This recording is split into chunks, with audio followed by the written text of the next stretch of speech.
Good morning. Good morning. Welcome to the New York City Council hearing on the Committee on Education, joint with Cultural Affairs, Libraries, and International Intergroup Relations. At this time, please silence all electronics and do not approach the dais. I repeat, please do not approach the dais. If you are testifying today, make sure you fill out a slip at the back of the room with the Sergeant at Arms. If you have any questions or concerns, you can contact us and we will kindly assist you. Thank you for your cooperation, Chair. You may begin. Good morning, and welcome to today's hearing on ensuring equity and access in the arts. I am Rita Joseph, Chair of the Education Committee, and today we're joined by Committee on Cultural Affairs, Libraries, and International Intergroup Relations, and Chair Carlina Rivera. Thank you to everyone who have signed up to testify. We're very much looking forward to hearing your testimony. At today's hearing, we will also hear testimony on the following legislation. Intro 1125, sponsored by Councilmember Lincoln Ressler. Resolution 741, sponsored by Councilmember Carlina Rivera. And Preconsidered Resolution T 2025-3318, sponsored by Councilmembers Suzanne Zhuang and Robert Holden. We will hear more about this legislation shortly. Arts education is a key component of a well-rounded education that fosters creativity, critical thinking, and problem-solving skills. Research has constantly shown that participation in arts enhances academic performance, improves social emotional learning, and increases student engagement. For students from historically marginalized communities, exposure to arts education provides an essential avenue for self-expression, cultural affirmation, and access to potential career pathways in creative industries. In a city as diverse as New York City, where over 180 languages are spoken in our schools, the arts serves as a universal language that connects and empowers our students. New York State Department of Education mandates that all students receive instructions in multiple art disciplines throughout their education and has set learning standards in dance, music, theater, and visual arts. However, reports have shown that New York City Public School is falling short of ensuring that all students receive arts education required by state law. Middle school access is of particular concern, with only 31% of 8th graders meeting the state requirement for 2 semesters of art instructions in different disciplines in the 2023-2024 school year. Additionally, while the majority of schools provide some level of education access to a full range of discipline remain limited. In the school year 2023-2024, 85% of schools offered instruction in at least 2 art forms, decreasing to 66% for 3 art forms, and less than half of schools offering all 4 core art forms. Further, there are persistent disparities in access for English language learners, students with disabilities, and students of color, who are often less likely to receive comprehensive art instruction. Teacher availability is also a growing concern. While the number of full-time certified art teachers increased by 13% between school year 2022-2023 and 2023 and 2024, there are still significant teacher shortage. In 2023-2024 school year, 82% had no full-time theater teacher, 81% had no full-time dance teacher, and 52% had no full-time music teacher. Adequate funding and spending on arts education is another critical issue. Despite New York City Public Schools utilizing $41 million in federal stimulus funds for arts education programming in fiscal 2024, at FY 2026 preliminary budget hearing last month, New York City Public Schools testified that in school year 2023-2024, 290 schools lacked certified art teachers. How can New York City Public Schools justify such a substantial investment when so many schools remain without certified arts education? Although New York City Public Schools allocated $41 million in city funds for arts education in FY 2025 to replace expiring stimulus funds, this funding is not yet baseline in FY 2026 budget, creating a significant fiscal cliff that could jeopardize art programming.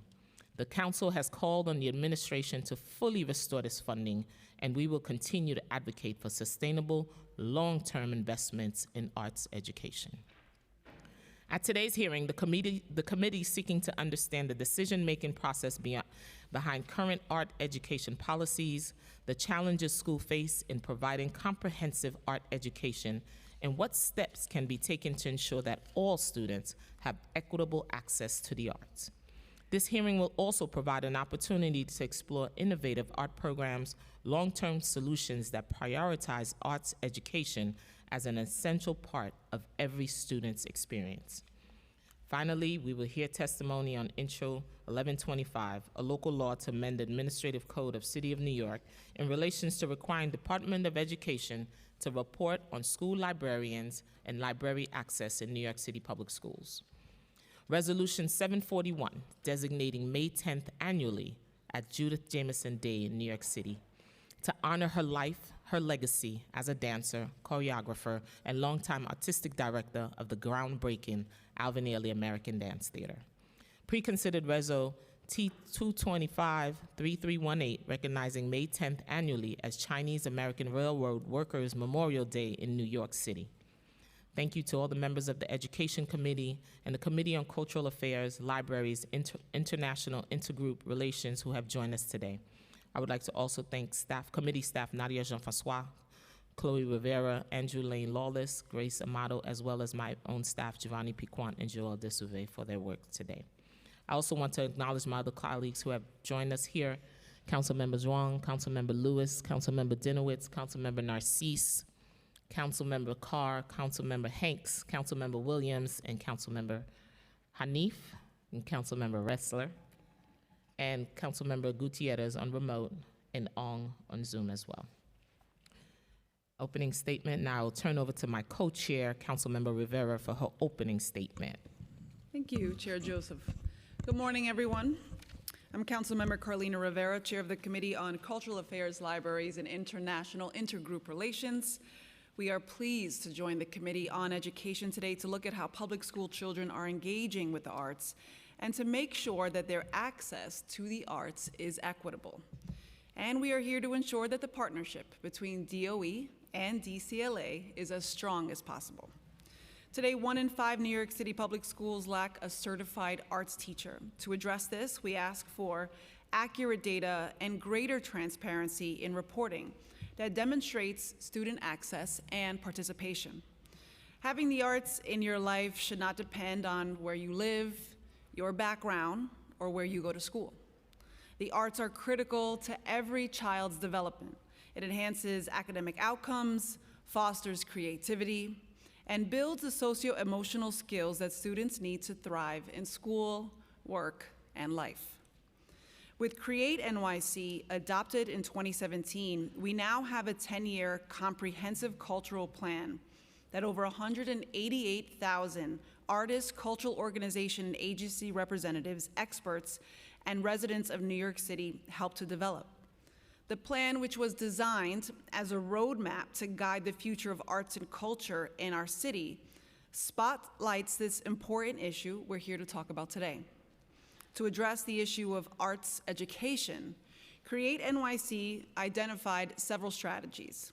Support arts instruction across grades K through 12, coordinate efforts across agencies to provide quality arts and culture education during school and in after-school hours, broker introductions between cultural organizations and DOE public schools and district superintendents to make possible more frequent school field trip and assemblies, clearly define and provide models for quality arts integration into other subjects for DOE leaders, educators, and arts and/or museum educators, and partner with the city's cultural organizations to support their work in training teachers and administrators and in educating students.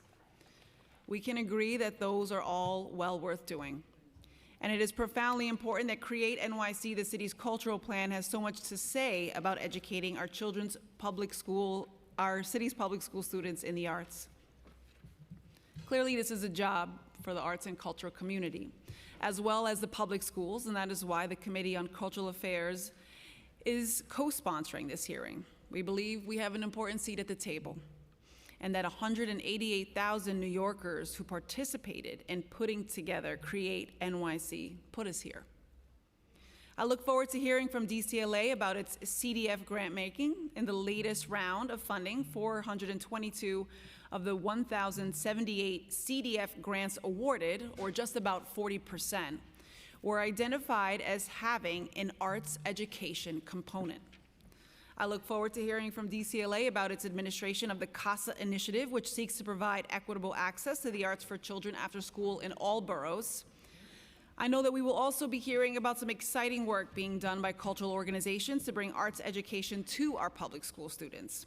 We have invited Lincoln Center, the Whitney Museum of American Art, Ailey Dance Kids, the New York City Arts and Education Roundtable, and Damien Bazadona's Situation Project to talk with us about what they do, as well as quite a number of the talented and dedicated organizations that meet with us every week on the famous Culture at 3 Zoom call for arts leaders in New York City. I also want to shout out all the young people that are here to also testify. I am looking forward to hearing from each and every one of you. Today we will be holding a hearing on my proposed resolution celebrating the extraordinary life and contributions of Judith Jamison, an outstanding artist and a towering figure in the world of modern dance, and the former artistic director of the Alvin Ailey American Dance Theater, who passed away on November 9th, 2024, at the age of 81. The resolution designates May 10th annually as Judith Jamison Day in New York City, commemorating her profound influence on dance and culture. Together, we celebrate and reflect on Judith's legacy, whose passion and artistry will continue to resonate within and, of course, beyond the world of dance. I want to thank the committee staff who put together this hearing: Christina Yelamati, the committee's counsel; Regina Paul, the committee's policy analyst; Sandra Gray, the committee's finance analyst. I would like to thank my staff, Katie Loeb and Eddie Amador. I also want to thank all the Sergeant-at-Arms and the City Council staff that work every single day to ensure that this chambers is open to the public and people are able to testify and that their voice matters. With that, I will turn it back over to Chair Joseph. Thank you all for being here. Thank you, Chair Rivera. Before we swear in the administration, we will also hear remarks from other council members sponsoring legislation being considered at this hearing. First, we will hear from Councilmember Ressler, sponsor of Intro 1125. Councilmember Ressler. Thank you so much, Chair Joseph, for your partnership on 1125, and thank you, Chair Rivera. Appreciate you both creating the opportunity to hear this legislation. I'd also I know we've got some students from PS 261 here somewhere. Just want to say how thrilled we are to have all of our students here advocating for librarians and for the arts. It's really special to have you at the council. You know, about 20 plus years ago, essentially every school in New York City had a librarian. Today, 16% of schools have a librarian. 16%. Over 80% of public schools in New York City do not have a librarian. That is disgraceful. A school without a library is like a grocery store without vegetables. We are failing to do our job. And you know what's even more shocking? 30% of public schools in New York City, 480 schools, don't have a library. Don't have a library. How are we expecting our students to learn? This mayor claims that literacy is his #1 goal and that he cares about it deeply, and 480 schools in New York City don't have a library? It's disgraceful. It is absolutely embarrassing. And Intro 1125, something that we've worked on with library advocates from across the city, would help change that. It's time for us to get the data. Chair Joseph and I and library advocates have sat across the table from DOE multiple times. We've asked for real data on what's going on with school librarians, what's the plan to actually expand the presence of librarians in our schools, and we haven't gotten one. So we had no choice but to legislate. It's time for the DOE to provide real-time data to all of us so that we can understand what schools have librarians, what schools have libraries, what access to libraries our students have, because we all know that when libraries are present in our school, when librarians are present in our schools, it boosts literacy, it improves access to information, it improves research skills, it improves test scores. Librarians and libraries make a transformational difference. It did in my life. I imagine it did in the lives of every single council member that's up on this dais today, and too many of our students are being deprived of it. I really am grateful for the opportunity for the hearing on 1125, and hopefully we can get it passed into law very soon. Thank you. Thank you, Councilmember Ressler. Next, we will hear from Councilmember Zhuang, sponsor of pre-considered Reso T 2025-338. Councilmember Zhuang. Thank you, chairs. Today I'm here to talk about American history. Part of our history was missing in most textbooks and our society. Most workers who built the transcontinental railroad across the East Coast and the West Coast are Chinese. But you will not see any Chinese railroad workers in the group photo making the completion of Continental Railroad in 1869, 100 years later. But then we find something about Chinese railroad workers. Nearly 2,000 pounds of bones from Chinese workers were found from the desert of the Central Pacific Railroad sections. Under each railroad sleeper, there is a skeleton of a Chinese railroad worker. The most dangerous part of the railroad was completed with the blood and the sweat of Chinese railroad workers. Right here in our city, my team actually found an article here from Brooklyn Daily Times in 1876, wrote, 250 Chinese railroad workers arrived to Brooklyn to work on Rockaway branch of Long Island Railroad. Even today, the original railroad they built was still used. Leland Stanford was one of the 4 businessmen to make a lot of money from the Central Pacific Railroad, which was built with Chinese railroad workers. He used that wealth to co-found Stanford University, which is a good thing. After the railroad completed, less than 20 years later, despite the money he made off the Chinese railroad workers, he endorsed the Chinese Exclusion Act. The federal law prohibits immigrants of Chinese and other Asians labors for 10 years and denied that they are residents already in the US and become citizens. It was the first major US law to restrict immigration based on national origin and race. This day will not only memorialize the brave and the commitment of Chinese Americans, but all the immigrants who built the railroad that connected the world. We cannot erase the contribution of immigrants who give everything to our country. Chinese culture is about community. We work together even without a common dialect. We find ways to help each other. That's what we all need to do as New Yorkers. Let's not forget our collective history, which involves people of all culture. We cannot create a version of America that erases history. Our history needs to be cherished and respected. I'm grateful to be here to share the forgotten history of America and push to make May 10th the Chinese American Railroad Workers Memorial Day. I want to thank Councilmember Holden to give me his resolution, and I want to thank all my colleagues who co-sponsored this resolution. Thank you. Thank you, Councilmember Zhuang. Finally, I'd like to remind everyone who wishes to testify in person that you must fill out a witness slip, which is located on the desk of the Sergeant at Arms near the entrance of this room. Please fill out the slip even if you're already registered in advance that you'll be testifying in person today. Also note that we will not be voting on any legislations today. To allow as many people as possible to testify, testimony will be limited to 3 minutes per person, whether you're testifying in person or on Zoom.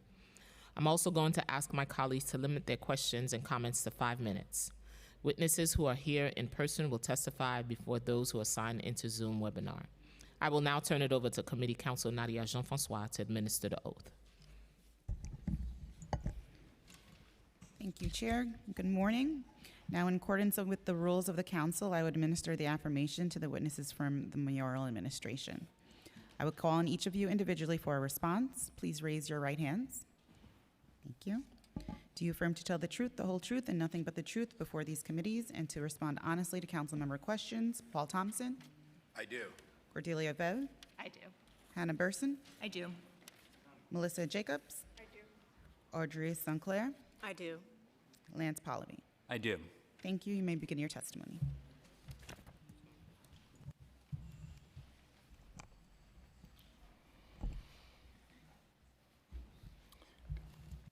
Good morning, Chair Joseph, Chair Rivera, and all the members of the Education Cultural Committees here today. I am Paul Thompson, the Executive Director of the New York City Public School Arts Office.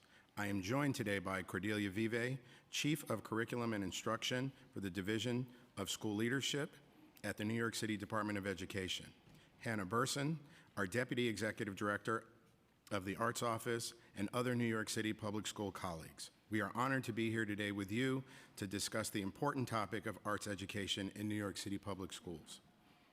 This administration is dedicated to ensuring that all students receive a well-rounded, culturally responsive education with arts education as a key focus. Dance, digital media, music, theater arts, and visual arts aren't just extras. They're vital parts of a complete education that enables students to thrive. When I was appointed Executive Director of the Arts Office in September 2022, I was tasked with ensuring equitable arts support for all schools and was the first building leader and practicing artist to lead the Arts Office in nearly 30 years. The arts have always been personal for me. Growing up as an undiagnosed dyslexic in the Bronx during the 70s and 80s, traditional school wasn't a safe or supportive space, but the arts were a safe space for me. Immersed in the emerging art forms of hip-hop, I discovered discipline, the ability to tackle complex challenges, and the life-affirming power of self-expression, ultimately leading to a Master's of Musical Arts degree and a career in music, which most recently included being featured on the 2025 Grammy Award-winning No More Water, The Gospel of James Baldwin by Michelle Ndegeocello. As an educator, in 2005, I founded the Urban Assembly School of Music and Art, a general education arts high school for students who struggled in traditional settings, which I led for 18 years. In joining the Arts Office in 2002, I brought with me a wealth of experience and a deep belief in the arts as a tool for equity and transformation. Since then, I have focused on aligning our work for greater collaboration and impact, ensuring that every student has access to safe, creative spaces where they can thrive. Shifts we have made. After a thoughtful 10-month analysis of the Arts Office staffing and programs, it became clear that while we were effective in supporting audition-based and screen-specialized schools, we were falling short in meeting the needs of schools without resources or expertise of these premier programs. To address these gaps, we developed a new logic model focused on expanding our reach and better supporting the arts aspirations of all New York City public school students, especially those in historically underserved schools. This model reorients our work around three core pillars: leadership support, empowering principals and superintendents to integrate the arts into core instruction and SEL practices; teacher support, building teacher capacity in effect blueprint-aligned arts pedagogy to support academic and emotional growth; and pathways, or direct student programming, expanding student pathways to develop artistic talent, showcase work, and access college and career-ready opportunities in the arts. By centering our work on these pillars, we are strengthening arts education citywide and ensuring that all students, regardless of background, have access to meaningful, high-quality arts learning experiences. The state of New York City public school arts.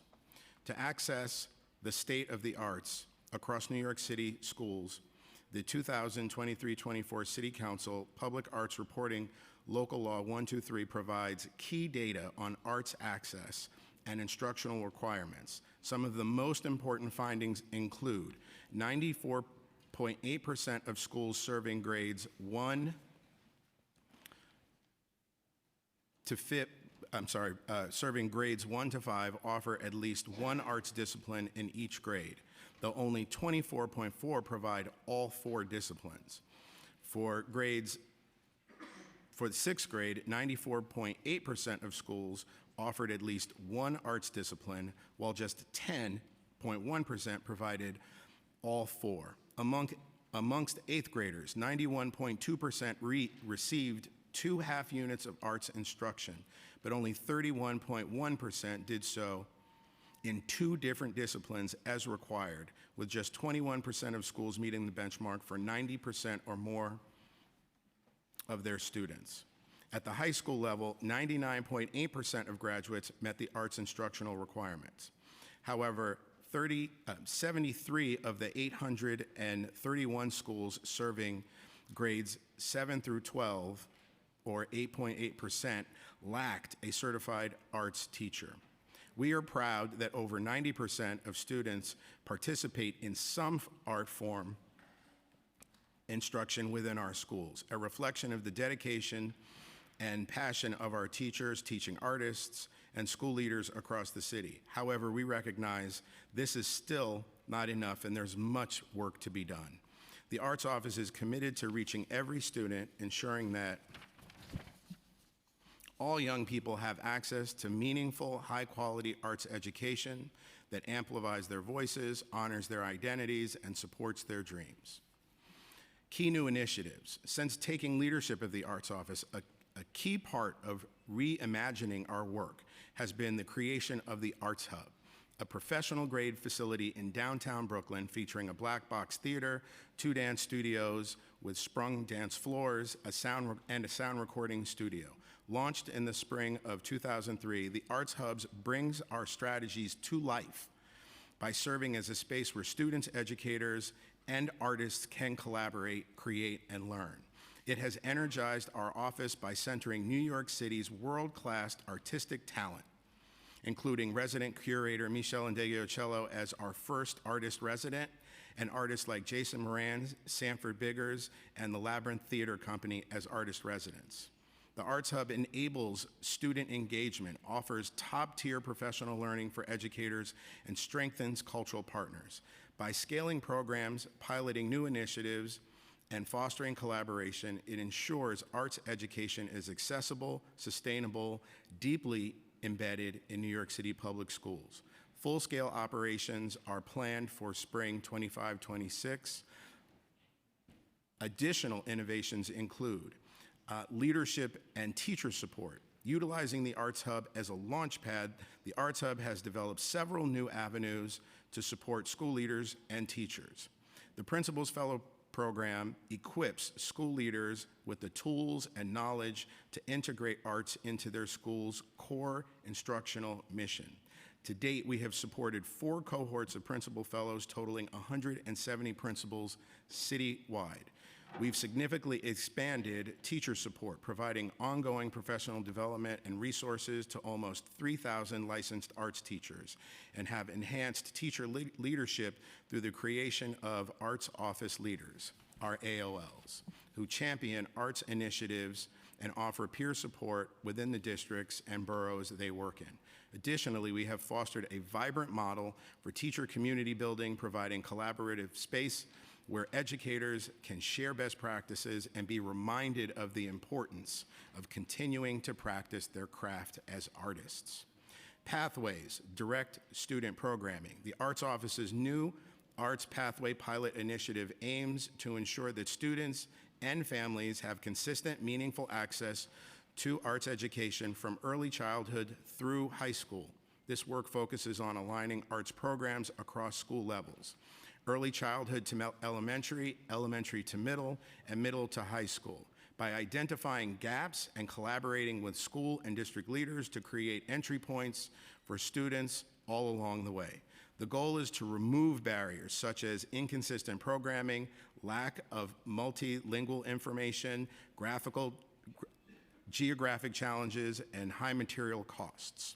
While long-standing summer programs like Middle School Arts Boot Camp and Summer Arts Institute remain key to this framework, we've launched several new initiatives to expand access.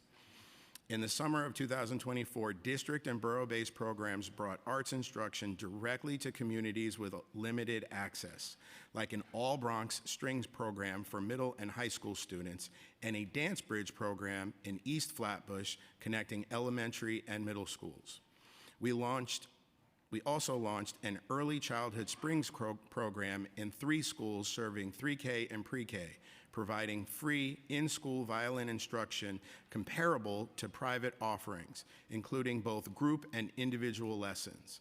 In the spring 2024, we piloted work-based learning at the Arts Hub, offering high school students project-based arts experience, mentorship from educators and artists, and stipends. Following its success, the program will expand in the spring to sites in East Williamsburg and Far Rockaway. Additionally, we've continued to offer partnership grants to help schools bring in trusted arts partners. In 2025, we awarded $4.7 million to 289 schools citywide. This includes the Multilingual Learners Students with Disabilities grant, up to $15,000 per school, which expands inclusive in-school arts instruction for multilingual learners and students with disabilities, and the Early Learners Grant, up to $10,000, which supports arts engagement in 3K kindergarten and strengthens family and community connections through the arts. The grant programs this year benefited from a thorough inventory of reflection.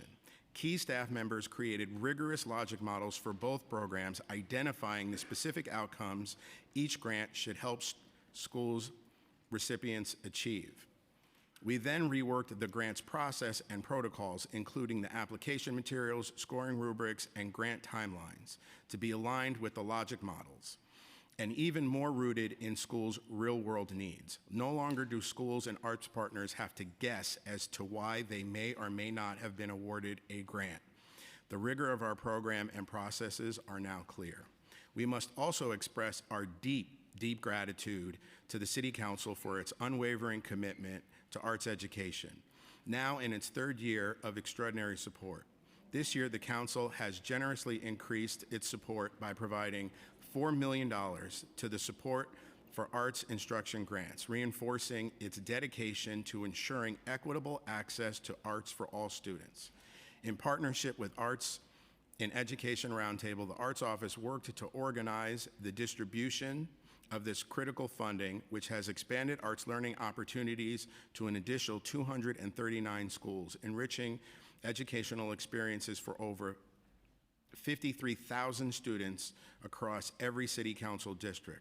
These students have had the invaluable opportunity to engage in meaningful, hands-on collaboration with the city's esteemed cultural partners, experiences that not only nurture their artistic talents, but also foster creative confidence and a lifelong appreciation for the arts. I now would like to turn to Intro 1125, which would require New York City Public Schools to report on school libraries and library access. The proposed legislation will provide essential data to identify and address shortage areas. Literacy remains a major priority for us, and we recognize the value of ensuring that every student has access to high-quality library materials, whether it's in the digital library, the classroom, or the school. We are actively recruiting new libraries through our homegrown school librarian, New York State Education Department Certified Training Pipeline, Teacher to Librarian. Though there is still much work to be done in our school buildings, we are proud that over 2 million books have been borrowed from our digital libraries just this year alone. We also recognize there are some gaps in what data can be collected in our systems and look forward to working with the Council to be able to accurately report on libraries. In conclusion, as we look forward to the future, the arts will continue to play a crucial role in shaping not just the cultural vibrancy of New York City, but also its economic growth. The arts offer critical social-emotional learning opportunities, helping students process emotions, build resilience, and develop empathy. Reimagining the Arts Office is essential to creating a more expansive and equitable arts ecosystem, ensuring that our programs meet today's needs and lay a foundation for the future. We are developing data-driven systems to measure progress, assess impact, and distribute resources equitably. These systems support responsive and sustainable initiatives, such as the Arts Hub and teacher development programs. Our vision is to provide every student, regardless of background, access to high-quality arts education and clear pathways to creative growth. Achieving this mission requires bold thinking, sustained investment, and a commitment to breaking down barriers, embedding the arts as a core element of education for the future success of our students and the prosperity of New York City. I thank you for the opportunity to testify today and look forward to answering your questions. Thank you. I'd like to recognize Councilmember Shaker, Councilmember Lee, and Councilmember Ariola. Good morning, Chairs Joseph and Rivera and members of the committees. I am Audrey St. Clair, Assistant Commissioner for Program Services at the New York City Department of Cultural Affairs, here to testify in regard to today's topic, ensuring equity and access in arts education. First, to introduce myself, I came to my role at DCLA in February of this year after serving for 7 years in New York City Public Schools Arts Office, where I was a member of Paul Thompson's incredible team of professionals. So today's topic is something that's very close to my heart. Most recently, I served as the Arts Office's Director of Arts Partnerships, where among other things, I co-facilitated the Support for Arts Instruction initiative in collaboration with the New York City Arts and Education Roundtable and the New York City Council. I also oversaw all aspects of Arts Partnership Grants, a program that administers millions of dollars in grant funding to hundreds of schools across the city to bring programming from cultural nonprofits into the classroom. This experience has made for a great transition to my new position at DCLA, where I can continue to foster partnerships between our amazing cultural sector and the city's public schools. NYC is home to one of the world's most remarkable cultural communities. This is a resource that our students deserve to be connected with, to learn from, and to engage with. One study found that former art students are 55% more likely to have completed post-secondary coursework by adulthood and 29% more likely to earn a four-year college degree by age 32. The arts help young people to express themselves, to understand the world around them, to build confidence, and develop their creative thinking. That's why I've dedicated my career to supporting arts education, and I'm so proud of the work being done both at DOE and DCLA to foster accessible, equitable arts education opportunities across the city. At DCLA, we support arts education through several of our agency's funding programs. To start with my unit at the agency, Program Services, we support hundreds of arts groups doing this work each year. This support comes through programs like the Cultural Development Fund and through the City Council initiatives that we proudly collaborate with you to administer. For instance, in FY25, more than 420 CDF grantees proposed arts education projects. That's 400 nonprofits working across disciplines in all 5 boroughs to deliver high-quality arts programs to students in our city. A few examples of the arts education programming and organizations we're currently supporting through the CDF include Arts Connection, which offers comprehensive, innovative, classroom-based, and professional learning arts education programs and resources reaching over 25,000 New York City public school students and educators across the 5 boroughs. Programs facilitated by 115 expert teaching artists span disciplines, including music, dance, theater, media, visual arts, curatorial studies, and art criticism. Dancing Classrooms delivers social dance programs to more than 450 classrooms in 100-plus Title I NYC metro area schools, serving at least 13,000 K-12 students in 2024-25.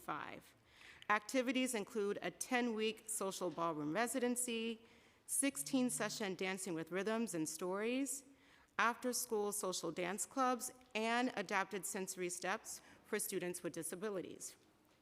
Education Through Music, which provides school-wide curricular music programs for 20,000 students attending 55 under-resourced elementary, middle, pre-K through 8, and high schools in all 5 boroughs. ETM focuses on in-need schools located in low-income neighborhoods, primarily serving BIPOC children. Marquis Studio Partnership Program, which brings engaging arts learning to 10 high-need schools in all 5 boroughs. Partnership schools receive subsidized or no-cost residencies in an array of arts disciplines, and 4 of the 10 partnership schools are in NYC's Special Education District, District 75, which exclusively serves students with multiple or severe disabilities. Midori and Friends, which works with 11 school partners in the Bronx, Brooklyn, Manhattan, and Queens to serve 980 K-12 students. The Play to Learn program provides instrumental instruction at 8 schools, teaching students to sing and play ukulele, harp, violin, and woodwinds. Midori and Friends teaching artists can provide services in English, Spanish, and Japanese. Publicolor, whose year-round design studio programs engage low-income NYC middle and high school students in project-based learning and creative problem-solving.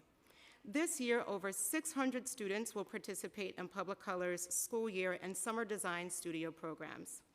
Studio in a School, whose in-school visual arts education residencies are providing more than 9,000 students and 730 teachers across the 5 boroughs with high-quality arts education in the current school year.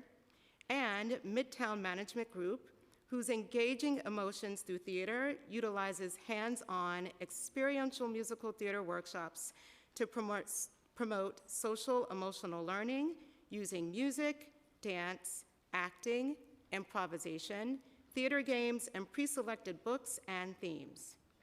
Groups offering arts education programming are receiving $27.1 million in support through the CDF in FY25. And as the programs I mentioned above, equity is woven tightly into how we distribute CDF support. This year, we were proud to introduce a new equity fund as part of the CDF. The Equity Fund provided 264 organizations operating in areas of New York City with the lowest median incomes and highest poverty rates with $2 million in additional funding. This initiative helps to ensure that public resources are directed to areas of the city where they are needed most and makes a major investment in the overall well-being and vibrancy of some of New York's most vulnerable communities. In addition to these hundreds of programs DCLA supports through the CDF, we also work with you to administer the council-funded Cultural After-Schools Adventures, or CASA program.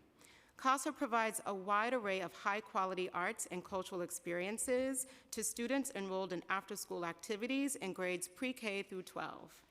For FY25, DCLA's Program Services Unit distributed more than $14 million in CASA awards to 139 arts and cultural organizations in partnership with 704 schools. In collaboration with their designated arts organization, schools participating in CASA programs engage in arts and cultural activities that aim to provide arts-rich experiences for students, staff, and families. Another council initiative we're proud to partner with you on is Art, a Catalyst for Change. For FY25, this program is providing more than $400,000 to pair arts groups with 19 schools, empowering students to use their voices to raise awareness and ultimately end gun violence through art. This innovative program shows how the arts can be a driver, not just of our city's economy, but of strong, healthy, safe communities across the 5 boroughs. DCLA's Materials for the Arts program is another amazing one-of-a-kind source of support for arts education in our city's schools. All 1,600 DOE schools are eligible to access MFTA's programs and warehouse, which offers a huge range of free supplies that art teachers can receive completely free of charge. Last year alone, nearly 700 schools received free supplies from MFTA, and the team in the MFTA Education Center works closely with DOE to make sure that teachers are aware of this remarkable resource and to train educators how to bring creative reuse into the classroom. For example, MFTA's field trip program brought over 6,000 students from schools serving low-income students to the warehouse for arts enrichment and education activities. This year, for the first time, thanks to support from a number of donors, these field trips were offered to hundreds of schools free of charge. MFTA's teacher training courses offer week-long intensives of 36 hours each for over 250 public school teachers, with 90 scholarships targeting educators from schools in low-income communities. MFTA's in-school residencies embed teaching artists in 20 schools across NYC, reaching over 8,000 more students and their teachers each year. In 2023, MFTA launched a new program called After Hours Teacher Shopping. One day a month, the MFTA warehouse is kept open late, specifically to accommodate the schedules of teachers. Along with off-site events co-hosted by MFTA and the DOE Arts Office to bring the warehouse directly to schools, MFTA has made a concerted effort to engage teachers and students in every corner of the city. And the high level of engagement from DOE teachers proves that it is paying off. Suffice it to say, MFTA is a major way that DCLA and DOE collaborate to bring innovative, sustainable, and affordable arts programming to city schools. DCLA's partnership with the 34 members of the Cultural Institution Group also provide our city students with a remarkable range of experiences in science, arts, and cultural engagement. The CIG, which includes museums, performing arts centers, zoos, and botanical gardens across the city, received over 1.3 million visits from students in the most recent year we have data for. Members of the CIG also have thoughtful, far-reaching education and youth engagement initiatives that involve young people deeply in their programming. For instance, the New York Botanical Garden, NYBG, runs school programs that see over 90,000 K-8 students participate annually, fostering a love for nature through hands-on learning.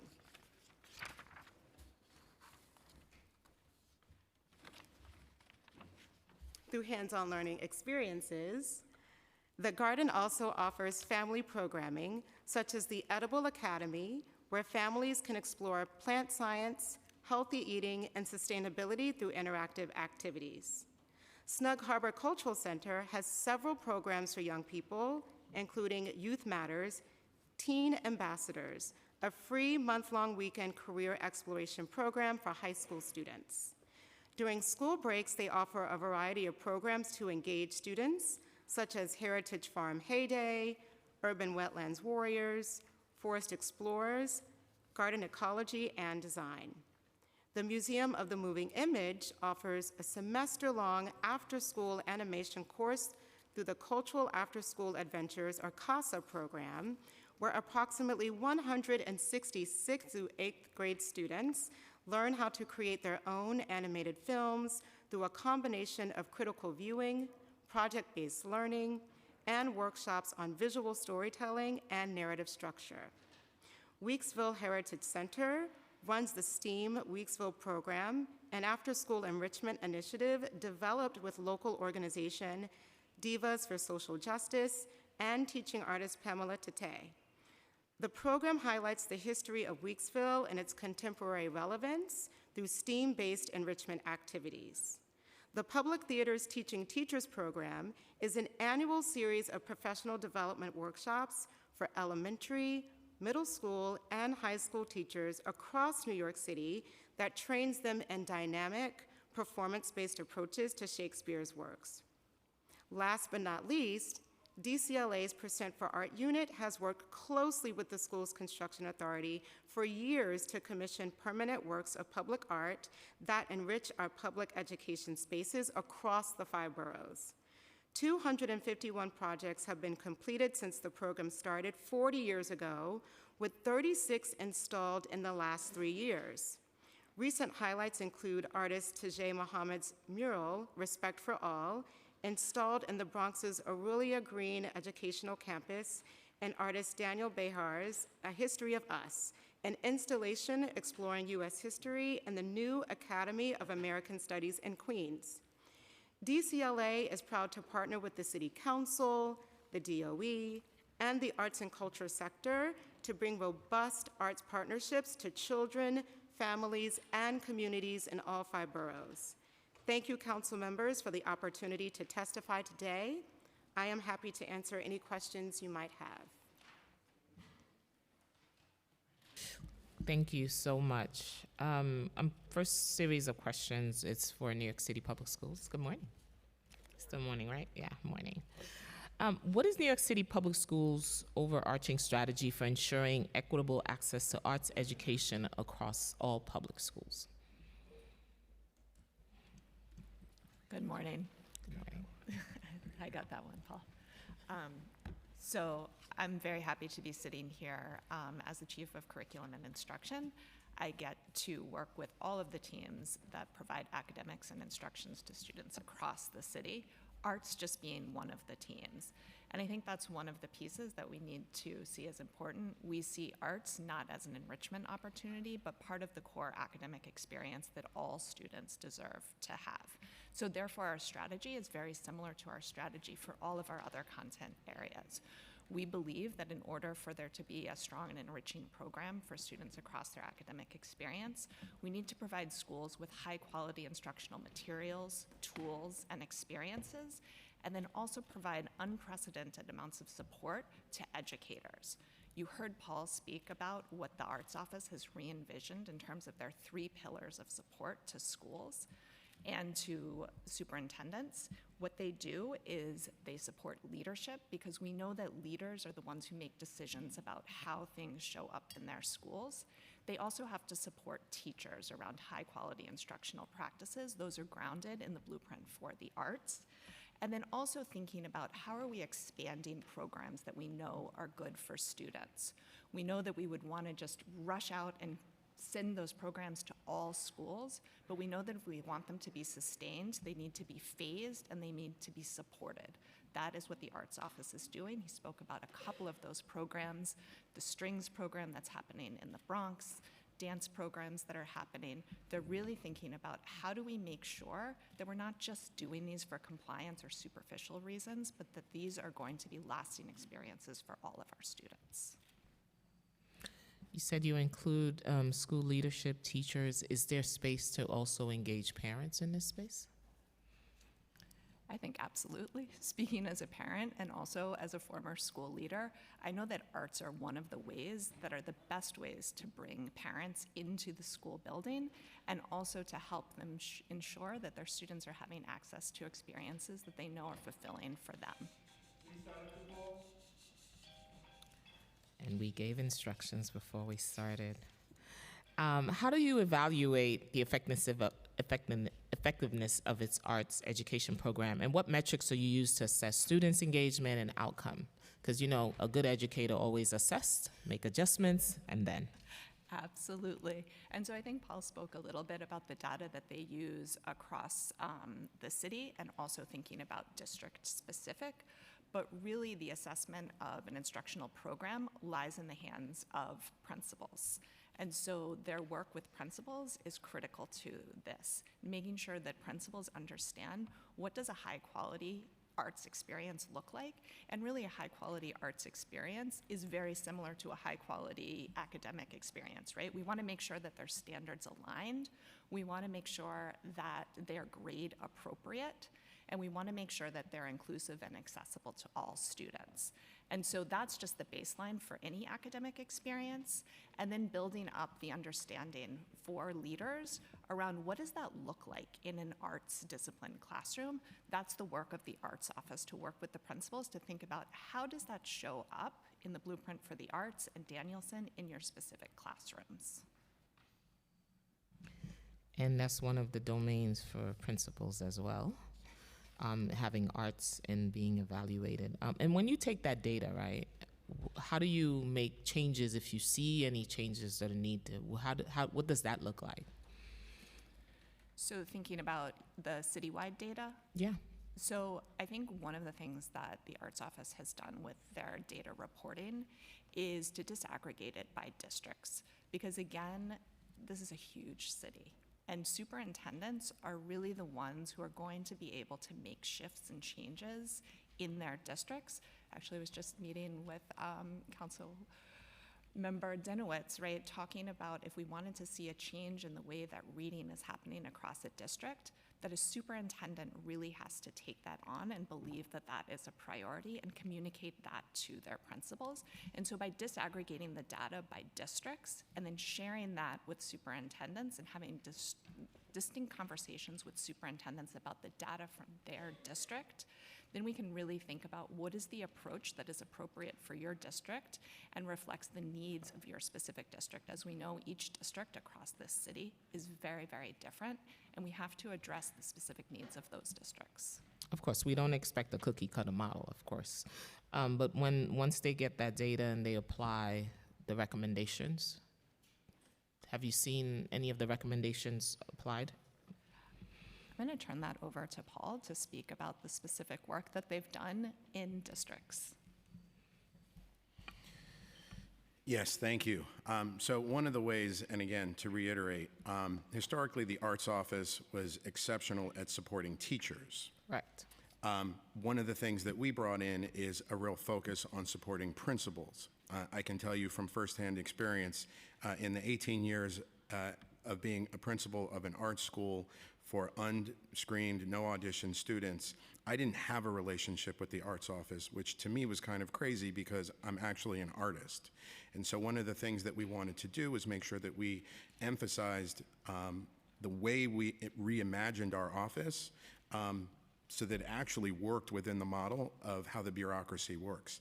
And so of the 170 principal fellows that we have, an example of some direct work is we recently surveyed 170 of them, again, within 48 hours. 140 plus of them replied. And the thing that we were surveying was trying to understand how we could best support them with new facility upgrades. And so we are in the process right now of supporting all of those schools that replied to our survey with facility upgrades. And so, look, those are the real in-time ways in which we're using data to implement our practice. And that's real-time investments as well. Absolutely. So thank you for that. Does New York City Public Schools employ art educators in various ways, including through cultural arts organization, general education teachers? How do New York City School assess the quality of arts education when it's not delivered by certified art teachers? How do you measure that? So I'd say baseline, it's the same as whether it is a certified teacher, right? If I'm a general education teacher and I am teaching an arts course and the principal is coming in and looking at my classroom, they are using the same lens that they would be using if it was a certified arts teacher. Same way, if there is a community-based organization that is providing arts instruction, we still want to make sure that it's standards aligned. We want to make sure that it's grade appropriate. We want to make sure that it is ensuring accessibility and inclusion for all students.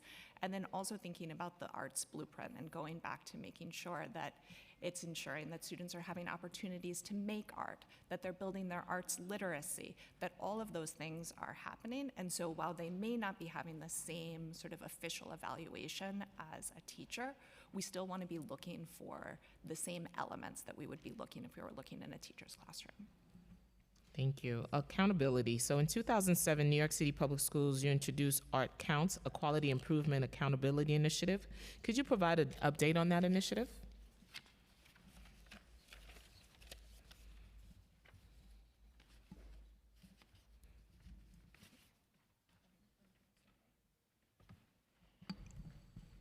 Are you referring to the survey? We just want to make sure we answer the right question. Yes, sir. Thank you.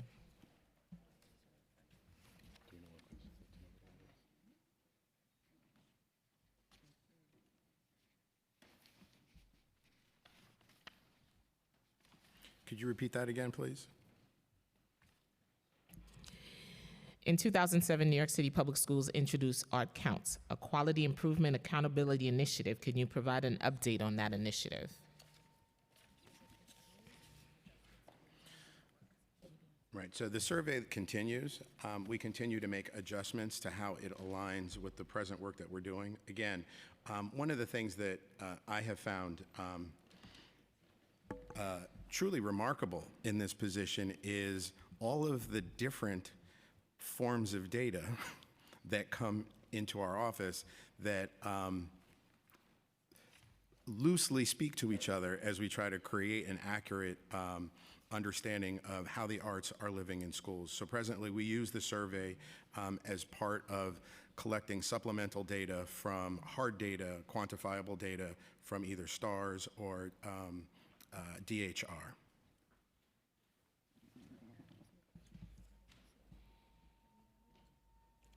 Yes, and so one of the things that we initiated as we've tried to reimagine how our art survey works are some SEL questions, which did not previously exist in our historical reporting. And so we're asking questions like percentage of schools reporting that the arts were central to their instructional mission, to their school's core instructional mission. These were not a focus area historically. Another question is the percentage reporting that the arts were a driver of school-wide SEL practices. Again, this is data that we're getting from the survey, and it gives us some grounding in how we think about working with principals, because not all principals have the luxury of also having a life as an artist. Many principals really understand, the running of their buildings, how to deal with compliance, making sure that all the babies in their building are taken care of. So we really emphasize working with principals and understanding just the liberating force of having the arts at the core of their school's instructional mission, creating that safe space for SEL practice to happen, because really without that safe space, you can't create the community where productive struggle takes place, which is the home of all learning. And we always say that SEL should not be separate. It should be incorporated in every aspect of the educational journey. So when we talk about principals, how do you hold them accountable for the amount of participation rate or quality of art learning in their school buildings? I know we do the Danielson, but what else do you do? You want to take that one? I like the debate. So it depends, right, on the grade level, because reporting happens in different ways at different grade levels. Also, the recommendations from the state differ by grade level, right? So when we're talking about the K through 6 experience, that doesn't have a hard and fast reporting into STARS in the same way that our 7 to 8 and 9 through 12 reporting happens. And so the arts survey really does serve as our way of understanding the participation rates of students by school and also by district for K through 6. You can look at STARS data to see the participation rates for students in the 7 through 12 range, because those are graduation requirements and assigned to credits. Have you ever had to visit a school to go and make some adjustments to the programming? Well, again, I think it's important that the nuance of this is that accountability for principals falls under the superintendent. Mm-hmm. And so one of the things that we've tried to highlight, again, to wrap our office around the ways in which the system actually works, is to ensure we're partnering with superintendents so that they get the information that they need to help support and, if necessary, hold principals accountable to the work that they're doing. So one of the ways we've done that, again, we're going to keep coming back to the ways that we've tried to reimagine the office. Okay. We've created in the arts report a new, literally, it's a pullout. We thought we were making the report shorter, We actually like doubled the size of it because what we did was create a pullout for each superintendent, each district, so that they have a raw snapshot of what the data is for the schools in their district. And primarily through that mechanism, we visit with superintendents throughout the year to help them calibrate understanding what the data is saying, and then absolutely members of the Arts Office visit schools. We have a band of members in our office that are borough arts directors. There are 7 of them. There are 1 in each borough, but there's 2 in Queens and 2 in Brooklyn, just given the size. And the thing that's important about the borough arts directors to understand in our reorganization is that since we've come on board, we've designated that borough arts directors work with principals.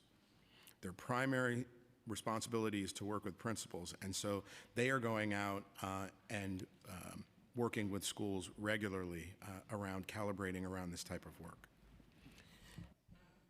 Have you set any goals to improve the amount of participation in quality of arts education in our schools at system-wide, school districts, individual school levels? So I want to just be clear. I want to just give you some numbers and then talk to you about sort of how we're thinking about it. And so when we think about schools in grades 1 through 5, because this is where, you know, in understanding the arts recommendations from the state and how they're being employed, it can at times be a bit of a hairball. And so in grades 1 through 5, 92.5% of schools are serving at least one arts course, right? The ideal would be that they have access to all 4, which of that, only 24.4% are meeting that. But again, these are recommendations from the state. And so we like to really think about, through a data perspective, are schools meeting the state requirements? And if they are, how can we continue to support them so that they continue to do that work? And if they're not, how are we thinking about moving in and supporting them to either provide resources, professional development? Again, so much of this revolves around developing a new mindset within the principal community. No one hates the arts, but not everybody understands the exact value of what it does in creating safe space for students in your building. Correct. Not everybody understands the value. Everybody likes going to great theater, but they don't know the work that goes into it. Absolutely. What specific art education indicators are used to factor related to school progress, quality review, principals' annual performance reviews? And we talked about Danielson. And I know Domain 4 is one of them. Yes, so again, we predicate everything that we do around either Danielson for teacher support, so all of our, and that's either where we're working with principals or teachers. Again, because there's a good amount of calibration that you have to do to understand Danielson through an arts lens. The other thing that we do, again, is just use the blueprint for teaching in the arts as the baseline for what the best practices are. And so as we develop our programs, whether it's P-Fellows, whether it's the 3 large sort of citywide experiences, PD experiences that we provide for teachers annually, where we get upwards of 3,000 teachers showing up at our PDs, or the much smaller borough-based PDs that we do for teachers. We try to ground all of our work in Danielson and the blueprint.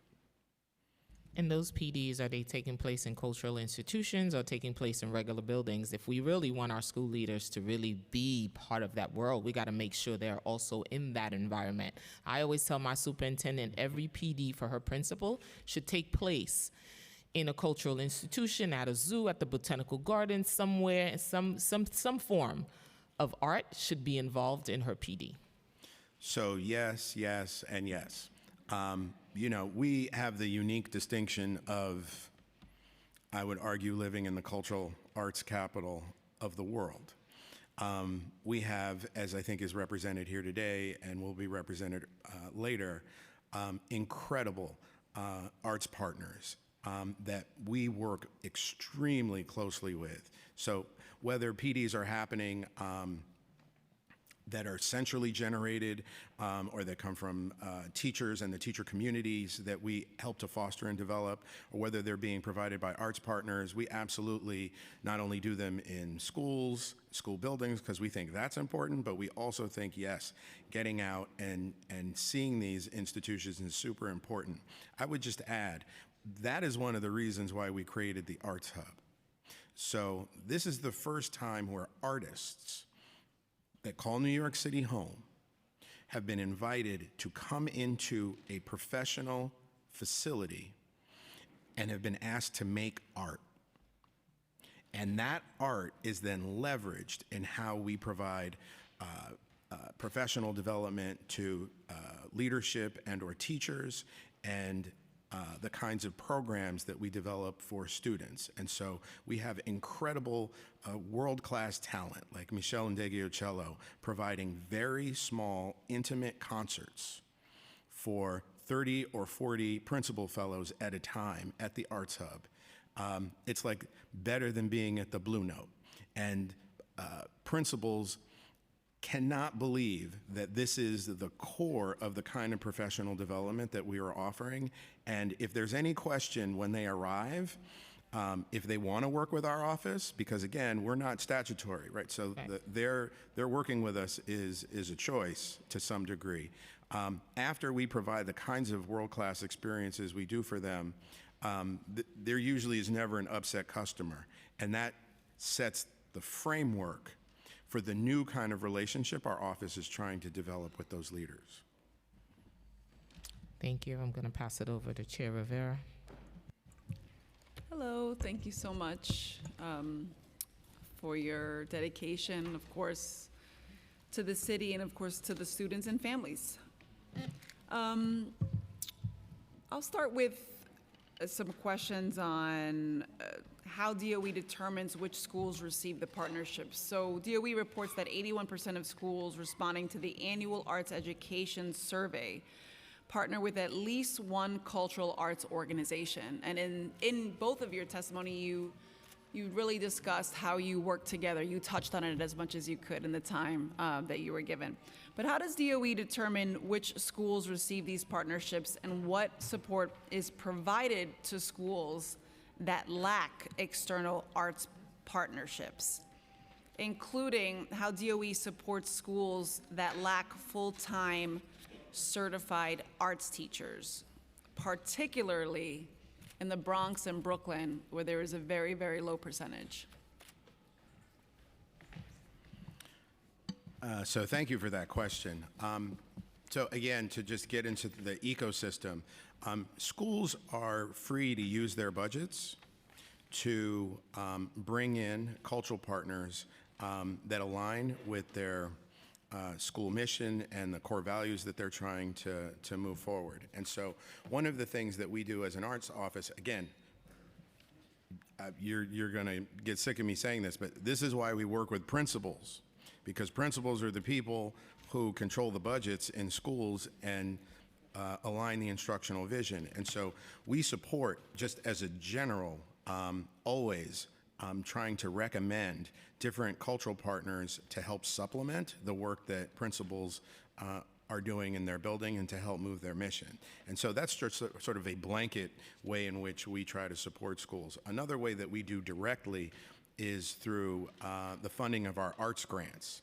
So, we support through multilingual learners and students with disabilities, and also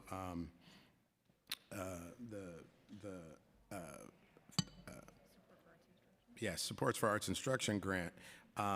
We're supporting almost 300 schools in helping to provide them with the resources, and the majority of those schools are bringing in these cultural partners. And so there's a real marriage in how the Arts Office works with the arts and cultural community to make this happen. I have to also just say again, the support that the council provided with the $4 million was instrumental in helping us really think about and export more resource for schools that didn't get the funding from our other grants programs and was spread throughout the city. And again, the majority of those grants are used to bring in cultural partners into their building. So it's a main strategy that we use. Well, we know that grants are absolutely critical. In the latest round of CDF grant making, which is for fiscal year 2025, 422 of the 1,078 CDF grants awarded, or just about 40%, were identified as having an arts education component. 207 listed their type of education service as arts and education, 108 as art skills, and 107 as arts exposure. What was the total amount of funding they received? And can you explain those three types of education services: arts and education, art skills, and art exposure? So the FY25 CDF award total for the 422 organizations that offer arts education programming is $27,139,035. And the education program categories that we track are arts exposure.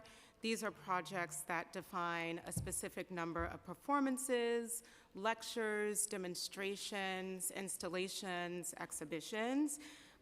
We also track art skills, which are projects that emphasize sustained and regular training, including developing mastering of skills and competencies in artistic disciplines, as well as arts and education. These are projects that schedule regular cultural activities to promote intellectual awareness and growth. This can look like hiring a teaching artist or a community-based organization, coming into the school to collaborate with classroom teachers and the staff to provide high-quality and robust arts educational experiences to students. Would you say the 40% is a fairly consistent percentage from year to year, that is, of the number of CDF grants that include an arts education component? Yes, over the last 3 years, that percentage is fairly steady, between 35 to 40%. And just to note that we do not dictate what organizations submit in their applications, but yes, that percentage is fairly the same. And would you say that providing arts programming in public schools is an important priority of CDF grant making? Absolutely. Equity is really the bedrock value of DCLA and is built into how we administer the CDF at every level. And so this year, we were proud to include the new Equity Fund in our CDF awards. And through this fund, 264 organizations operating in areas of New York City with the lowest median incomes and highest poverty rates received $2 million in additional funding. And CASA is another great driver of equity. Every council member gets to make CASA designations in their communities, and no one knows your districts better than you do. So this ensures that these funds are reaching deep into NYC communities and neighborhoods.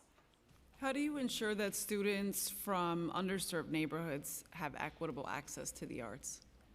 So again, through the Equity Fund, really having our arts and cultural organizations steward high-quality, robust experiences for children in low-income communities.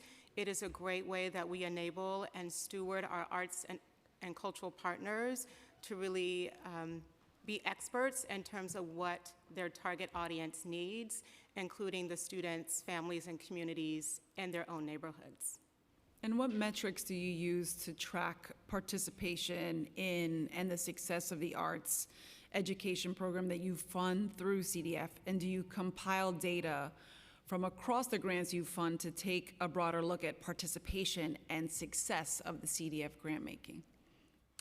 Yes, so every year we do collect final reports from our grantees to evaluate the overall success and effectiveness of their programming, particularly with the audiences that they serve. And because we rely on our arts and educational partners to best know their constituents in education, we certainly rely on that data to provide insight to the CDF for the following application cycle. And how do you track school partnerships funded by the cultural institutions group allocations, CDF grant making, and any other DCLA funded or DCLA administered initiatives? And also, have you considered an arts and education grant making stream? So we continue to rely on our end-of-year reports to glean data in terms of the effectiveness of arts educational experiences through the CDF. And in terms of an arts and education program funneled through the CDF, that is certainly something that we'd be happy to discuss and partner with you, as well as our friends and colleagues at the DOE in order to explore in the future. And as for CIGs, we've been so proud to partner with you, Councilmember Rivera, on what reporting looks like for our CIGs in terms of their CASA and initiative funding. And so those final reports come into our CIG unit as well. Right, I know we're working on how to ensure we don't overly burden any organization with additional administrative responsibilities. They work so hard to put together these important reports. Our goal here really is the equity piece. I know it's a word that we use quite a bit. It's really important, and I think the messaging that we all recognize that all boroughs are not equal right now, and there is real data that proves that. Many of the people in this room, including the people at the dais, you all are so committed to this work. You realize that you can walk into a Manhattan school, likelier see more arts taking place than maybe in certain parts of Queens, the Bronx, or Brooklyn, or even Staten Island. The Independent Budget Office is going to testify later in this hearing. The written testimony they released publicly this morning showed that 90% of Manhattan public schools worked with a CDF grantee in fiscal year 22, and we're looking forward to more data from your agency so we can have even more updated numbers. But only 56% of Queens schools and 66% of Staten Island schools did. What do you think contributed to these considerable differences across the boroughs? That could be for a myriad of factors and reasons. And so I think it's important for us to continue to analyze the data and understand specifically what the contributing factors are to those outcomes, and being really intentional in partnership with the arts and culture sector, with the DOE, with City Council, in order to address those gaps as quickly and as soundly as possible. And we've heard in DCLA's past hearings, your testimony, that the one way to increase the number of CDF grantees from outside of Manhattan is to encourage organizations in the outer boroughs to apply for CDF grants. But we also know that where organizations are based is different from where programs occur. I understand you do collect program location data from CDF grantees. Do you know the percentage of CDF programs that actually take place in each of the boroughs? So thank you for that question. That is a data point that I don't have directly with me, but I'm happy to follow up with the team and get back to you as soon as I have more information. So we'd love to work on that and hopefully have annual reporting. We think that that's a really, really important piece in figuring out programs that are actually taking place in the schools. And given that most CDF awards go to organizations located in Manhattan by number of awards and amount awarded, what are you doing to ensure that the programs are equitably distributed? You have the reporting, you're encouraging organizations from outside of Manhattan to apply. What else are we doing to make sure that there's equitable distribution across the boroughs? One of the things that we're doing is we're partnering closely with the council this year. Our team has put together a package of materials that can go on social media, that can go out in your email blasts, and it was distributed to CED and to your office and all the council members so that they have this package of tools to reach out to groups and constituents to make sure that they know that the application is live, something that we spoke to you about during our last hearing that we were targeting by the end of March. And we're thrilled to share with you today that the application went live on March 31st, putting us well ahead of pace from last year. And we would be thrilled to help with that. I mean, we would love to use whatever resources we have in our platforms to reach as many individuals as possible. I'd say this room is a pretty good place to start. IBO's written testimony also mentions that the data set of CDF locations provided to them does not include any measure of the depth of engagement at each location. So for example, how many hours of arts engagement took place at the location over the year. Is that something that DCLA tracks? And I think if so, just as how? you mentioned in your earlier question, Councilmember Rivera, we're always trying to balance the benefit of additional data with the additional burden placed on our grantees. And we're happy to continue to think about what data we're receiving in our final reports from CDF grantees, and happy to connect with you and your office to make sure that we're getting that balance just right. So what have been some of your, I guess, challenges? Is there something the city council can do to help your agencies meet those challenges and even reach some of the goals that you've set for future fiscal years? So we are actually really excited to partner with you to recruit panelists for the FY26 CDF application, which is currently live. We do know that last year we were fortunate to have the support of the council serving as panelists, but that is definitely a way that we want to continue our partnership in order to ensure that all voices are at the table and have an influence on the overall outcomes of the awards. Well, thank you. And I know we're also working on the timeline of our panels to ensure that we're really, really aligning with the fiscal year so that people can make sure that they can plan their year with enough time, and of course, that they get their money as soon as possible. I want to thank you for your answers, for your partnership. I know we're going to go back to the chair and, of course, to my colleagues with questions. Thank you, Chair Rivera. Before we move forward, I'd like to acknowledge Cornelia Connolly Center. Where are you? You here? You here? Hi. Welcome to City Hall. Yay. I'd like to recognize Councilmember Stevens, who've joined us, and Councilmember Sanchez on Zoom. I have a couple of follow-ups. How have delays with DCLA have affected CDF and CASA each year? Schools usually complain that they do not receive programming until February or March. Can you tell me why there's a delay? If school starts in September, why are we starting in February and March?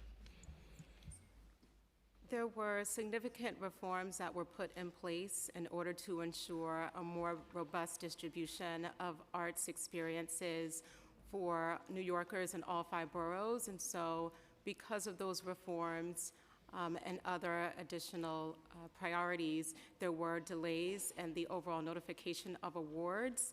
But because we have released the FY26 CDF application as of March 31st, we are excited about the opportunity to accelerate the timeline to ensure that arts education organizations, as well as students benefiting from those opportunities, will be able to have programming sooner rather than later.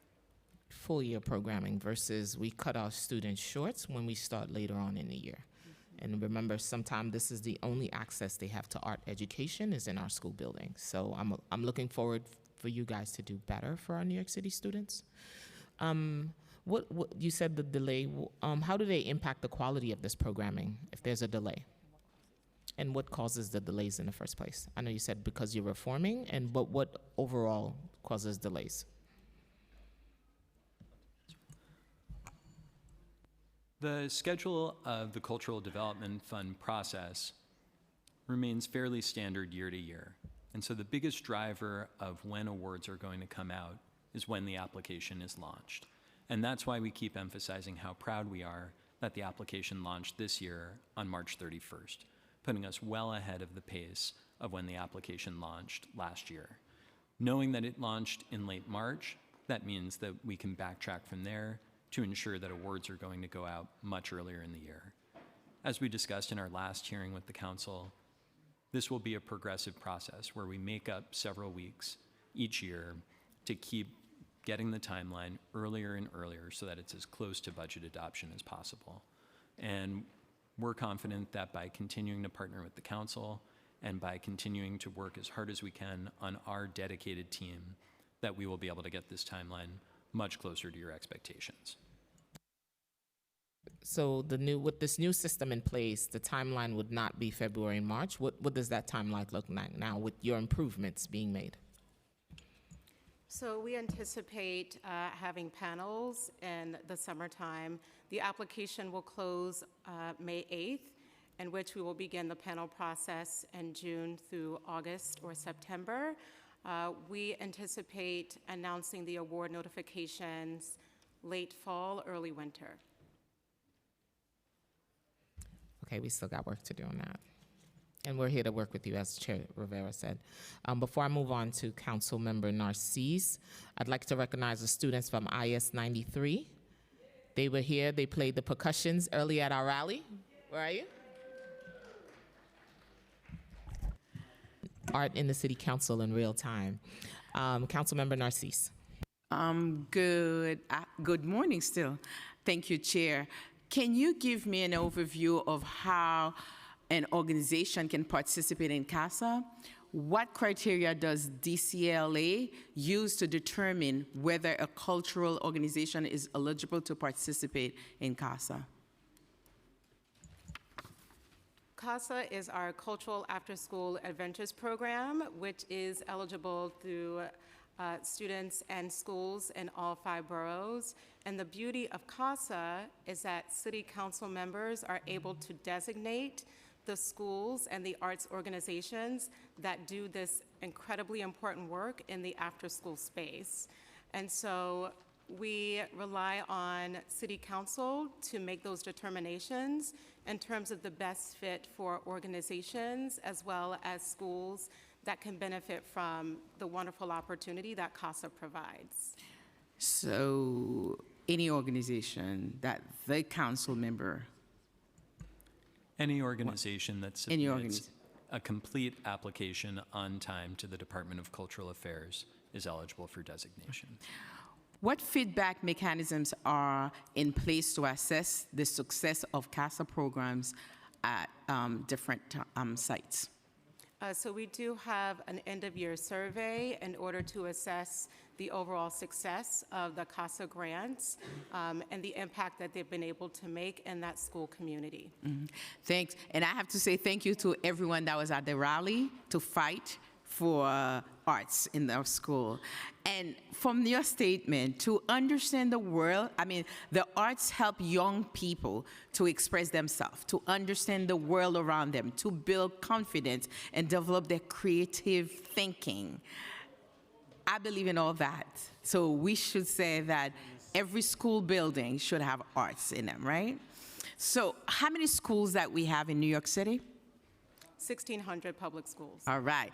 So how many arts teachers that we have in New York City that's actually teaching? No. I'll defer to my colleagues at the DOE. And if I may add, since my time gonna go on, I want to know how many schools have arts, somehow like dance, you know, musical, any drama, whatever. So can you tell me if all our school buildings have that, something going on?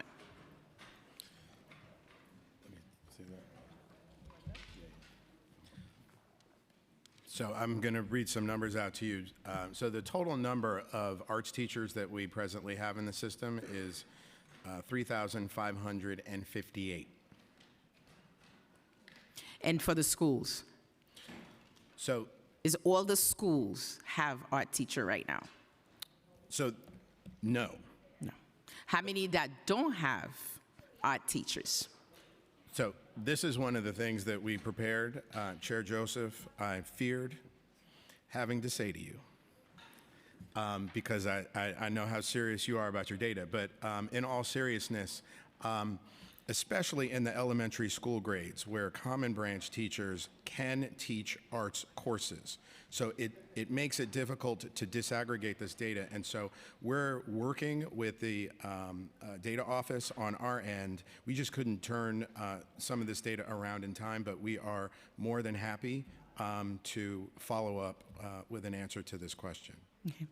My point is all stated from your statement, all statement here, how important it is to have arts. because myself personally, from the little country where I came from, we had arts. So New York City is a leading city, is the capital of the world. The reason that we're so excited, people love the city, I can tell you, because of artists. So therefore, let's work harder. I know how difficult it is. I'm not, I'm a dreamer somehow, but I'm a realist. So we're gonna have to just push a little harder to make sure our kids are exposed to art somehow, from pre-K kindergarten to where they're supposed to go in college. So thank you, because I live it, and I'm benefiting from artists in my home, and I know how important that is. So thank you so much for your time. Thank you, Councilmember Narcisse. Now we're going to turn over to Councilmember Dinowitz, who's going to ask what is happening with the Bronx and arts education. Thank you, Chair Joseph. My question is, what is happening in the Bronx with arts education? I can say what happens in Brooklyn, too. She fed me my lines. It was That's great. art. I could say I was a theater kid who never knew his lines.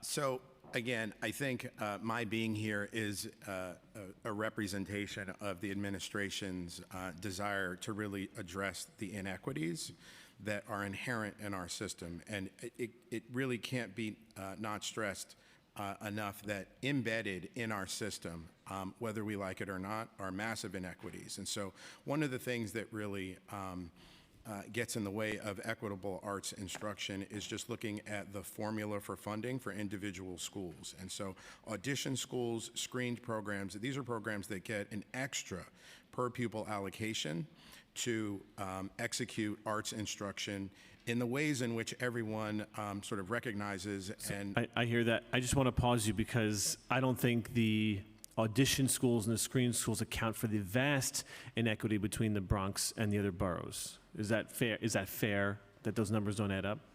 well, this is all I was going to say, is that the rest of the majority of schools are dealing with a funding formula that is very different. And so depending on where you are, you're just dealing with a different level of funding and access. And so to answer your question directly, the decisions around how principals use their budgets lives with the principal. And so one of the things that we do to ensure that we're supporting all schools, whether they're in the Bronx or Brooklyn or up in Washington Heights or out in Bushwick or Brownsville, which again, we are pointing all of our programs in these areas to ensure that we are doing the mindset shift with principals so that they understand how to put the core of the arts in their instructional vision, and then we also help them to understand how to resource their programs by.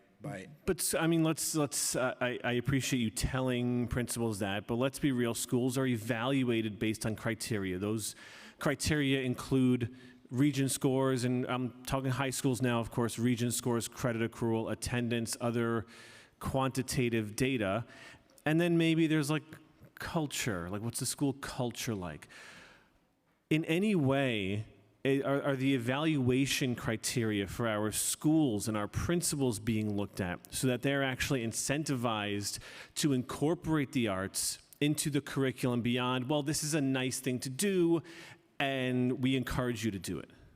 So I'm going to be frank with you. As a principal for 18 years in an unscreened, no audition school, the priority was not to make sure we had arts and culture. The priority was to graduate our students and meet the state graduation requirements.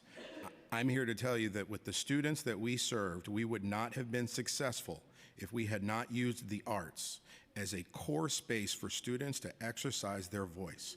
Many of the students that we got as ninth graders were functionally illiterate. And for a 15 or 14 or 16-year-old to admit at that late stage that they have difficulty reading is in many ways an impossibility. So for us, I can tell you, we proved this because we had graduation rates that were in the 80 percentile. The arts were the thing that enabled students to feel safe because they were able to exercise their voice and create community. And so one of the things that we're doing is making sure that we are doing a wholesale mindset shift. Right? This is not just let's throw some money at this and all of a sudden like arts are going to solve this. This is really about how the arts are implemented to push SEL work so that students feel safe to admit, I don't know how to do this thing. And we then can get into the work of the productive struggle that all students must enter to learn how to do something like. You know, I appreciate that, and that's sort of the exact type of leadership we want in our schools. But unfortunately, it's not the leadership we're seeing as system-wide. You taught the arts, I taught in an art school. And I have the experience of having a superintendent come to my school, the theater school, where 3 days in a row the theater teacher said to her, would you like to see the theater class in this theater school? And the superintendent was like, nah, freshman Regents algebra, freshman Regents ELA, that's it. And so I'm sure for every story you give, there are as many stories like mine, where the principals maybe want to do the right thing, maybe believe to their core that incorporating the arts is the right thing, is academically the smart thing. It's the right thing by our children, because I think you're right. One of the biggest struggles our children have is just simply saying, I need help, here's what I need, whether it's academic, social, emotional. And so the question isn't just, are you encouraging it? Are you providing resources? But how are evaluation criteria being changed? How is the mindset being changed, not just through your division, but through the entire teaching division at the DOE? And we can appreciate those stories and still recognize that it doesn't feel like these inequities are being met, especially when you also see academic outcomes in the Bronx are poorer than other boroughs. And then the principals are faced with a decision. Do I take heat from my superintendent, or do I fill this other gap with the arts? We know that the arts and the academic subjects are intertwined, that they support one another. But I do not believe that the DOE, outside of you and the people on this table, see it that way. What strides are being made with the DOE as a whole to recognize what you and I both know to be true?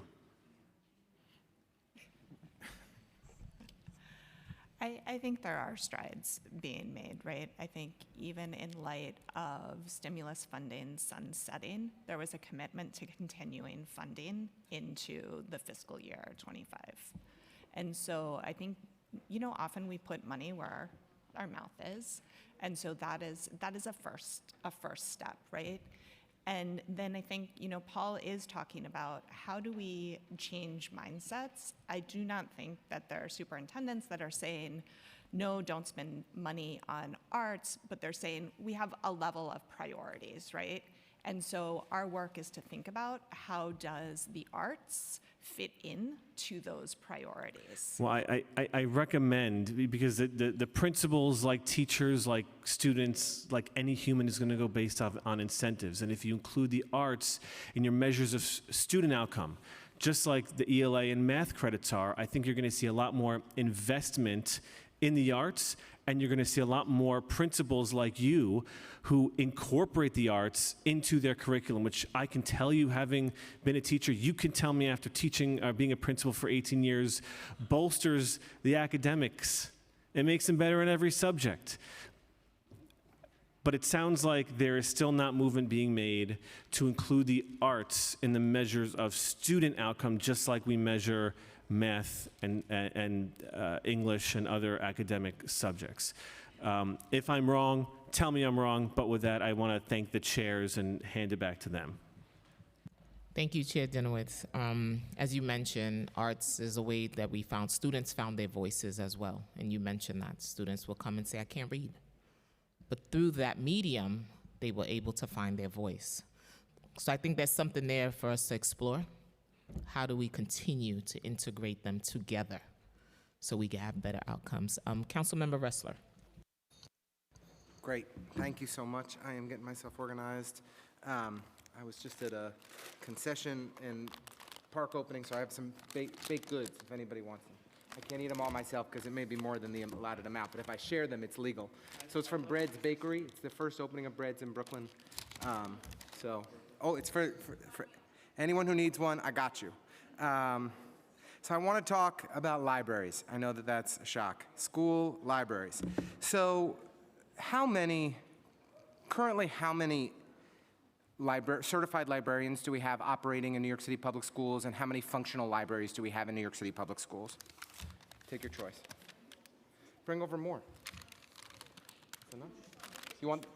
Eric gets the babka. Eric, come on. We gotta get, Eric gets the babka. All right, sorry. We're focused. I'm focused. I'm sorry. This is important. Arts and education libraries. Okay. How many certified librarians do we currently have operating in New York City Public Schools today? How many functional libraries do we have in functional school libraries do we have today? Turn on the mic, please. We currently have about 250 certified school librarians. The number might be a little bit bigger.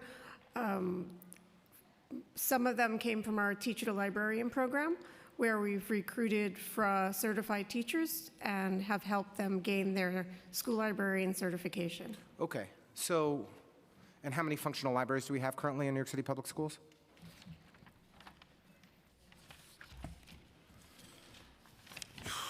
By functional libraries, we have over 1,000 buildings with libraries, and from those facilities being a standpoint, space planning stated that 1,039 school buildings with libraries, but they may not all have a functioning library program. Okay, why don't we try it a different way? How many schools don't have libraries?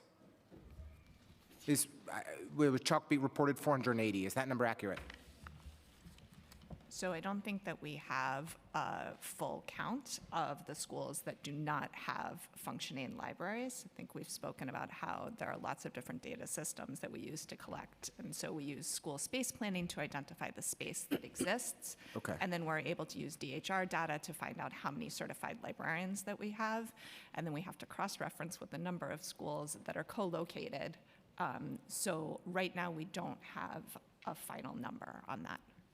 Okay, so I just want to be clear, showed up to a hearing on a bill that's all about tracking how many librarians and how many libraries we have functioning in our schools, and we can't answer the basic question of how many schools in New York City don't have a library. The Department of Education cannot answer the question of how many schools in New York City don't have a library. Do you want to try again? Is the Chalkbeat article that reported 480 schools in New York City that don't have a library, is that accurate? We can get back to you on. But come on, I don't want to be getting back, I don't want people coming back to me. We have a hearing where we have a bill where we are going to ask the most basic questions, and you don't come prepared. It's frustrating. I understand that, and I agree. This is literally the most elementary question for this bill, and you don't have an answer. We agree that having libraries is incredibly important. But you don't have data on how many schools don't have libraries. It's reported that 30% of schools in New York City don't have libraries. That's an embarrassment, but you don't even have the data to show it, which is why we need to pass this bill. Let's come back to the lack of librarians in our schools. So state law requires that every middle school and every high school with at least 700 children has a school librarian. Is that right? Yes, that's correct. And yet we're totally failing that and not in compliance with state law. Is that correct? We are working. Yes or no? We're working towards improving that number and have started. Okay, so let's go back on the data. So there's 250 certified school librarians today. How many certified school librarians were there at the beginning of the Adams administration? Roughly the same amount. Okay, It so you has say that we're increased improving. slightly because of retirements. Increase or decrease slightly? Decrease. Decrease Well, slightly. it stayed the same. So a moment ago you said that we're improving the number of, and we're making efforts and progress on this, but in fact, we haven't. We've made zero progress on this and just about everything else in the Adams administration in terms of the number of actual certified librarians in our schools. So let's go back a little further. 20 plus years ago, we had just about a certified librarian in every single school. Is that right? Basically. So what has happened in 20 years where we've decided it no longer matters for us to have librarians in schools? I agree with you that this is a place that we need to improve. Can you explain why we have suffered a devastating loss of librarians in our schools over the last 20 years and seen no improvement whatsoever under Mayor Adams? I think there's a national shortage of school librarians across the country, and that we have created a pipeline to increase the number of certified school librarians. We've sought funding to pay for that and have worked to reach principals to help them develop school library programs. Could I just do one more topic, if that's okay? Literacy. I think we would say that the mayor's top priority at the DOE in his 3+ years has been literacy. Is that right? Is that a fair characterization? That is. That is, okay. And we would all agree that the presence of librarians in our schools improves our literacy outcomes. Is that right? We agree. Great. So why, okay, so we agree that literacy is the mayor's #1 priority, that presence of librarians in schools improves literacy outcomes. Why has there been no improvement in the actual presence of librarians in our schools over these 3 years? And then I'll go a level further. Do you all analyze the presence, what schools have librarians based on the literacy data in those school districts and in those schools? Are we sending our certified school librarians on a needs basis to the 250 schools that are struggling the most around literacy goals and prioritizing those places for where we're deploying our librarians? How are we making those decisions? Is there a correlation between our inadequate literacy outcomes and where we're deploying our very limited school librarians? Well, so I think first off, again, budgetary decisions are at the hands of the principal, and so principals make decisions about whether they're hiring a librarian or not. And so when we're talking about those 250 certified librarians, they may already be in place in libraries. We can't at will redisperse them to other schools.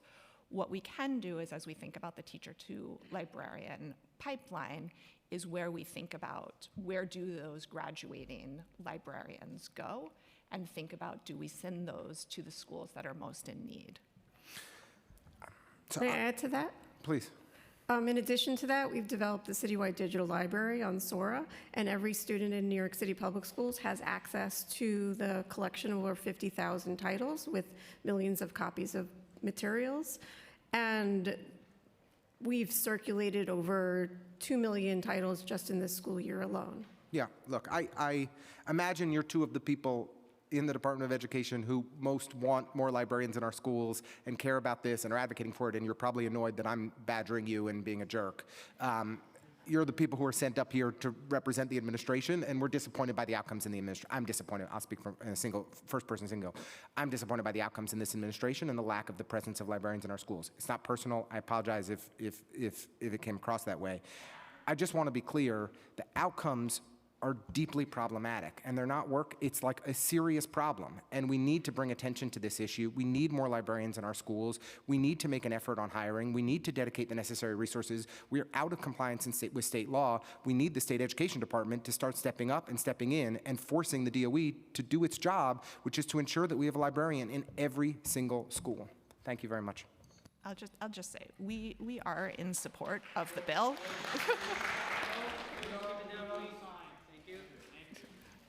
We are in support of the bill. We want to have further conversations about how we can ensure that the data is appropriately gathered and reported. And so I think we need to have more conversations about how we can do that.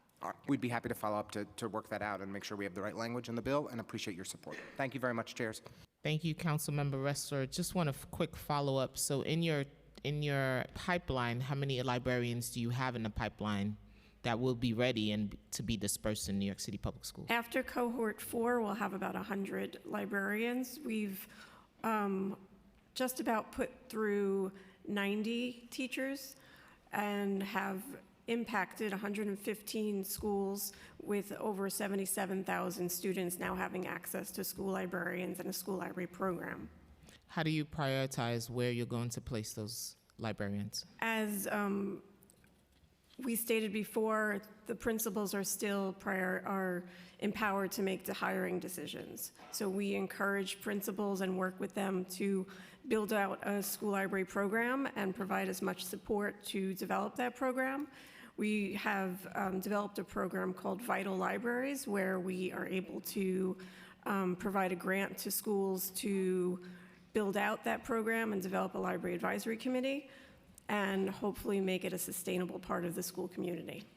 And what is the goal to grow that workforce, the librarian workforce? This year it's 100. What's the year for the next? What's the goal for the next 5 years? I'd love to have a number for you, but it's all based on funding. All based on funding. Quick question for learning.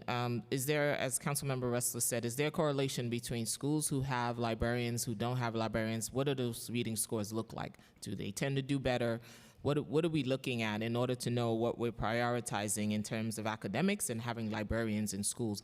I know my librarian, Ms. Pratt, was everything to our school building in writing and reading and making the love of books. And this is where you get your book talk from, right? This is where you get all of your writing skills. And teachers can't do everything as much as we wanted to, but in that library, magic was happening. And we got to continue to bring that magic across the city. I think that Well, I was just going to say I agree, as a daughter of a librarian. However, as we mentioned before, with Councilmember Ressler, we don't have the exact numbers of the schools with librarians. That's something that we can definitely work at, and I agree with you that it makes a strong argument for us to take a look at how the literacy rates are aligned with librarians, and then also what happens when a librarian is added to a school building. Yeah, that would be really amazing for our New York City kids, because we want to get that data, because as school leaders and school principals and a forever educator, data drives our instruction. So I don't want to, New York City Public Schools, and that's something I complain about all the time. Your data is never dating, never. So we want to make sure you have data so we can better be partners, right? So if you have data, that's how funding come in place. We'll know where to plug in the gaps. If I don't know what you need, I can't fund you. Huh? Yeah, sure. I have a follow-up. I just have a data ask as well. Can DCLA make the data from year-end reports available? I know that some of the information is available, some information we're discussing as potentially adding to this reporting in terms of aggregation. Some of the reporting and information is not available to the Council of Arts Advocates, so we just want to, in the spirit of transparency. Of course, we'll look into that and get back to you. Okay, I'm asking for your commitment. So I hope to have it as soon as possible. And thank you, Chair Joseph. Of course, Chair Rivera, anytime. Cultural competency. How does New York City Public School ensure arts education is accessible to diverse linguistic and cultural backgrounds of New York City Public Schools? As I mentioned in my opening, we have about 180 languages spoken in New York City.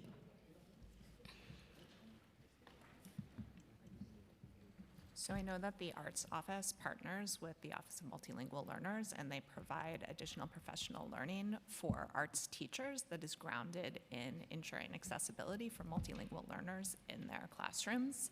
And I know Paul can talk with more specificity about what those actual professional learning offerings look like, as well as the arts grants that they make that are targeted towards multilingual learners. And that includes ESL teachers being at those trainings as well, right? Or bilingual teachers as well. So one of the things that we do, again, to support teachers throughout the year is we have 3 large grounding full-day professional development experiences, along with a full annual calendar of professional development that we provide in the boroughs, embedded in all of our practices, because we believe good MML practices are good for all students, in the same way good SWD practices are good for all students, because you just don't know from any given moment who's in your classroom, because students that aren't actually diagnosed with an IEP really may benefit from the supports that are provided by embedding these kinds of practices in all professional development. So embedded in what we do with all arts teachers are these practices. There's also, we have someone on the art staff that specifically is tasked with helping to partner and think through the best SWD and MML practices. And so one of the things that we are working on right now, in fact, we just allocated the funding for it, is a web presence, a website that will be able to provide specific resources for students, for teachers in supporting students with MML needs. And another population of our students that are always left behind in programming, special education. Students in special education being removed for art classes to receive mandated services. How is that incorporated? Sure.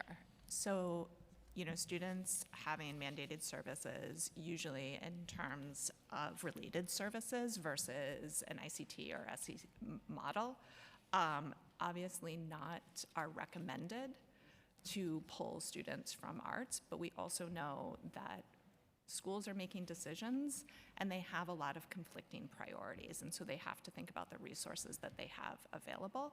I think one of the ways that we're thinking about how can we reduce the amount of times that this has to happen, because I don't think that we will ever be able to eliminate it fully, because of like very specific unique needs that a student has, is really thinking about how can related services be integrated into core content classes inclusive of the arts. And that's something that we talk about with our colleagues in Dial, to think about how might speech be integrated into the core classes so that students do not have to be pulled out of their core content classes inclusive of arts. Are you thinking of a push-in model that might work? Yeah, exactly. And that there are models that exist already. And so just thinking about how that happens, but I do think we have to be cognizant of the fact that based on the needs of a variety of students, based on very specific needs, we may not be able to eliminate that completely. For ICT model, how would that look? Because then you can do a push-in because you have both educators there, you have your gen ed, you have a special ed right there. How can you do a push-in for ICT model? So are you talking about a push-in for related services? Related services that can also incorporate arts in it. Because one of the things I'm seeing as the chair and even when I was an educator, our students with special needs get left behind for everything. Even summarizing, they can't stay till full day because there's no bus to bring them home. There's so many different barriers. How do we remove some of those barriers and allow students to also enjoy arts education? So what I would say is, if we're talking just about either a special class or an ICT model, I don't think that that removes students from arts programming, right? Those classes then follow the regular program of a school. And so the arts office then does work on thinking about how are we making sure that arts instruction is inclusive to all within those models. I think when we're talking about students being pulled out of an arts class to receive services, we're talking about related services that might be counseling, hearing services, PT, OT, so on and so forth. And so thinking about what are some models that exist for those to be integrated, whether it's into their English class or to their arts class, so that they don't have to be pulled from core content. That would make a lot of sense. How are these students being tracked? The students are special education students. How do you track to make sure they're getting their services and getting a little bit of art, a little bit of something? Well, students so I think they're getting art, right? Because they are part of the general population within the schools that are receiving art. And so special classes are not eliminated from receiving arts in that school. And then we talk about the percentage of students within a school that are getting arts education. That's inclusive of all. I think we're talking about like unique cases where a student is pulled out, and that really has to live within the school, right? Because those service recommendations are reported in CSIS. That would just be for specific students and not sort of a school-wide view. And so schools have to be cognizant, and going back to Paul's thing about that, this is really a mind shift thing. And so principals, when they're making programming decisions, have to believe that the arts are important, and the arts are important for all students. And as they're making programming decisions, keep that in the forefront of their minds. School leaders. How does New York City Public School assess whether students with disabilities are receiving equitable arts, both in inclusion settings and also in District 75? I think earlier DCLA talked about their programming in D75. I remember.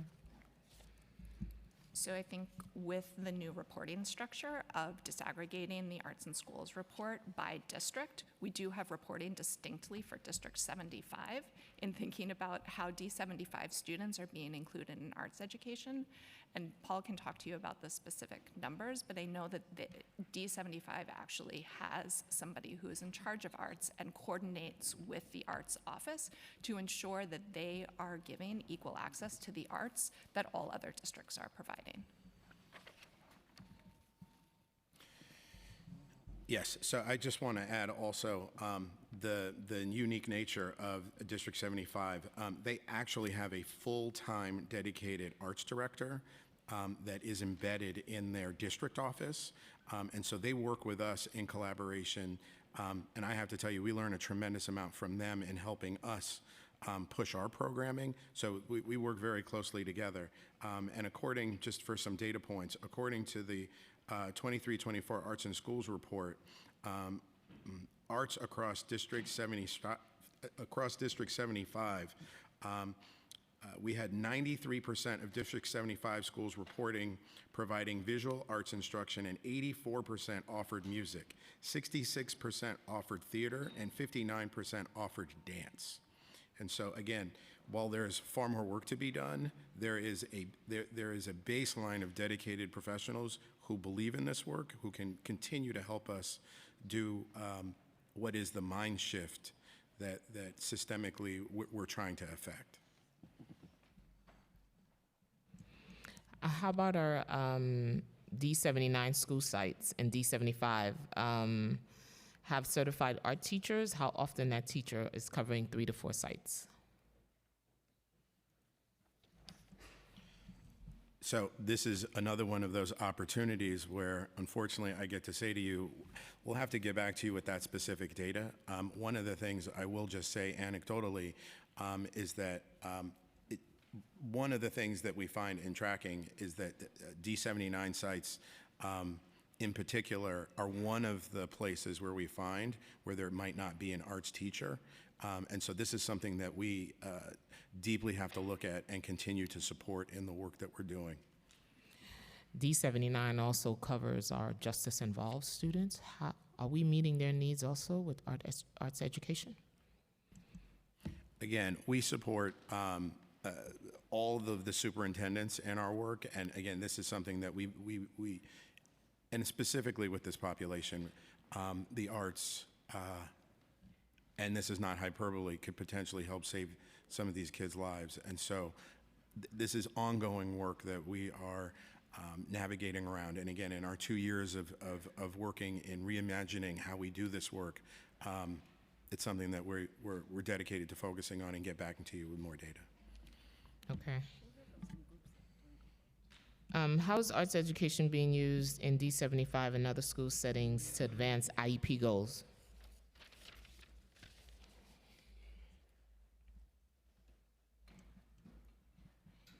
Can't speak specifically to students' IEP goals, but I think what we see with the dedication in D75 to integrating the arts, that definitely has to be part of their belief that being a part of the arts will help benefit the IEP goals. I think we can turn to our colleagues in Dial to find out more about what those IEP goals look like aligned to arts education. And I've been getting calls about this class size. With the implementation of class size reduction mandates, how is New York City Public School ensuring that dedicated art space, such as music rooms, dance, and visual art classrooms are preserved and maintained for intended use? And my art teachers are not arts on wheels, pushing carts around, but they have a dedicated space for students to really enjoy art. So, of course, here representing the arts office, we believe that the arts, having a dedicated facility is the ideal.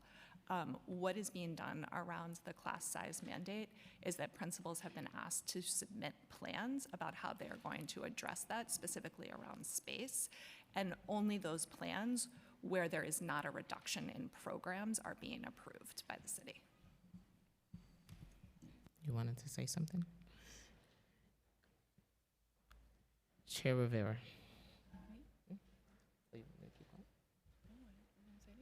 Oh, okay. Art facilities. The Arts in School report found that 52% of schools do not have dedicated art classrooms.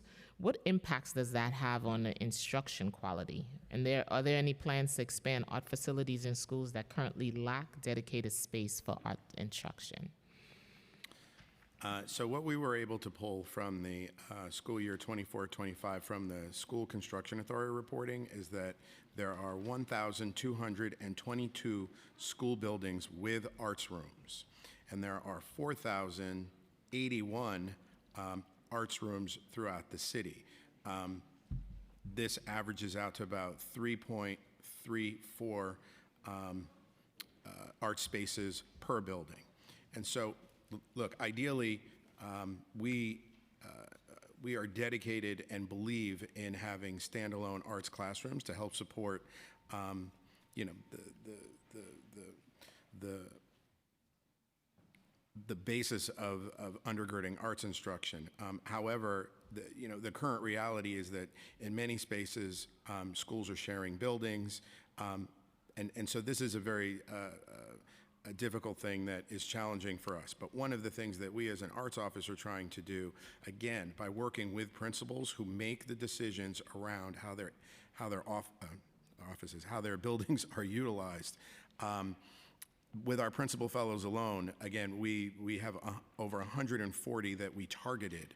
And again, we represented this as if you come to the arts office and you work with us and the unique kind of professional development that we will provide, we were able to then leverage through this administration, ensuring that the plans that we develop with them at putting the arts at the core of their instructional vision, we were then able to come in and help do facility upgrades for them. So we are looking forward to making sure that those facility upgrades are completed by the end of this school year, and we look forward to our next cohort of 70 plus principals for next year, where we can also hopefully provide this kind of opportunity.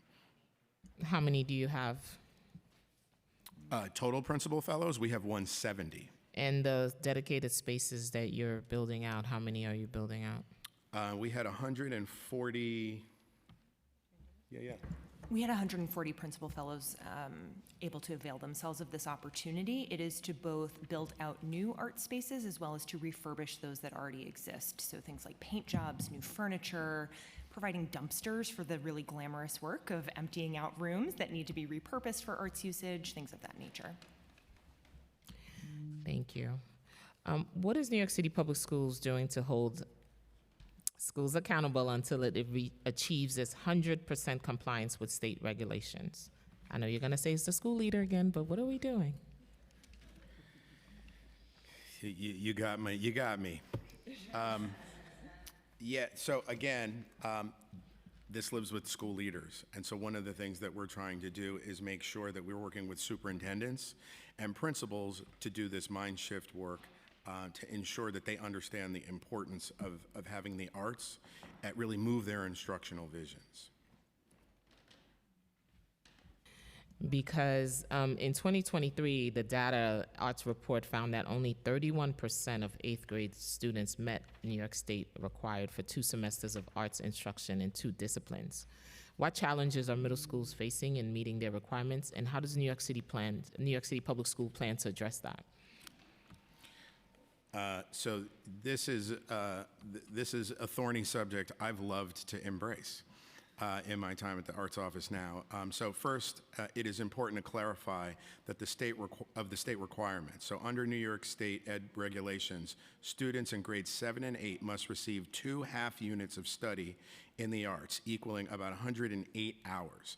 The instruction is to occur across 2 different disciplines, right? So it is the first time in a student's trajectory where there is actually a specific designation that you experience 2 different disciplines and get credits in those disciplines.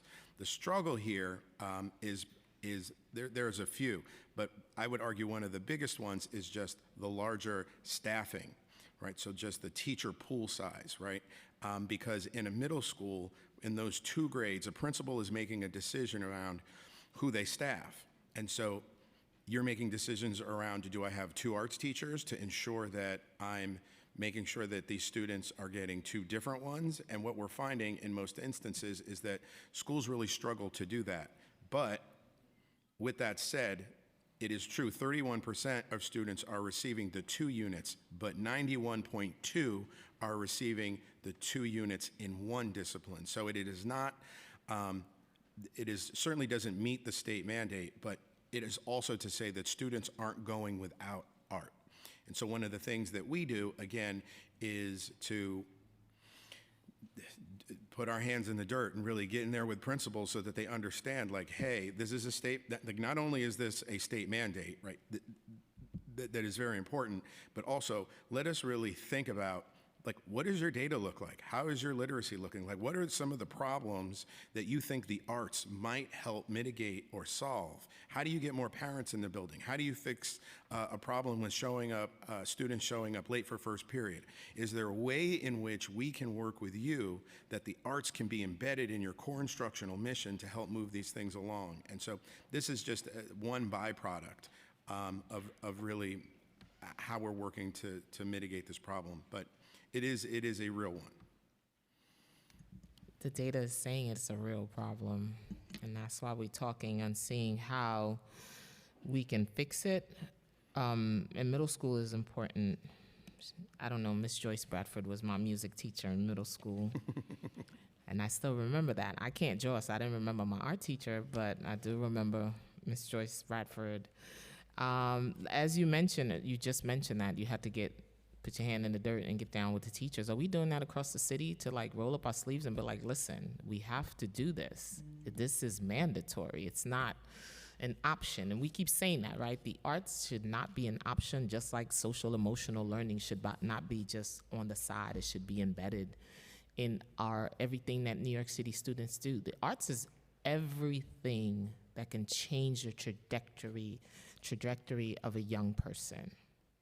And that's why I even asked you if you are involved in D79, our students who are criminal justice involved, because art could change.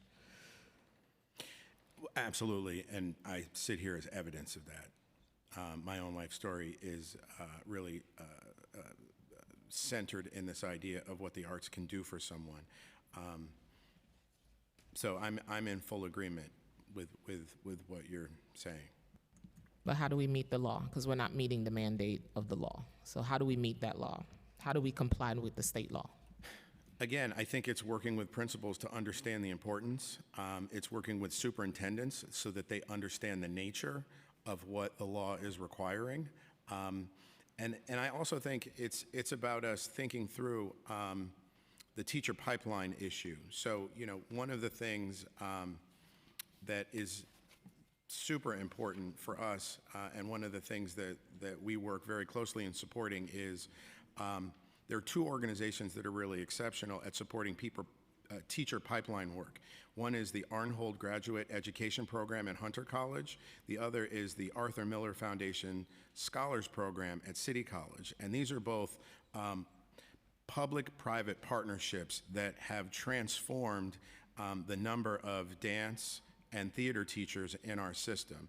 And so not only are teachers supported while they do their classwork, they're also supported once they graduate and land in a school with stipends and specific professional development that we work with these partners to help provide. And so these are some strategies that we believe are concrete, that obviously they don't live in our ability to mandate, but they do speak to the rigor with which we're trying to align our office to how the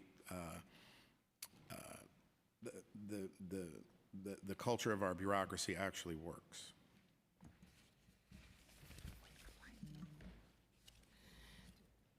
Thank you. For the funding, in $41 million in 2024, $41 million in federal stimulus dollars were used for art programming. $25 million of this funding was distributed through school allocations. How was the other $16 million spent? In FY24, the other $16 million was also allocated to schools through a SAM.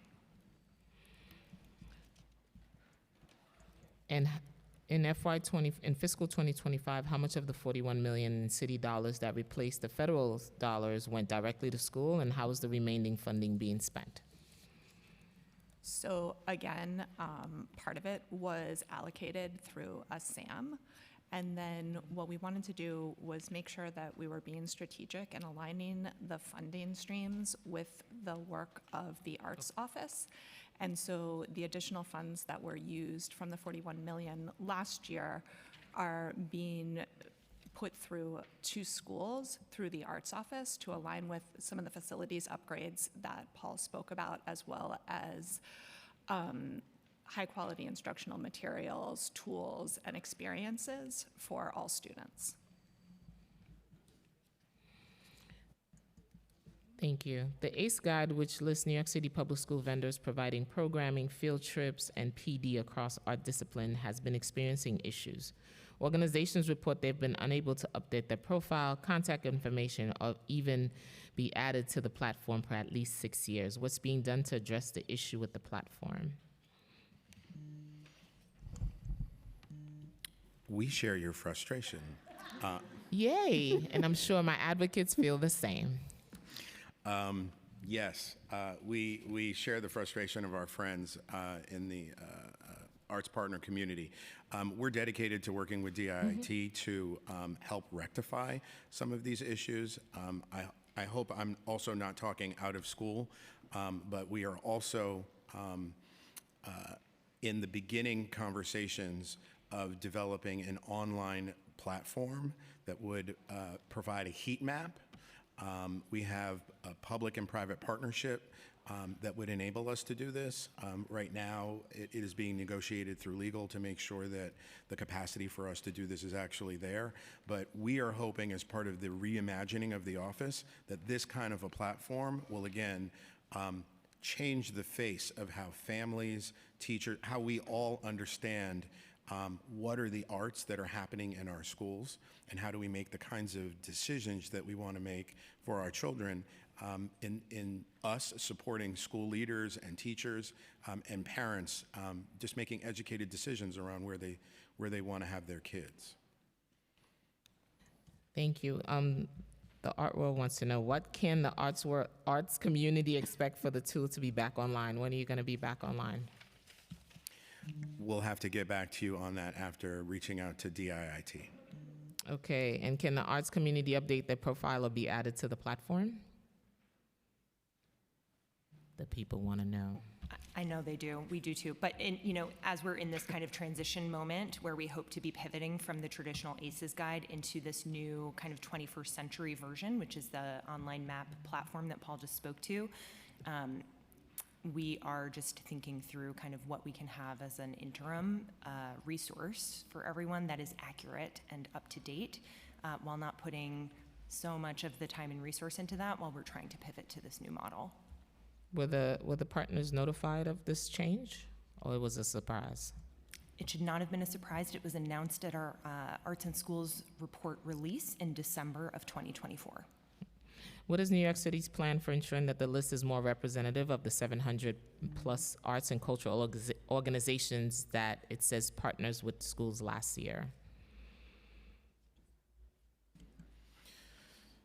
So I think, again, the answer to that question really lies at the core of how we're trying to reimagine building this heat map, because building the heat map would completely transform the ways in which arts partners are included in being represented in that ecosystem, along with schools, being able to represent what schools have from the DOE perspective, what courses are they offering, what kind of connected pathways from elementary to middle to high. If you want to be able to go for an audition track, that will be able to be articulated for you if you want to be able to stay in your home community. And so all of that is at the core stages of the things that we're beginning to plan right now. I'm sure that the arts community will be very happy.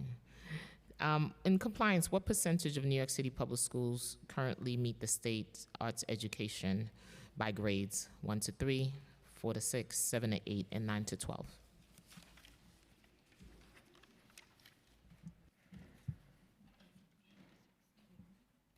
Question 16, right? I think we're talking about teachers as a process, like compliance. Yeah, 92.5. Yes.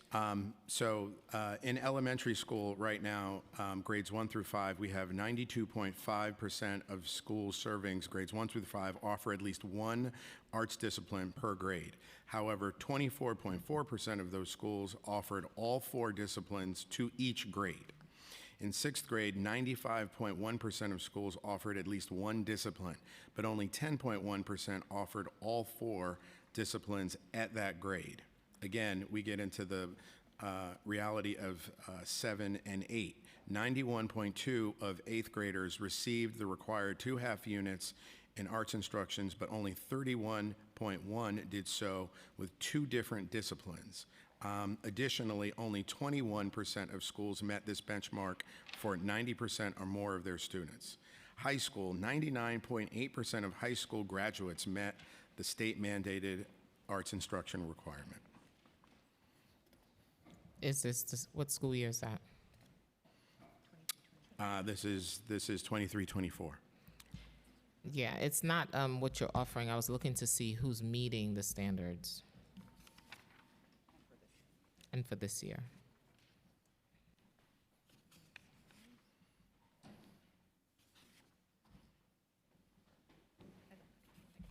Yeah. You mean current data live for students for this current 24-25 school year? And you'll get this to us? I know that's what you're going to say, right? See, I know what you were going to say. You're going to get Then I get won't back to say me? it. I'll get back to you. I'll own it. Yep.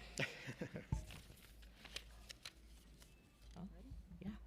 So thank you so much. You'll be getting a follow-up letter from us with lots of questions that you were supposed to answer but didn't have the answers. So thank you for being here. Thank you. Thank you so much. Thank you very much. We really appreciate your support. And of course, we always encourage you to stay and listen to the many, many groups that have signed up to testify. They're doing Yes. incredible work.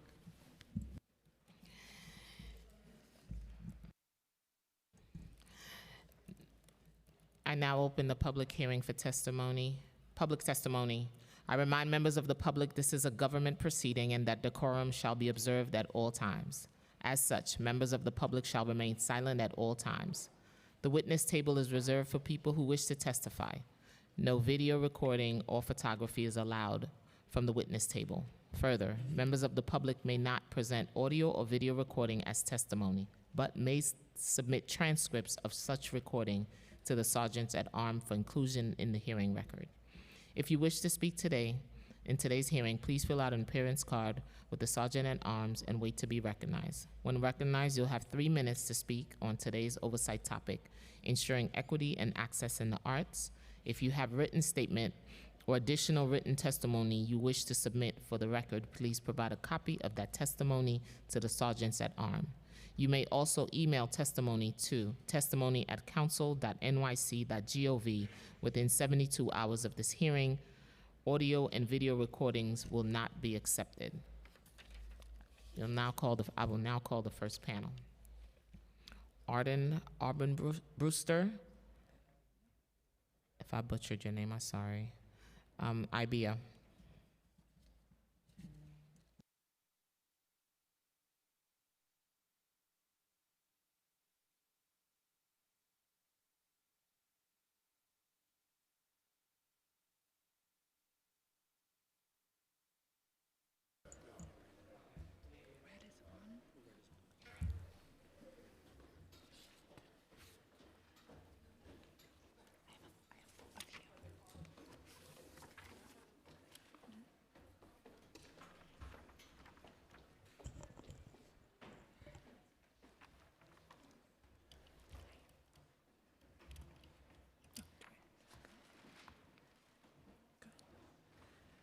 Good afternoon, Chair Joseph, Chair Rivera, and members of the Committees on Education and Cultural Affairs, Libraries, and International Intergroup Relations. My name is Arden Armbruster, and I'm a lead budget and policy analyst at the New York City Independent Budget Office, IBO. We are an independent, nonpartisan city agency that conducts fiscal and policy research for the city. Thank you for the invitation to testify today. I will be speaking about IBO's analysis of school-based programs funded through the Cultural Development Fund, CDF, a competitive grant program administered by the Department of Cultural Affairs, DCLA. I'll be sharing just a few findings from IBO's recent research, but our written testimony includes additional details. We also conducted an analysis by school district, which will be available on our website. IBO looked at CDF-funded programs and arts teacher staffing at traditional public schools, using data from the fiscal year 2022 CDF grant cycle and the 2021-2022 school year. Our research showed that around 3/4 of schools citywide received a CDF program, and a similar share of schools had at least one licensed arts teacher. Just over half of schools had both a CDF program and a licensed arts teacher, but these programs and teachers were not evenly distributed across boroughs. Compared with schools in other boroughs, Manhattan schools were more likely to have at least one licensed arts teacher, and on average, they had the highest share of teachers who were arts teachers. 90% of Manhattan schools received a CDF program. In Queens, schools were about as likely to have an arts teacher on staff as Manhattan schools, but they were the least likely of all of the boroughs to host a CDF program. Only about half of schools received a program in FY22. Staten Island schools were the second least likely to receive a CDF program, and they had the fewest arts teachers as a percentage of all teachers. Nearly 1 in 10 schools in Staten Island and in the Bronx had neither a licensed arts teacher nor a CDF program. Otherwise, Bronx and Brooklyn schools were fairly similar in our research, with the Bronx having a slightly larger share of schools with a CDF program than Brooklyn, and Brooklyn schools more likely to have an arts teacher than schools in the Bronx. Manhattan-based CDF grantees provided the vast majority of CDF programs in schools, about 4 out of 5 programs. However, they were more likely to partner with schools outside of Manhattan than within the borough. CDF grantees from other boroughs typically worked in schools in their borough, particularly organizations from the Bronx and Staten Island. The data IBO used for this research have some limitations. In a small number of instances, programs that appeared to be school-based were excluded because they could not be definitively matched to a known school address. Additionally, the CDF data don't quantify depth of engagement, as Chair Rivera mentioned earlier, such as the number or length of visits. The data do not include the timing of visits, so some of these programs may be after school. Accordingly, the intention of this analysis is not to equate CDF-funded programs to instruction by a licensed teacher. Rather, our hope is that this can shed light on the distribution of services to help plan and coordinate the many programs through which the city provides access to arts education. Thank you again for the opportunity to testify, and I'm happy to answer any questions. Thank you so much for your testimony, and we saw some of the tables in the actual physical copy that you've presented. If Manhattan-based organizations are primarily working with schools outside of Manhattan, do you have a breakdown of which boroughs they're working in? Yes, we do. So as I said, 65% of school programs conducted by Manhattan-based CDF grantees occurred outside of the borough of Manhattan, leaving 35% in Manhattan. So if we break down the 65%, we get 24% in Brooklyn, so the next most likely borough for them to work in, 20% in the Bronx, 17% in Queens, and 3% in Staten Island. Yeah, you mentioned that Queens schools were the least likely to host a CDF program, followed by Staten Island. I know you shared some of the percentages for each borough and citywide, but some of the data you used, well, the data is from fiscal year 2022 CDF grant cycle. Why not use more recent data? So at the time of the analysis, 2022 was the most recent data set provided to us by DCLA. Did you request more data from DCLA? We did. We first requested the data in October of 2024 for FY23, and FY24 was not available at that moment, but we put in the request then. Okay. And can you remind the committee about IBO's charter mandated powers as they relate to data access? I would be happy to. So the charter states that IBO's director shall be authorized to secure such information, data, estimates, and statistics from the agencies of the city as the director determines to be necessary for the performance and functions and duties of the office, and such agencies shall provide such information to the extent that it is available in a timely fashion. And if you could just tell us very briefly, you talked a little bit about it, but how the research was conducted and how easy would it be to replicate it for other years? Sure. So I think on its face, it's pretty straightforward. You want to know how many schools had a CDF program. We're matching the location address information for the CDF grantees that is produced as part of the end of year reporting to addresses of traditional public schools in this case. So we used District 1 through 32 and District 75.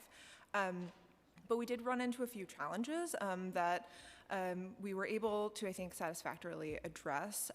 One of them is the DCLA addresses aren't sort of validated. So you'll have spelling errors and things like that that we need to clean up to be able to match to the DOE addresses, which are maintained by our education team and quality checked. And then you have the co-located schools. Schools are on a campus where you might have 5 schools at one address, and then if you're matching to the CDF data, then you might have sort of 5 programs at 5 different schools. So we had to go through manually and sort of assign programs based on a description and the CDF data. And then the last thing I'll mention on the sort of challenges front is that the District 75 schools, where you do have schools that have multiple sites, we did see a couple of instances where there was a D75 school, or it appeared to be a D75 school, and we had to sort of assign it back to the main location to make sure that we were sort of capturing that, that school. But those, both the campus issue and the D75 issue, was a really small number of programs that we weren't ultimately able to sort of assign to a school and include in the data. Sort of saying all of that, having undertaken this once, I think that I have some ideas for how we might do it faster in the future. And then one thing I wanted to mention, sort of from the perspective of an analyst, that would reduce the amount of time needed to conduct an analysis like this and also improve the quality of sort of the matches that we're talking about, is to include a school ID in the CDF reporting data. I know this is something the council does for some of its reporting. These are called DBNs, district borough numbers, and it would allow us to match directly on that DBN instead of on an address where you might have just an accidental flipping of numbers in address or avenue with 2 Vs that can complicate the research process. So I think that would improve the quality of the match. Brilliant. Thank you. All right. Well, I want to thank you. The analysis, the information is incredible, how you've put it together and really sort of highlighted what a lot of us knew already, which is great that we have Manhattan organizations going outside of Manhattan, but we also want to ensure that the organizations actually rooted in these communities are being supported. So also improving the process and the reporting itself, we certainly want to work with you on that and ensure that all of our charter mandated responsibilities are fulfilled. So thank you for your research and for your dedication. Thank you. Thank you very much.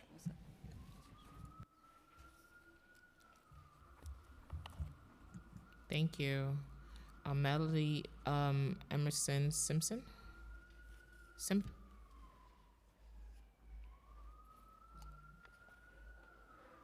Melody Emerson?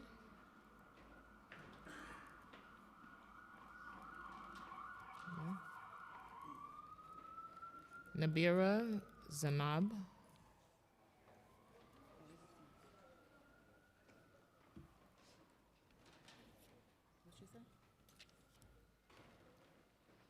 Ashley Marquez? Shima Zayira? I think it's like Sarah Stone?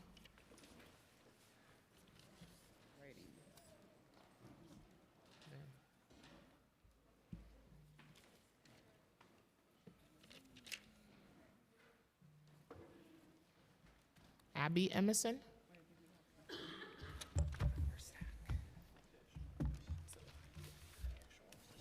I know that's one. These are just, oh wait, that's me, sorry.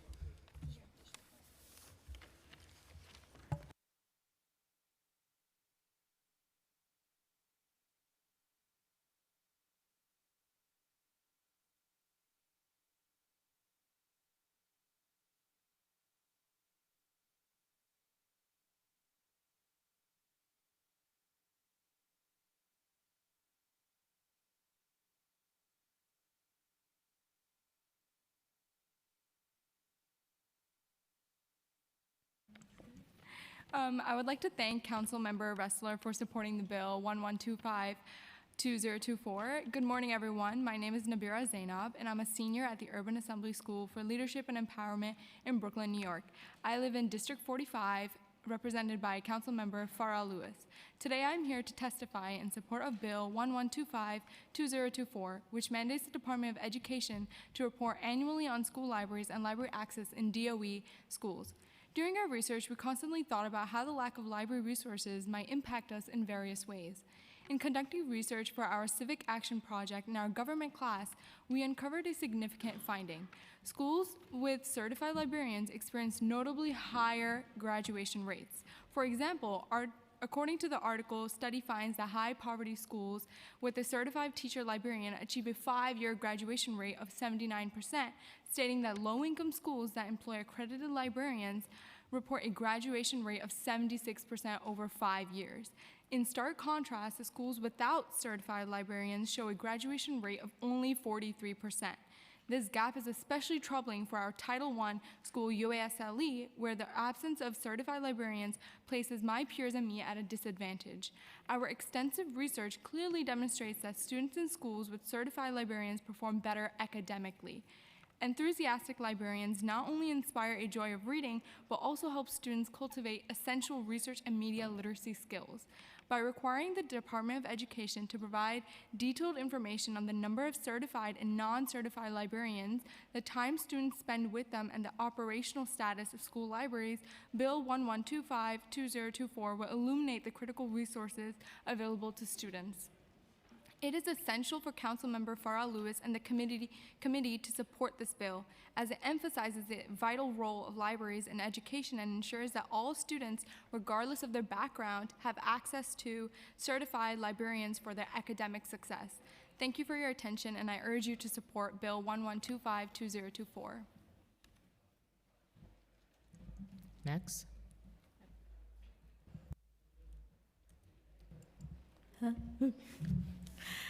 Good morning, my name is Ashley Marquez and I am 17 years old. I live in Borough Park in District 44 and my council member is Simha Felder. I am currently a senior at USLE in Borough Park. I am testifying today to support the bill to require the Department of Education to report on school librarians and library access in New York City public schools.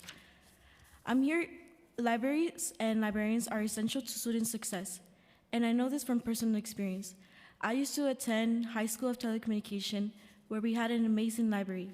It was a safe, quiet place where I could focus and learn. The library had books, computers, and printers, but more importantly, it had a librarian who was always ready to help. I still remember asking about life during the American Revolution. The librarian took the time to help me understand by providing resources, not just memorizing facts. Now at my current school, we don't have a library. When I have questions, my teachers try to help me, but they are often busy. There's no quiet place to study, and at home, it's easy to get distracted. I really miss having a librarian and someone dedicated to support my learning. Every student deserves access to a student library and a librarian. I hope you'll support the bill so that all students in New York City can have the same opportunities as I once did. Thank you.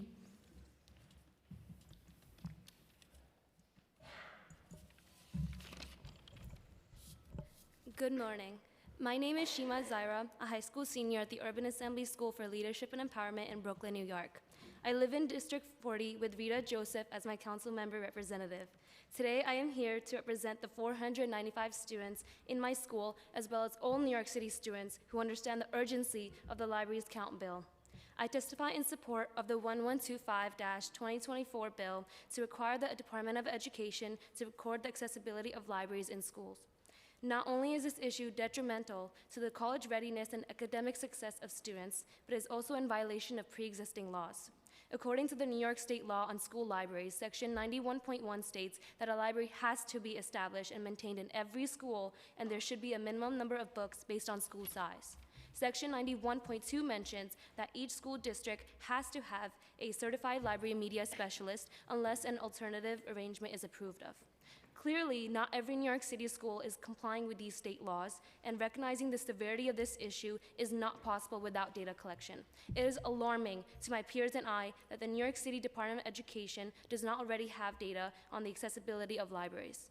This bill will not only strengthen pre-existing laws, but hold New York City schools accountable for their violation of state laws. Yes, it will take time and planning, but passing this bill will be monumental because the students in the city need more transparency and need more clarity from the Department of Education. I attend a Title I school with a majority immigrant student body that does not have access to a library. This means that my peers and I do not have a designated space to work on our assignments or the support of a librarian for research projects and finding books to read. Is it truly equitable for our city to continue accepting the disparity between public schools, or is it time to reform our education system to serve the students? Because when you improve the lives of students, you improve the lives of all citizens in this city. We highly advise you to move forward with this bill. Thank you for your time and consideration. Hello, my name is Sarah Stone, and I have the privilege of teaching 12th graders at the Urban Assembly School for Leadership and Empowerment, a Title I DOE school located in City Council District 44 and Community School District 20. Thank you to all the City Council members who have responded to our students' advocacy emails and invitations to speak at our school. In our 12th grade participation in government course, students chose a civic action issue to focus on, and the lack of library access at our school resonated with many students and teachers, as you can tell. I'm joining my students here today in support of Bill 1125. Transparency in data is a first step towards ensuring that all New York City public school students have access to the comfort, imagination, resources, research opportunities, and learning experiences provided by school libraries staffed by a certified school librarian.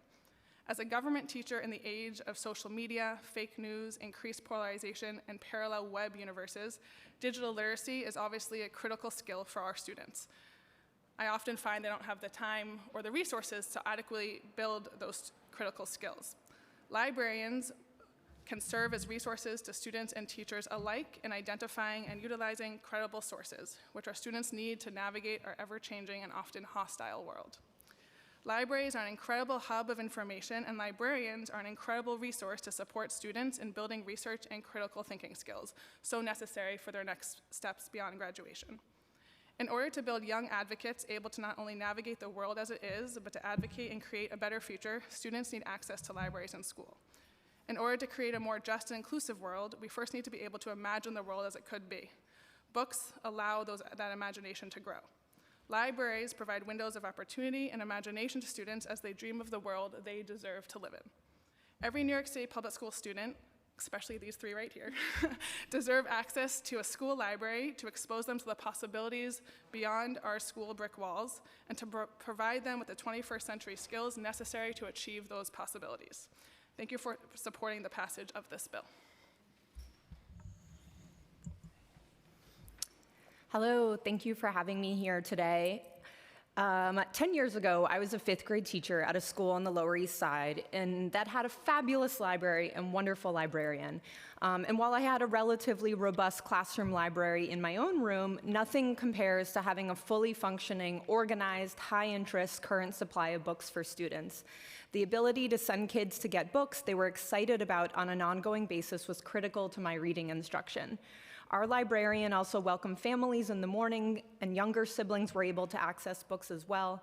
We also partnered with her to work on research projects. She taught lessons related to digital literacy, research skills, tech skills, and the like. The library also served the 2 co-located schools within our building, and so it served as an important bridge between 2 very different and frankly very segregated schools. I'm here today to speak in strong support of Intro 1125. My name is Dr. Abby Emerson. I'm a former elementary school teacher and now current education professor and parent of 3 children in DOE schools. I was really surprised to learn that the DOE doesn't track library data already, and this seems like one small but highly necessary step to getting libraries into our schools. I had some figures here about, this number of libraries and whatnot, but frankly, today I've heard a lot of different numbers between the rally outside and in here, and I think that's kind of the point, is we aren't really clear on what is going on, and then it makes it really hard to advocate as necessary, so we need that. The science of reading is a hot topic in education these days, and there are a number of benefits to the practices in the NYC Reads program. Phonics instruction is coming back, and that's great, but I have heard concerns from educators that sometimes there's too much emphasis on phonics without also providing high-interest books that kids want and choose to read, and it's that balance that we absolutely need. So a strong phonics program must be accompanied by access to quality texts that a school library would do. Years ago, I worked at another New York City school that had a book room, And teachers could access the books, but without a librarian, it quickly devolved. And busy teachers couldn't maintain it. Books would obviously disappear into classrooms, not returned. So the librarian is what makes it functional. And another thing I was thinking about that I heard today is that for my daughter's school, my children's school, building space is a key issue. I'm sure everyone in our school community would love to have a library, but frankly, I can't even advocate for it because there's literally nowhere in the building for it to go. So it kind of, we're at a stall there. We've heard today a lot about the research, test scores, graduation rates, morale. All of these things go up when a librarian is employed. So I encourage us all to think about this and support 1125 as a critical step to ensuring all New York City students have access to some amazing benefits. Thank you. Hello, my name is Melody Emerson Simpson, and I live in Brooklyn, District 36. I'm 7 years old, and I'm in second grade at the Brooklyn Brownstone School. I am here today to try help get a library in my school. My school doesn't have a library, and I would really like one. My favorite books right now are the Chronicles of Narnia and the Real Pigeon series. When I read books at the library, I feel like I'm going to a different world, just like Lucy, Peter, Edmund, and Susan in the most famous book of the Chronicles of Narnia. I would love libraries could practice my computer and research skills. Please support intro in 1125 so that I can have a library in my school and all schools. Thank you for your time. Thank you so much. I'm currently reading Diary of a Wimpy Kid, Big Mess. That's my favorite graphic novel series. I even have a copy autographed by the author. So thank you for that. And we'll keep fighting for libraries. All right? Chair Rivera and I, we got you. Thank you. The next panel is Shantae Take. On Zoom, Kimberly Olson, Aria Henry, and Damien Bazanda. Am I saying it wrong? If I am, forgive me. You may begin on Zoom. Yes, Shantae Take is on Zoom. Yes, hello. Hi, everyone. Sorry to not be there in person. Good morning, members of the committees. My name is Shanta Thake, the Aaron Krantz Chief Artistic Officer for Lincoln Center at the Performing Arts. We appreciate you taking the time to emphasize the importance of equitable access to arts education. Today's education landscape is different with the pervasiveness of technology, information overload, and the ongoing impacts of the pandemic on student learning. Yet the need for truly deep arts education experiences for everyone has never been more essential to the social emotional learning of students. This requires an increase in funding for arts education in all public schools, more partnerships with arts educators, and elevating arts education within the core curriculum.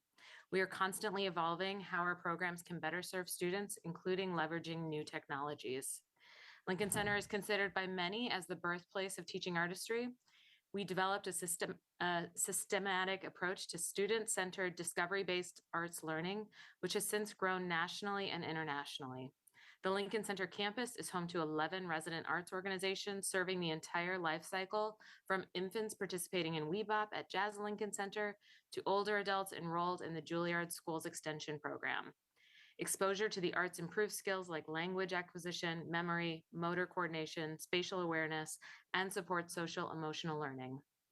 A few examples of our work: in collaboration with the NYC Schools Arts Office, Middle School Arts Audition Bootcamp served over 400 students, representing 173 public schools across 5 boroughs last summer. For the inaugural season of the Festival Orchestra of Lincoln Center, nearly 300 Summer Arts Institute students received free coaching, observed a rehearsal of the orchestra, attended a performance, and selected student chamber ensembles performed at Lincoln Center. Building off that success, we launched the free Young Artist Pipeline to serve students as early as 6th grade in developing skills in the arts with nearly 100 students enrolled from Title I schools. We also recognize visibility as part of creating a culture of belonging. Initiatives like Access Ambassadors and Passport to the Arts recognize that access needs must be integrated in the creative process and not an afterthought.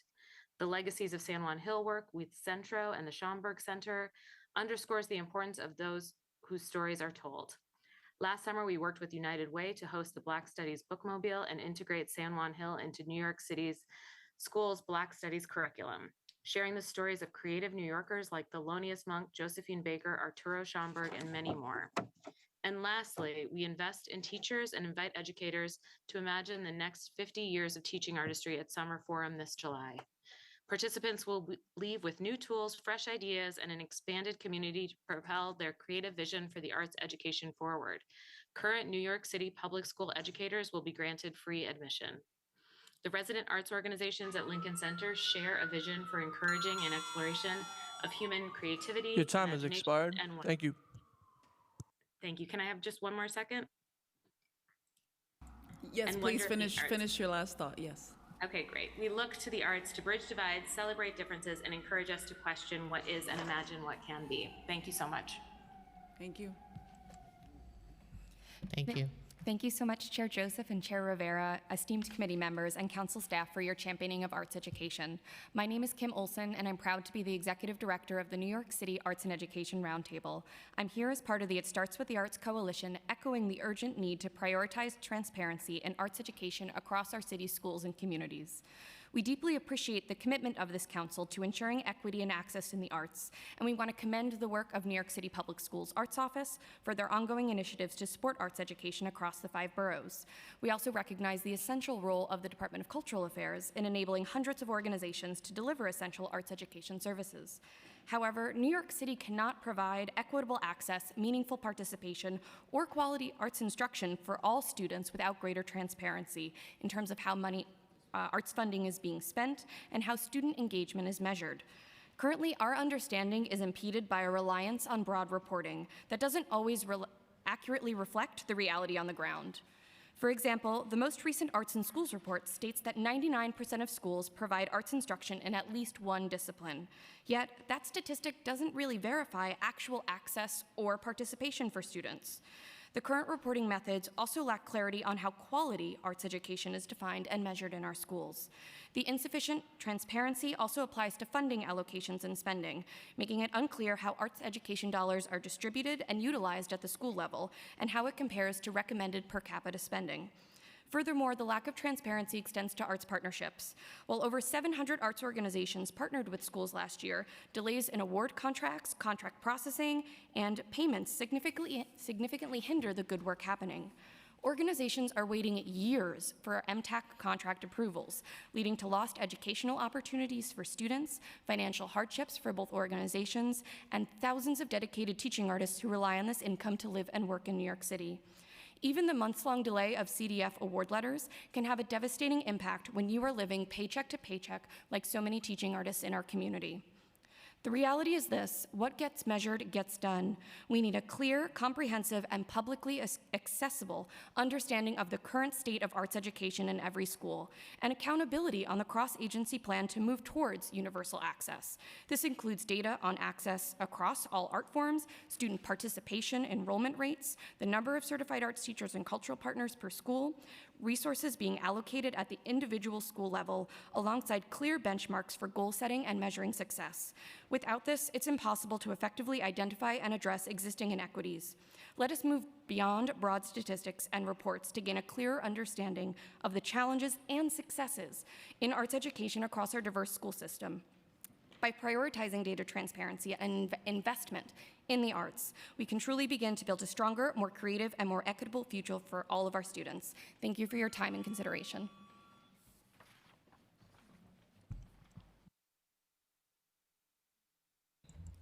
Good morning. Thank you, Chair Rivera, Chair Joseph, and members of the committee for the opportunity to speak about the Whitney Museum of American Art's work providing arts education in New York City schools. I am Araya Henry, Manager of K-12 Initiatives and Youth Learning at the Whitney, and I lead programs that serve youth audiences. These programs include our teen program, Youth Insights, our school visits, which are free for New York City public schools, online lessons, school partnership programs, and a teacher training program called Teacher Exchange.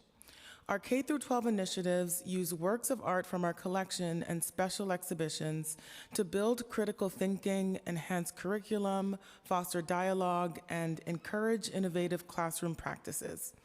Today, I want to spotlight our school partnership with Gotham Professional Arts Academy, which is a Title I public high school located in Bed-Stuy, Brooklyn. Since 2008, the Whitney has worked with Gotham students and teachers. Each year offers in-depth, multi-session programs connected to classroom curriculum. This past year, we had over 460 touch points with Gotham's community, including in-class programs, museum visits, artist events, and family engagement nights. Students engaged with special Whitney exhibitions, using art to explore themes of inheritance, identity, and social change. The Whitney also recognizes the critical need for arts programming that meets schools where they are. This spring, we are piloting a new partnership at Ellis Prep Academy, a public transfer high school in the Bronx, serving newly arrived immigrant students. Our program brings teaching artists directly into classrooms, helping students engage with contemporary art in ways that support their language development and academic success. Partnerships like those at Gotham and Ellis are only possible with continued investment. Arts education raises academic achievement, supports social-emotional learning, and builds stronger communities. Thank you for your leadership and commitment to ensuring equity and access in the arts. Hi, I'm Damian Bazadana. I'm founder of Situation Project, and thank you for having me. This has just been a remarkable experience, surrounding myself around all the amazing work that's happening in the arts and cultural community. It's a little bit of imposter syndrome for me because this is a little bit outside of my normal lane of work. Last 20 years, I've spent running a marketing agency where my job is to bring audiences in to arts and cultural experiences. We're in the cultural capital of the world. There's some remarkable cultural experiences, and my entire job is about filling those seats. One of the truths that happened that I've recognized over the past 20 years is that there is consistently, year after year, millions of seats that go empty. And that's millions, every single year, predictably. Broadway alone, just for example, these are public numbers, about 1.5 million seats go empty every single year. And at the same time, I think we've learned all today, we've talked about it, kids in the city are not getting adequate access to the arts. Arts exposure, arts education, arts are missing from a significant number of kids' lives. I believe, as I know everyone else in this room does, that arts are important. I look at it, I think of arts as avocado for the soul. It is a nourishment that is critical to the growth and support of our children and our communities. And so when I look at the millions of empty seats that are happening throughout the year in the cultural capital of the world, I wanted to do something about it. So in 2011, I founded Situation Project, which was my for-profit company creating a nonprofit institution that enabled us to open doors to live shows where we saw open inventory. In addition, we opened up career opportunities, so for the kids to realize all the amazing jobs that are in the arts and culture community, which I don't think gets talked about enough. High-paying jobs in the arts and cultural community that we're gonna need for the city to thrive. In addition, taking them on school tours to understand higher education and how you can continue to advance your career in the arts if you choose to do so. We've done a lot with a little. My for-profit company, where I've made personal investments in this, we cover the overhead and the operating costs. Any ounce of money that comes in goes 100% to programming. Since we've launched the organization, we've reached over 100,000 students. That's a number that we've broken recently that I'm extremely proud of. My executive director, Samara Berger, is here. Eliza Palter, a lot of other people are a big part of this, but this is truly a project of passion, money that I've personally put in, and we've raised by private donations of people who support this. But as proud as we are of 100,000 students, I think that's just a small dent over the 13 years we've been doing it. It's like skimming rocks in the ocean. One of the primary reason I want to come today is to provide testimony that I think that there's hundreds of millions of dollars of untapped equity right around us right now. There will be 3 to 5 million empty seats this year in the cultural capital of the world. And if you put a value on those tickets, it comes out to a significant number. I think there is an opportunity for private and public partnerships to be discussed, move forward. At Situation Project, we are committed to continue to do that, and I personally will do whatever I can to help support that. Thank you for having me. Thank you.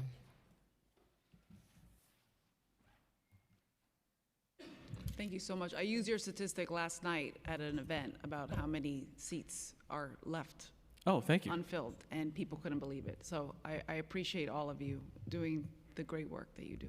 Thank you for all that you do. And we do talk about career pathways in the theater world. That's an untapped resource, and New York City Public Schools should create a pipeline. I know they are. They do have a Future Ready program that taps into that. Maybe we need to expand to make sure these are great union jobs. Yeah. And this is where equity will come in and access. Thank you all. Thank you.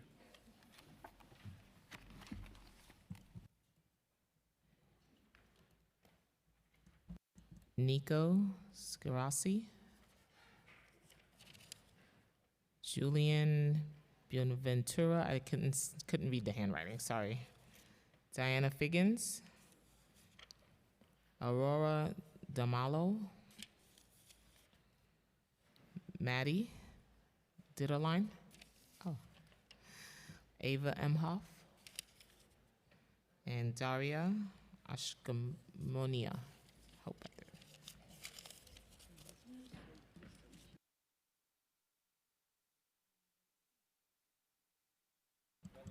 Okay. Hello, everyone. Thank you all so much for having us today. My name is Dion Figgins. I'm a professional performance artist with over 25 years of experience in New York City, and I'm the artistic director of Ballet Tech Foundation.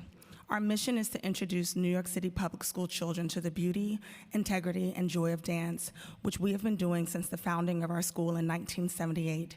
We have reached over 950,000 students with our tuition-free programming, giving students from every neighborhood in our city the opportunity to participate. Since 1996, Ballet Tech Foundation has operated the 4th through 8th grade New York City Public School for Dance in partnership with the New York City Department of Education. And because of this, we are uniquely positioned to speak about the importance of the New York City government's support of arts education and the impact it has on the children of our city. Through this private-public partnership, our students receive a robust academic education provided by the Department of Education, integrated with intensive dance training provided by Ballet Tech Foundation. It has been proven that arts integration in education contributes to the development of life and career skills such as critical thinking, creativity, collaboration, and communication that are vital to the cognitive and expressive demands of the 21st century. Because of our school's model, students who may struggle academically but do well in dance have shown the ability to transfer learning in dance to other areas and demonstrate academic improvement over time. Our students' state test scores consistently far exceed citywide averages, and graduating 8th graders are regularly accepted into public arts high schools, distinguished ballet academies, and public high schools with strong academic programs. Under one roof, our students develop the skills to succeed in whatever direction they choose because of their dual dance and academic education. Our alumni, one of which is with us today, have gone on to become professional dancers in renowned companies such as New York City Ballet and Martha Graham, and have also pursued careers as lawyers, EMTs, chefs, and professional soccer players. Investing in arts education is critical to the development of our city's children. The success of our students, many of whom would not have had the opportunity to learn dance without Ballet Tech's tuition-free programs, have been made possible by the city government's support, and we urge the City Council to prioritize universal access to arts education so that all of New York City's children can experience the same benefits of a robust arts education. I'm joined here today by one of our students and one of our alumni who will also give their testimony.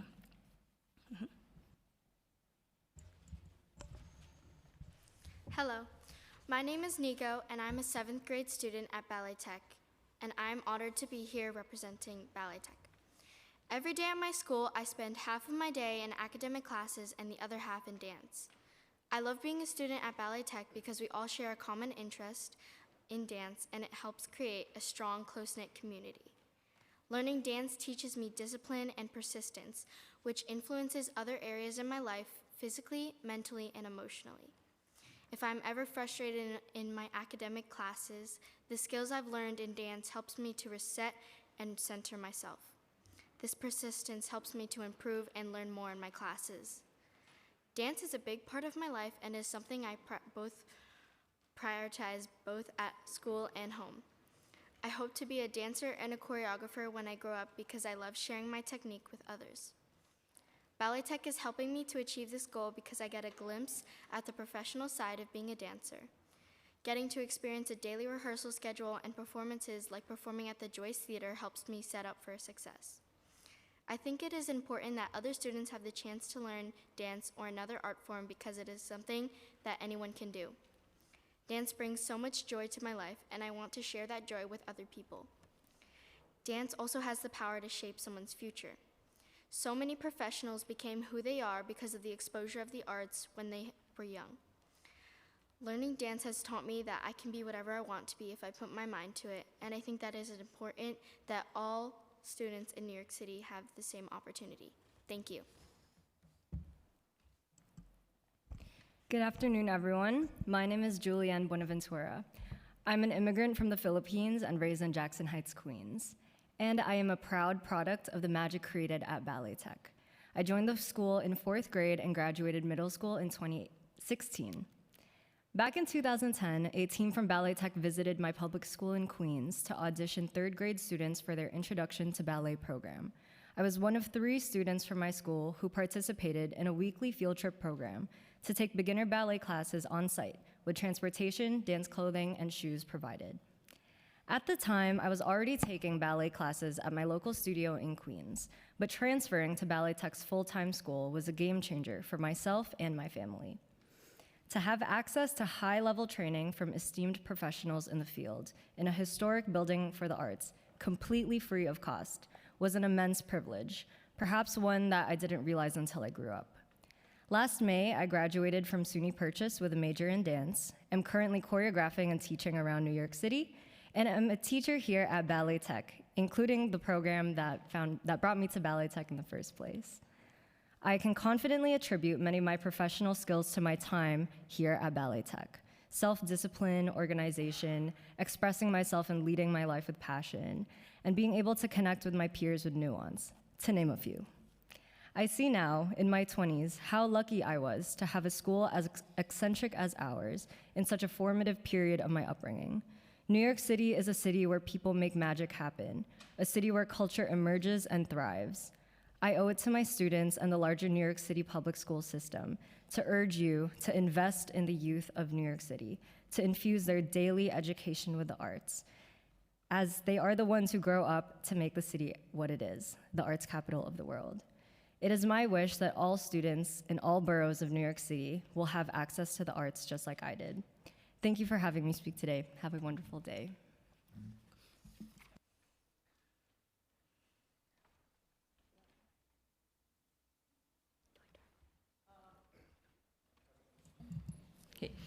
I'm an 11th grade student in Fiorello LaGuardia High School in New York City. My name is Daria, and I'm here to testify for the Bill 1125 about annual report on school libraries in NYC. So for an immigrant, this year is my 2nd year in an American school. Coming from an educational and economical background in which libraries were not a part of school life, I never expected it to become a significant part of my social and academic experience in high school, but now I know how much of experience they make.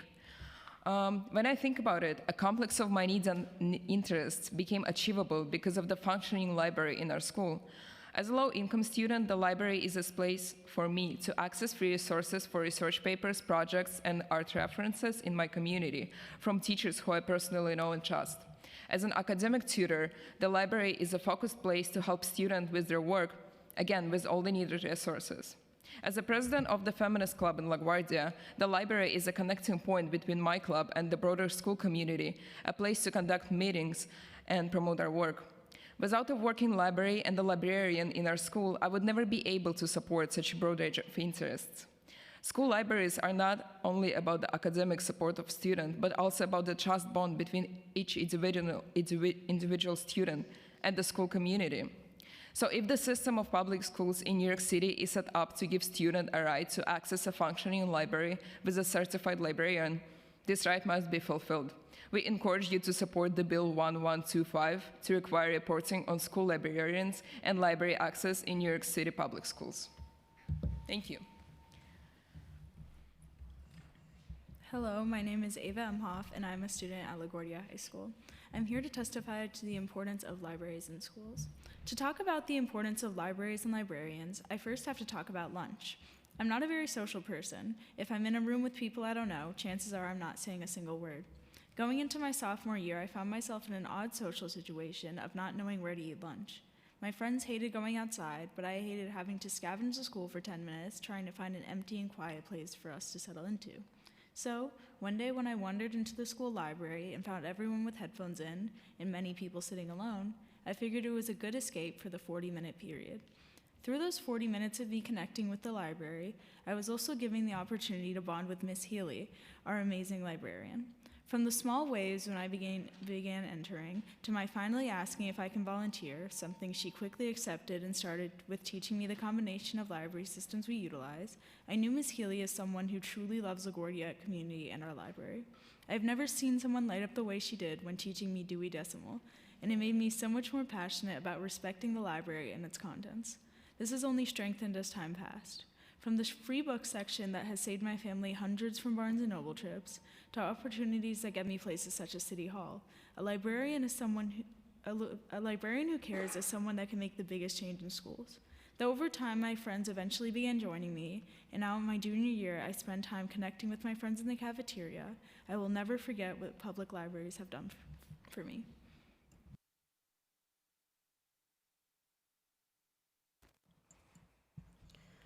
Hello, my name is Aurora May Dunlau, and I'm a freshman at Fiorello H. LaGuardia High School. I'm here today to testify to support the bill that the DOE should record the accessibility of libraries and librarians in NYC public schools. To start off, I'm a very avid reader, and I've always loved reading since I was very young. I started reading when I was 2, and I've always been a bookworm, reading over 10 books through a school year, and I find the library as a safe place where I can enjoy books and learn and grow with my other students. When I was looking through high schools and choosing which high schools to go to, I saw LaGuardia as a place with a lot of creativity, and I loved the library they had there. As a freshman this year, with a lunch period where not many of my friends are in it, I found the library as a safe place where I can study and do homework, use the resources, use the printer for my classes, and find different books that I would love to read. I find that a lot of my friends have stopped reading, or have, when I ask them about what books they like to read, have said, "Oh, I don't read." And when I inquired further, it's because they haven't found books that they're interested in.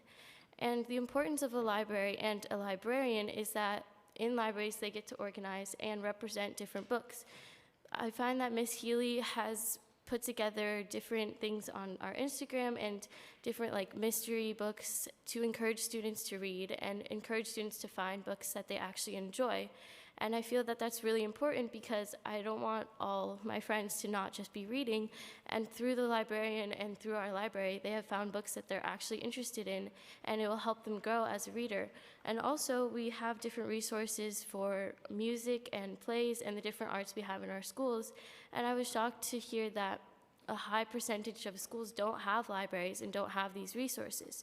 We have different prep books and SHSAT or SAT books that we can use for students to get high grades, and it's a really important resource for students to be learning and growing. And overall, it's just such a welcome community, and I've found so much love from Ms. Healy and just enjoyment when I go there in the library. And I think it's just really important to continue that and to have it in all the schools, in all the NYC public schools. So I urge you to support this bill. Thank you.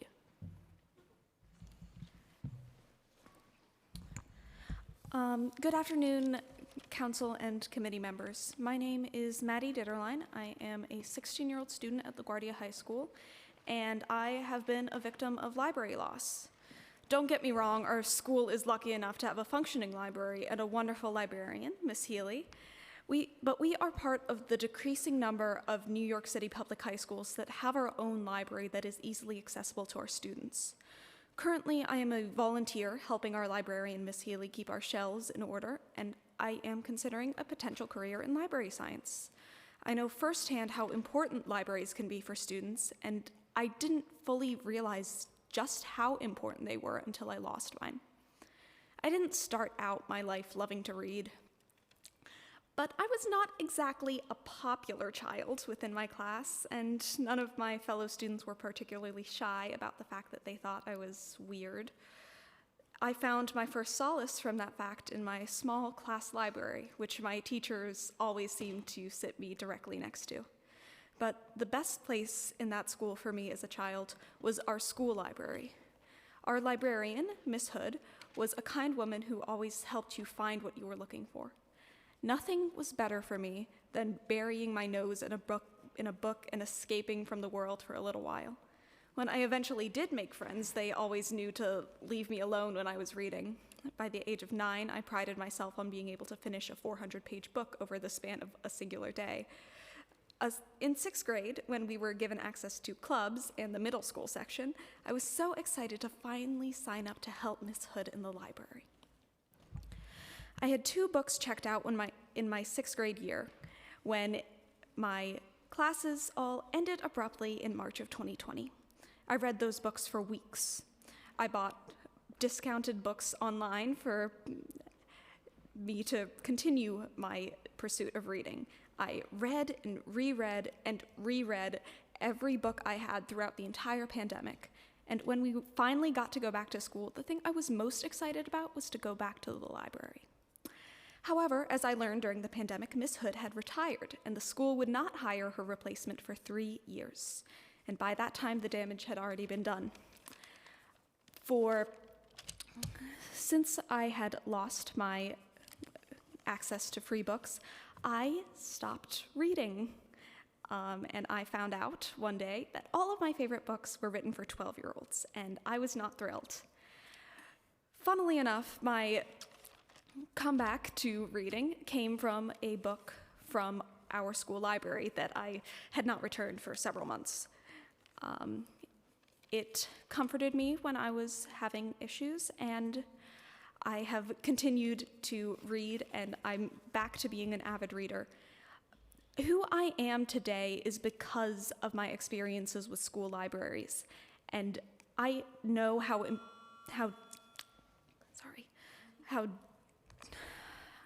difficult it is. Go ahead. I know how difficult it is to lose access to your libraries.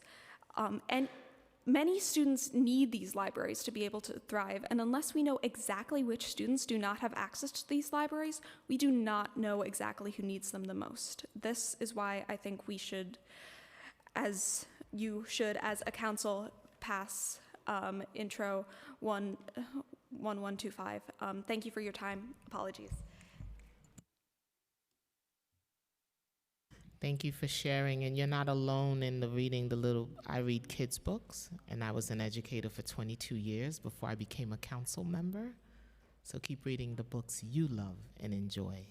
Whether they're 5-year-old, 12-year-old, keep reading them, because I'm still stuck in Diary of a Wimpy Kid. So, and I'm a big fan of Dan Gutman books. I read all of his series, so it's okay. Thank you for sharing. Ms. Healy? Thank you. Thank you. Thank you. Thank you all. Thank you. Balitech, I'm coming for classes. I told her. You'll be seeing me. Next panel is Jen Dayton, Parlene Tuberio, if I miss, just forgive me. Claire, no last name, Midori Friends. Vance Krishmayov, Miriam Bundran, Kodira Dunn. Thank you for joining us. Once you sit, you may start.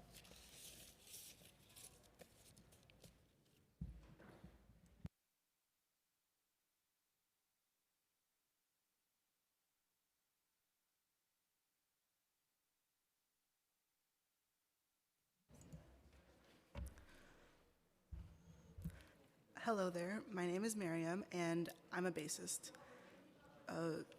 That's how I almost always introduce myself now. I'm a high school senior currently participating in the Midori and Friends 2025 Next Gen program, and I'm honored to be here today. Sometime in the past few years, I no longer was someone who just plays bass guitar, but a bassist. It's become a part of who I am, and I most certainly would have never become half the person I am today if it weren't for music.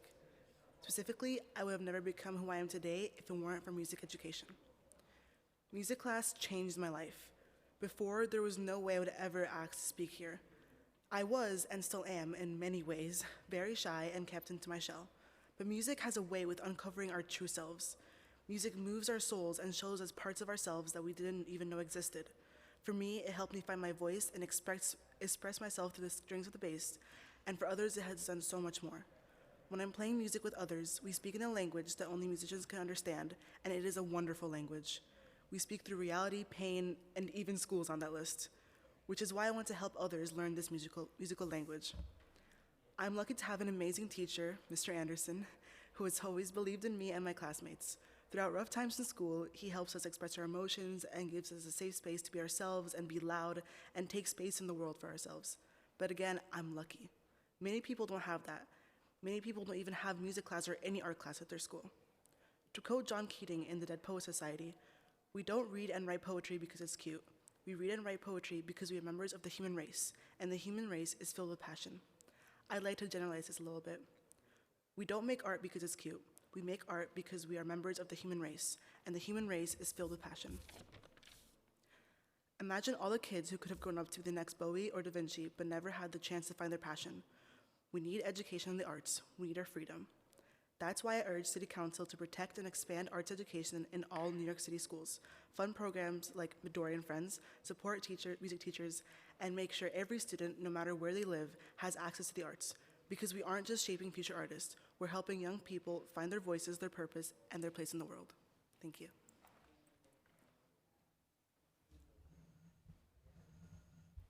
Good morning. My name is Quadir. I'm a 10th grader in special music school in Manhattan.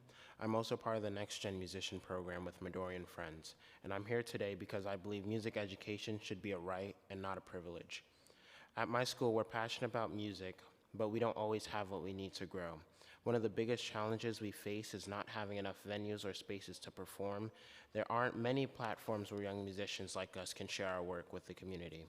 Without access to real performance spaces, it's hard to gain experience, build confidence, or feel like our voices are truly being heard.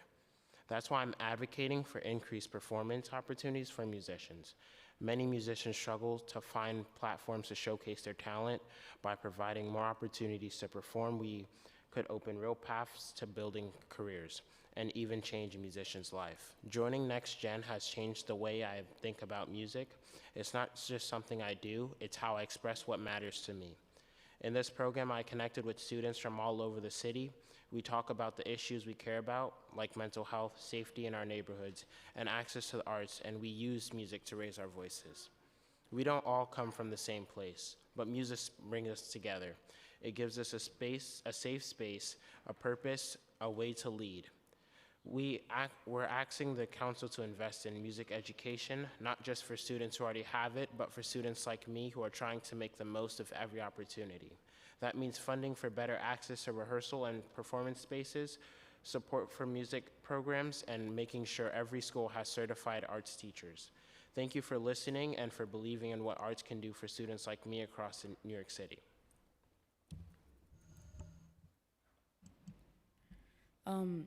Hi, my name is Parker Tiburcio. I am a freshman at SUNY Purchase, and I am also an alum at Theater Arts Production Company and Midori Next Gen Musician. musician program. I have been a member of Midori and Friends for about 2 years now, and I've seen them do tremendous work when it comes to bringing groups from different backgrounds together to make something beautiful. In times like these where mental health is declining and things are starting to feel less hopeful, it's such a beautiful thing to see a community come together and make something as powerful as music. Music is something we sometimes take for granted. It has helped us through our daily lives and has almost become a necessity. It brings light to dark situations and helps community in a way that few others can. But when we don't have access to things like instruments, because the cost of a piano is the same as 1 month of rent, it can make someone feel trapped, like we don't have an outlet to express their emotions. That's why we need music. We're in an age where the world feels like it's collapsing on itself, and we have no way to stop it.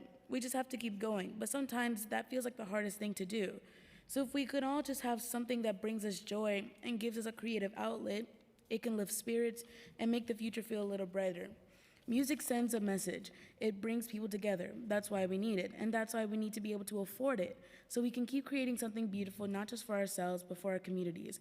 I urge City Council to invest in accessible, equitable arts education across New York City, to fund programs like Midori and Friends so that every student, no matter where they come from or what they can afford, has the chance to experience the power of music, because when we invest in music, we invest in healing and connection and the future of our city. Thank you for listening.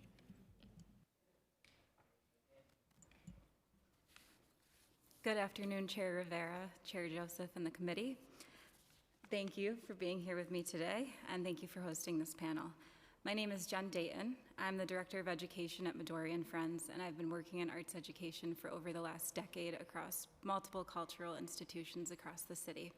It's my honor to be with the students who are here with me today. There were more, but they had to make it to their after-school commitments. And I'm here to share what we do at Midori and Friends and to advocate for the arts alongside my colleagues. For 33 years, our organization has serviced over 300,000 students, many who would not receive music education or instrumental programs at their schools. One of our flagship programs is Next Gen Musician. It's a citywide youth advocacy and leadership fellowship for high school students across all the boroughs. Next Gen is more than a music program. It's a way for high school students to come together across backgrounds, identities, and boroughs to speak about what they care about, what matters to them, and the change they wish to see or support to be continued. Whether it's mental health, immigration, access, equity, and education, each student chooses an issue that personally affects them and then creates an original music advocacy campaign inspired by that cause.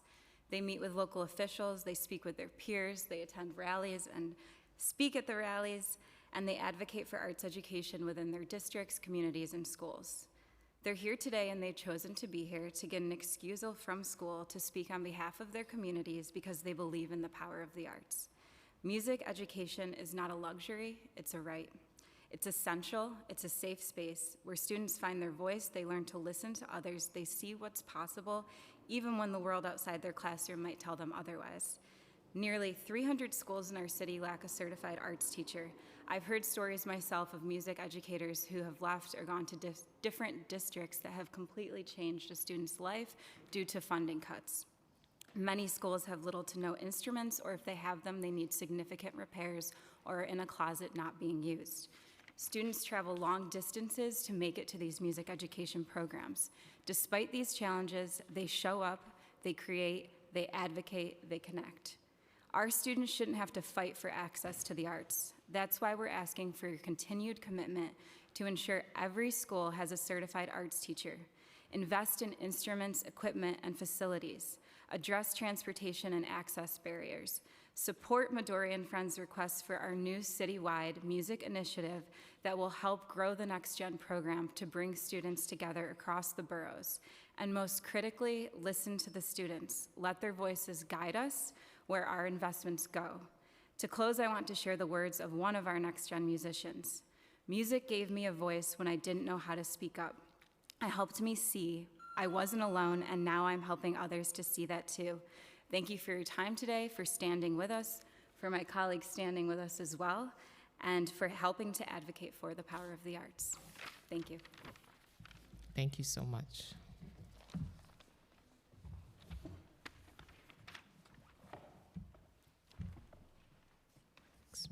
Next panel, David Frudenthal, Lucy Sexton, Judith Insel, Sky Kowalewski, just can't read it, Martha's Neighborhood.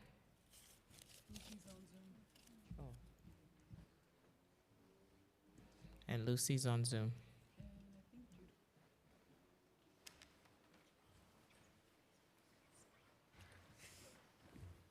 Thank you. And thanks again for the creative time. I'm going to watch that. Yeah. And Trenton Price.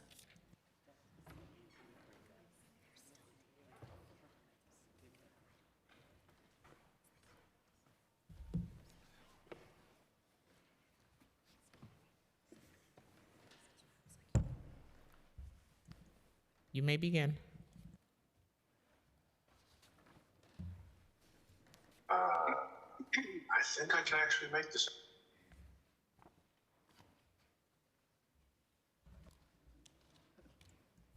Lucy, you can go ahead. Okay with you? Perfect. Okay. Thank you. Thanks for holding this. Thank you both for listening to my agitated self. Thank you for being here tonight, Lucy. Let's go. Absolutely. See you guys. Take care.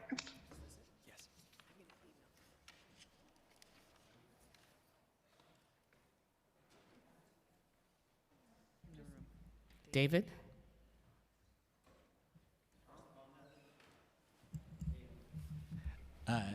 Hi, Chair Joseph. Thank you very much for the opportunity to testify. David Freudenthal from Carnegie Hall. Just by way of context, Carnegie Hall, member of the CIG. As you've heard from me and us before, has a deep commitment to work with the City Council and with the city's many human services agencies. We're deep partnerships with a dozen agencies. None more central to our work than DOE and the office, the Arts Office. I come today really to underscore the testimony that you've heard from these extraordinary colleagues and students and educators. I mean, I got to say, about the importance of arts education in our, to our schools in our city. I just, to your all credit, I could not get in to this hearing. I was waiting outside for a while because you packed the house. So apparently this is a popular issue. A lot of people care about it. So it's good that you're holding it. I guess my testimony captures the asks that are of the field, and I want to underscore Kimberly Alston and the Arts and Education Roundtable's call for the ways that the City Council can help to ensure arts teachers in every school and robust arts education in our system. It makes the case very well. I just note from the testimony you heard today, I think it really calls to how unique New York's ecosystem is. What other city has this many private cultural partners with this deep commitment to our public school system? I mean, no one else has this. And we're all raising private money and doing all we can. It's a massive private investment in our city schools that is incentivized and needs the public support for this to occur. Carnegie Hall is spending $10 million a year on this. The city's not putting in anything near what we're raising on this work. We're serving like 54,000 students. We're in 350 schools, 550 educators. I mean, just some numbers on what we're doing. But all of our partners, are all across the city are doing extraordinary work in this space. And I do want to. I appreciate that. That in the earlier testimony with city agencies, there was a lot of inquiry about the CIG's role in this work. Carnegie Hall is proud to be a CIG, and to underscore that support for the CIG helps us to do, and to the cultural community, through cultural affairs, also helps us to do this work and to underscore the request on cultural affairs for $75 million baselined. And I used my time. Thank you all very much.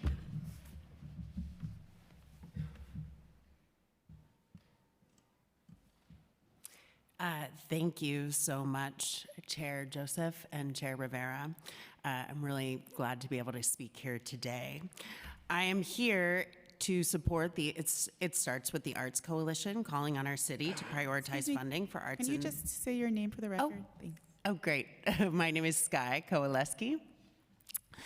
I'm here to call on our city to prioritize funding for the arts in New York City schools. My name is Sky E. Kowaleski.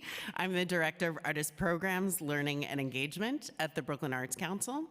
The Brooklyn Arts Council centers and empowers artists through programs that build and invest in a self-sustaining Brooklyn artist community. We envision Brooklyn in which authentic and diverse creative voices are accessible to all, where artists are supported, thriving, and recognized as fundamental to a healthy and engaged society. And we know that a core piece of realizing this vision is ensuring that every student across Brooklyn has access to a quality arts education. We employ 32 teaching artists across 50 residencies in over 80 classes, serving an estimated 2,500 students across Brooklyn each year. We offer a wide variety of programming for students in digital, literary, performing, and visual arts. We're also proud to partner with organizations like the Arts and Education Roundtable to forward equitable labor practices for our teaching artists so that they can ensure that they have the resources they need to continue to deliver responsive arts educations to students across the borough. Approximately 83% of our funding for these programs comes from partnerships with the city through a combination of CASA and Catalyst grants. So we could not operate these programs without the steadfast support of our council members and the Department of Cultural Affairs, and we're really grateful for your support. However, each year, uncertain budgets and delays in funding notifications and city payments mean that we are either fronting the money to deliver our services, or we are significantly delaying our programs, resulting in a loss of arts education for the students. Programming is most effective when it begins at the start of the school year so that students can create routine. The current funding structure does not allow for this. January is usually the earliest that we can start, and we can only do this by taking out a bridge loan to hold us over until we receive city funding, which comes with significant administrative costs. Overarchingly, inflation and rising costs of labor and administration has left us operating these programs with a growing shortfall. Between 2022 and 2024, our operating costs rose 35%, yet the funding stayed stagnant. Cuts and continued stagnation in funding has and will continue to necessitate cuts in our programming. If we cut, for example, just 2 weeks of programming from each of our in-school residencies, that's approximately a loss of 300 hours in arts education programming each year. That's an estimated 300 hours of childcare that each student's caregivers are losing as a result, an estimated 300 hours less investment in the livelihood of our teaching artists, and it's 300 hours that could be spent nurturing students' creativity, innovation, helping them develop self-confidence, critical thinking, improve academic performance, motor skills, problem-solving skills, the list goes on. Thank you so much for your time today. Thank you for your testimony. Next panelist, Lucy Sexton on Zoom. You may begin. Hi, I'm here. Can you hear me? Okay, good. Thanks so much for allowing me to testify. I was there in person at the amazing rally put on by the New York City Arts and Education Roundtable this morning. My name is Lucy Sexton. I'm with New Yorkers for Culture and Arts. I'm here to support the Roundtable's call for transparency. If we do not know the problem, we cannot attempt to solve it. We need to know who are the kids that are not getting arts and education in their schools. It is not enough to say we have this many that are getting it. Where are they and who's not getting it, and how do we fix that problem? But we need the data in order to do that. I want to put forward one other bit of information in terms of where and who. There was an extraordinary update to the Social Impact of the Arts Project report done by the University of Pennsylvania, extremely rigorous research effort. And in the update, which was just done and just released, it said that the robust arts and culture in a neighborhood has the most impact on low wealth neighborhoods. So, when you have a low wealth neighborhood that has lots of arts and culture, the kids' test scores are 91% higher than in a comparable low wealth neighborhood that lacks culture and arts. So we may not be able to do everything that is necessary and that those neighborhoods need, but we can do this. We can afford to do this, and in fact, we can't afford not to do it. We need to know where the holes are. We need to make sure those holes are being addressed, and that every kid, particularly in low wealth neighborhoods, has access to robust arts and education in their schools, after school, and in their neighborhood. I support the Roundtable's call for restoration of the $41 million in arts education and the call for transparency. And I also support a call for an additional $75 million added to the baseline of the Department of Cultural Affairs, which supports so many of those cultural organizations which partner with schools and provide services to those kids. Thanks so much for hearing my testimony. Thank you so much to everyone on this panel. Our next panel. Oh, should I? I'm sorry. Oh, Is there someone else on Zoom, or should I go next? go ahead. Sorry. Am I on? Okay. Thank you, Chair Rivera, and Chair Joseph, and members of the Committees on Education and Cultural Affairs and Libraries. I'm Trenton Price. I'm the Executive Director of the Salvadori Center. I'm a former middle school teacher, a school leader, and district leader for arts education in the New York City Public Schools before joining Salvadori 2 years ago. At Salvadori, we provide STEAM education services, that's STEM plus the A, and in our case, arts and architecture, to schools, after-school sites, and NYCHA community centers across the 5 boroughs. For context, last year, Salvadori taught over 12,000 students in 145 different schools and NYCHA community centers across the 5 boroughs. We are grateful to have the support of multiple city council members, including yourself, through CASA and digital inclusion and literacy grants. I want to thank you for hosting this joint hearing and putting a magnifying glass up to arts education and bringing a megaphone to the work that so many of us care so deeply about. As we say, it starts with the arts. At Salvadori, we have seen firsthand the impact that investment on arts education can have. For example, our residencies explore and have kids creating community models that reflect their values or monuments of things that are important to them. Amplifying student voice is one of the most powerful things that creative education can do. In East New York and in Astoria last summer, middle school students learned about design and then applied that learning to their NYCHA community centers. In the fall, we were able to then realize those renovations, bringing the young people's visions to life. That's the type of authentic design and arts education that every child deserves. Having worked in arts education for many years, I know it is one of the first things that can get cut when funding gets tight. But to the contrary, schools and cities that know the true value of arts education know that tight times are when we need to double down on the arts.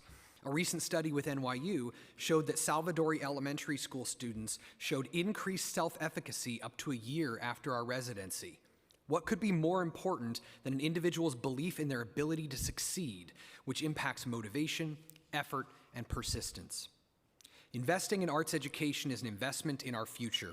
I join my colleagues in urging the city to take action to ensure that students have access to high-quality arts education, including extend and baseline the at-risk arts education funding that was previously funded through federal stimulus, ensure every school has a certified arts teacher, restore and enhance support for arts education initiative, increase and restrict the DOE arts funding to be spent on the arts, ensure nonprofit providers have contracts and payments from DYCD in a timely manner, restore and increase baseline funding for the Department of Cultural Affairs, improve data transparency and accountability from the public schools about arts education access at each school, and expand CASA and digital inclusion and literacy grants, which have remained flat for years. I thank you for facilitating this joint hearing. We are grateful to be of service to New York City's children, and we stand ready to do more. Thank you. Thank you. Jeremy Grant, Sophia Guerra, Giovanni Stahl, are you still? IS 93, are you still here? They left? Thank you. Lauren Comito, Jenny Fox, Mansa, Migda, and Cecilia. Salma. And Rachel Cohen. Okay. And a quick public service announcement is Shia Hawkins still here from Urban Assembly Maker Academy? No, okay. We found the ID. We'll turn it into the sergeant. Thank you.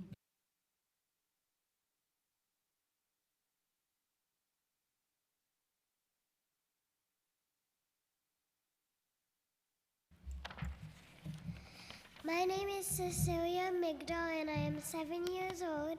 People call me Yaya. But I have a question for you. Why do we need school librarians? Well, what if you wanted a book but you did not have it? That's why we need school librarians. School librarians have so many books. They just might have the book you are looking for. And when I walk past the library, I am so sad when it is closed. I feel so sad that if I was in a cartoon, then I would be in the ocean because I cried so hard. Please bring back school librarians. Thank you.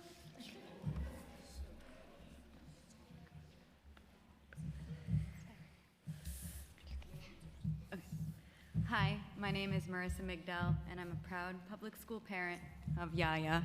Thank you, Yaya. And Genevieve. And a student of the Library Science program at CUNY Queens. And I urge you to pass Intro 1125.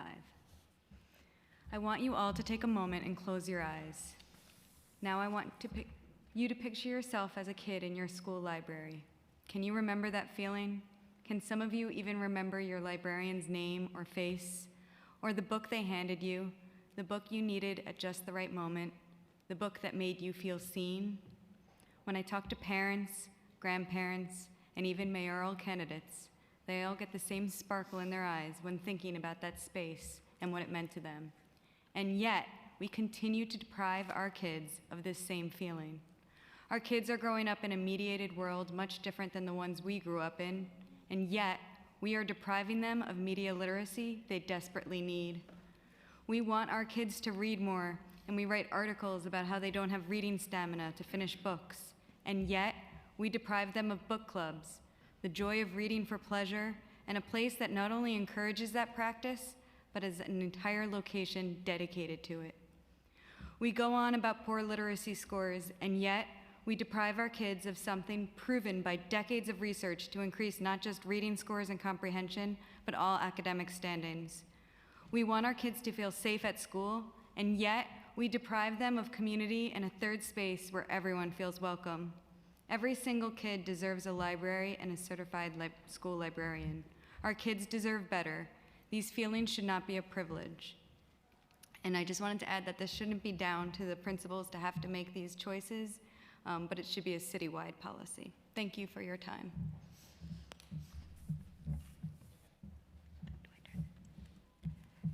Good afternoon. My name is Rachel Cohen. I'm the parent of a first grader at PS 261 in Boerum Hill, Brooklyn, and an activist with the public school parent campaign, Librarians Equal Literacy, which is fighting to bring back school librarians in all New York City public schools. Before my daughter started kindergarten last year, I just assumed that the library in her school was staffed with a school librarian and she'd get to go there at least once a week, just like I did growing up as a public school student in a very small town in New Jersey. Soon after the school year started, however, I was excited to see there was a Banned Books Week event planned in the library, but it was at that event that I learned our school had not had a librarian for over a year and the library was being used as a meeting room. I also learned that our school was not the exception, but the norm. New York City public schools had lost about 80% of their librarians over the last 20 years. Like me, many families often assume a certified librarian is still a given in their child's school, but New York City's 1,600 public schools only have about 260 certified school librarians on staff, or some other small number, as different people have said today, leaving the vast majority of schools lacking librarians. Without certified librarians in place, students miss out on the numerous data-backed educational benefits of an active school library program. Having librarians is proven to boost school-wide literacy, research skills, test scores, and graduation rates. And in this climate of censorship, librarians also safeguard students' freedom to read. Many of the librarian-less schools throughout the city include middle and high schools, which are mandated to have librarians under New York state law, and high-poverty schools are even less likely to have a librarian in their budget. A school library is the best, most equitable opportunity for many students to access and learn to navigate and evaluate an array of books, media, and information technology. The Librarians Count Bill, as we've taken to calling Intro 1125, is a crucial first step. We need to know the size and shape of the librarian loss problem before we can fix it. But we need to go farther. We don't need to just know the problem. We need to really address it.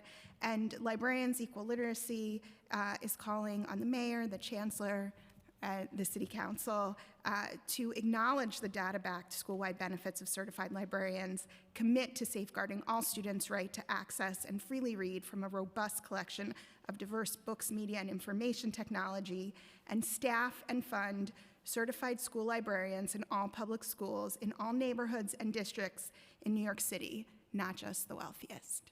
Thank you.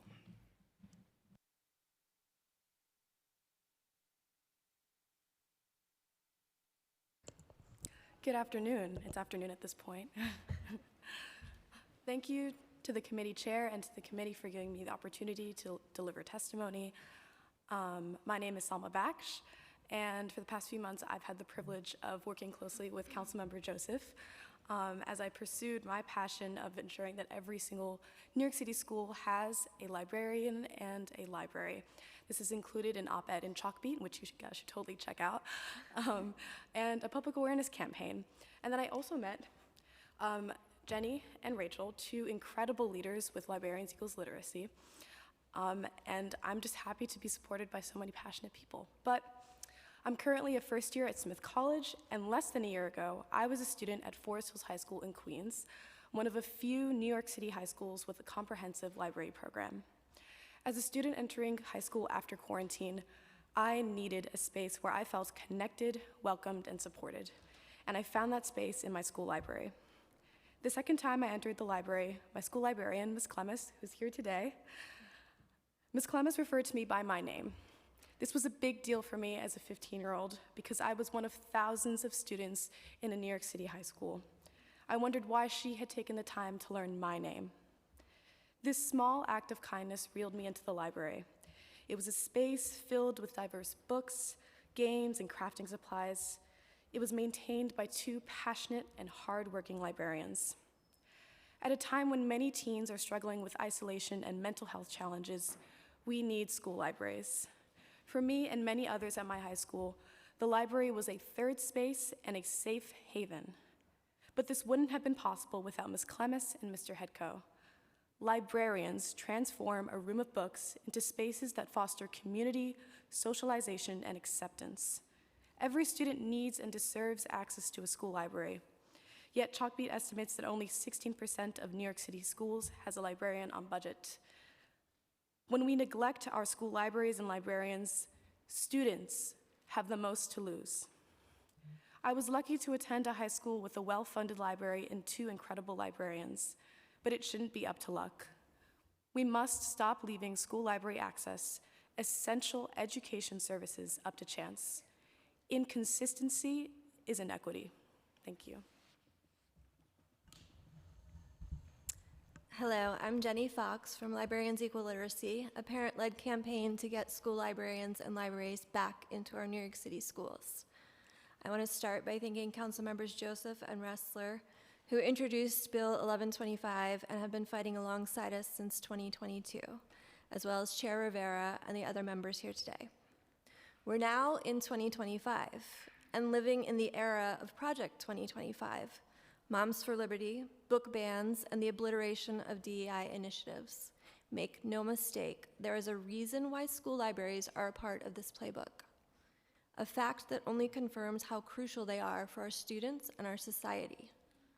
Educating our kids and our future populace is more important than ever.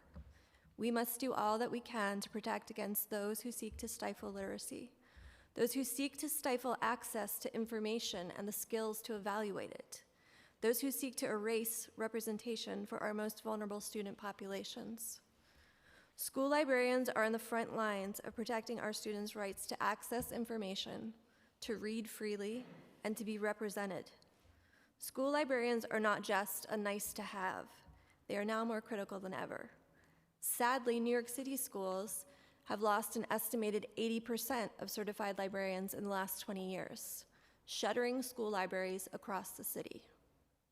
There are people sitting in Washington right now who would like nothing better than an ignorant, illiterate New York City populace. Are we going to give them what they want? Or are we going to become a beacon for other cities, a bastion of literate, information-savvy, next-generation New Yorkers? Intro 1125 is a first step in solving the school librarian loss problem. A first step. Pass this bill, but don't take your foot off the gas. Pass this bill, double down and go harder. Ensure that our schools are meeting every literacy need of every student, not just those in the wealthiest neighborhoods. Make New York City schools models of literacy, intellectual freedom, equity, and representation. Give them librarians and libraries. Thank you.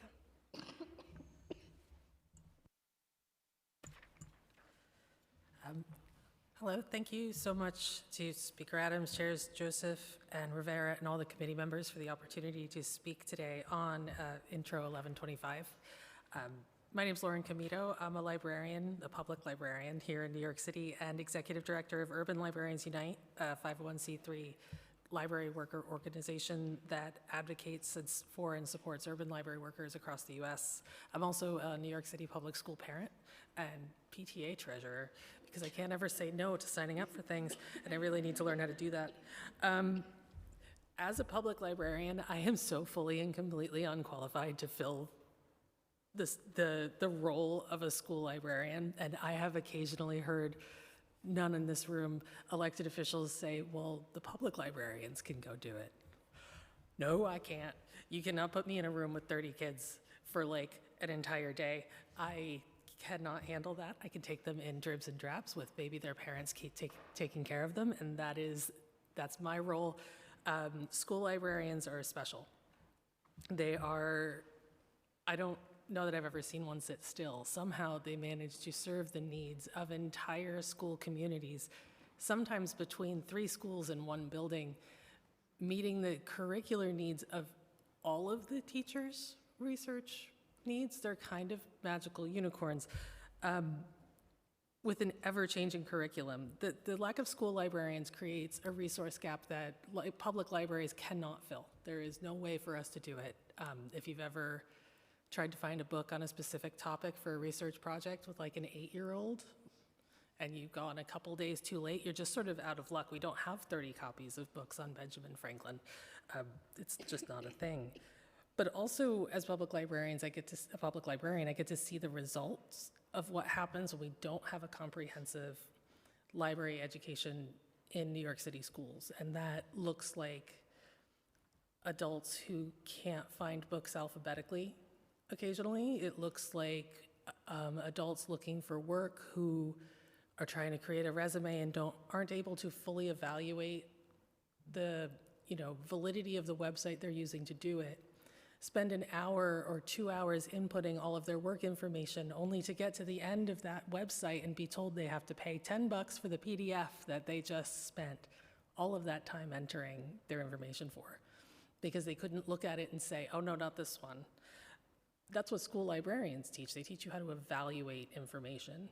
And what happens when we don't have them is that. So the first step to addressing the school librarian shortage is determining the extent of the problem. And I urge you to support Intro 1125 and require the DOE to provide this information so we can get people what they need to live their lives.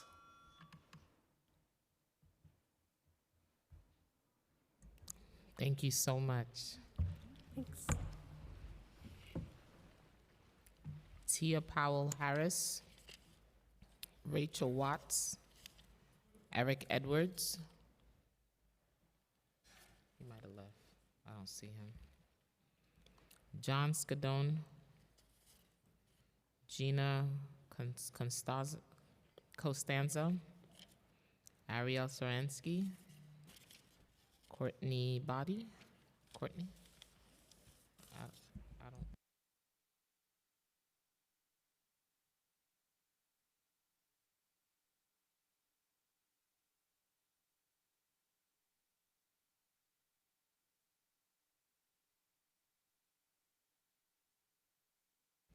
Roy Rosewood. I'm trying to fill it in.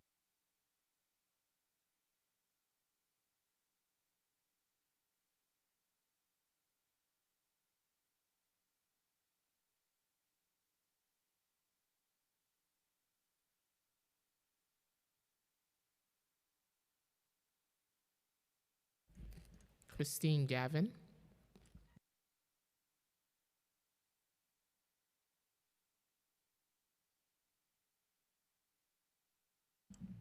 Good afternoon. My name is Rachel Watts, and I'm the Executive Director at Arts Connection. We're a nonprofit arts education organization that's been providing arts programming in New York City public schools for 46 years. I've been affiliated with the organization for 27 of those years. And over the years, we've probably served somewhere in the numbers of around 3 million young people.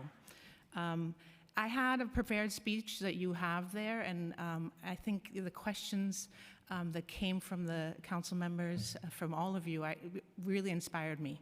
And I think I want to just focus on 2 elements of the questions that have to do with what do we mean by equity and what do we mean by mandated requirements.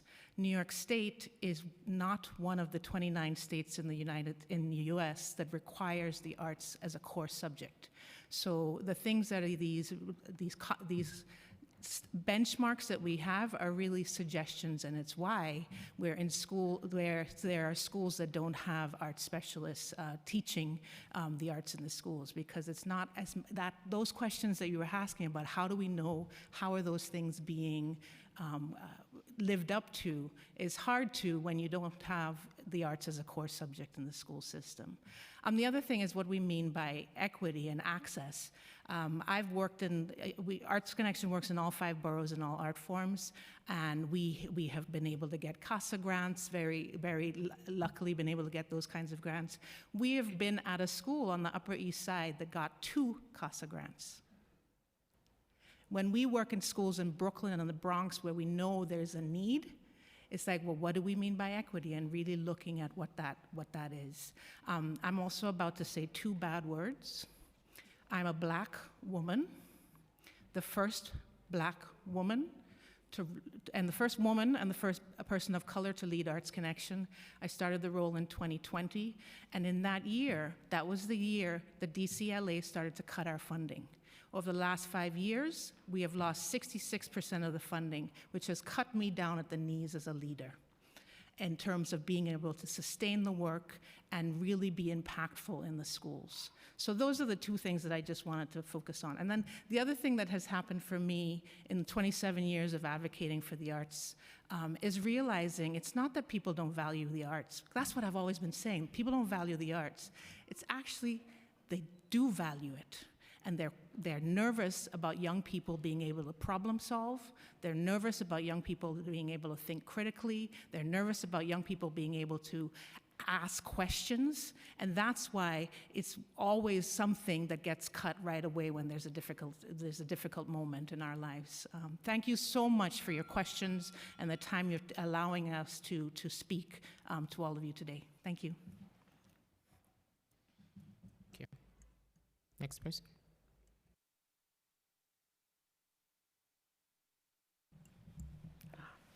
Thank you. Thank you for the opportunity to give testimony on behalf of the New 42 and the New Victory Theater. My name is Courtney J. Body, Vice President of Education and School Engagement at New 42. Additionally, I am the co-chair for the Arts Committee, advocating for arts access to the Mayor's Panel for Educational Policy. I'm a constituent of Chair Rita Joseph's district, and I'm also the daughter of an educator and a librarian, so I'm very pleased to be here.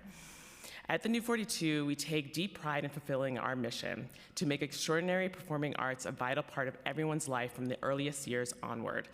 Research has proven that quality early arts exposure can have a positive impact on social emotional development of young people. Through the New Victory Education Program, we engage our school partners in neighborhoods throughout the 5 boroughs to create accessible, more authentic pathways to pre-K through 12th grade students to experience transformative power of the arts amongst their peers.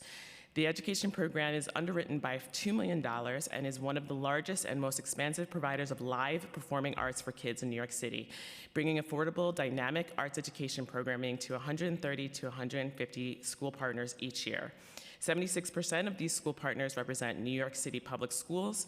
70% are classified as Title I, serving students living in low-wealth neighborhoods. And a handful, or quite a few numbers actually, of our partner schools are District 75, serving students with disabilities, and some D79 schools, particularly one in East New York that we partner specifically with their librarian. This year, our 138 school partners have access to deeply subsidized $2 tickets to school time performances at our historic New Victory Theater. Free in-classroom workshops led by our trained teaching artists to deepen the experience of the live presentations and provide a creative space for innovative play, meaning-making. We also provide free summer dance programming and arts-based resources for educators to implement the arts in their classroom. And our Bring Your Family program provides over 1,000 free performance tickets annually to families living in NYCHA housing. Access for All is a core tenet of our organization, and we hear time and time again that often coming to the New Victory is their students' first time going to a theater, being on the train for a field trip, and generally feeling radically welcomed. We positively impact up to 19,000 New York City students each year. And beyond improvements in writing, achievement, school engagement, and higher education aspirations, New 42's own quantitative research proves that exposure to live performing arts strengthens collaborative skills, nurtures self-confidence, and optimism. And I just want to close with a quote from one of our New 42 Youth Corps ushers and a Queens College student, Augustin Romeo. New 42's work is important because it reaches a lot of different people. It gives young people the opportunity to have a deep love for arts, and adults the chance to connect with their inner child. And that's the kind of organization and city I want to be a part of. We thank you for striving to activate equitable arts access for all New York students, and I and New 42 are proud to be partners with the city. Thank you.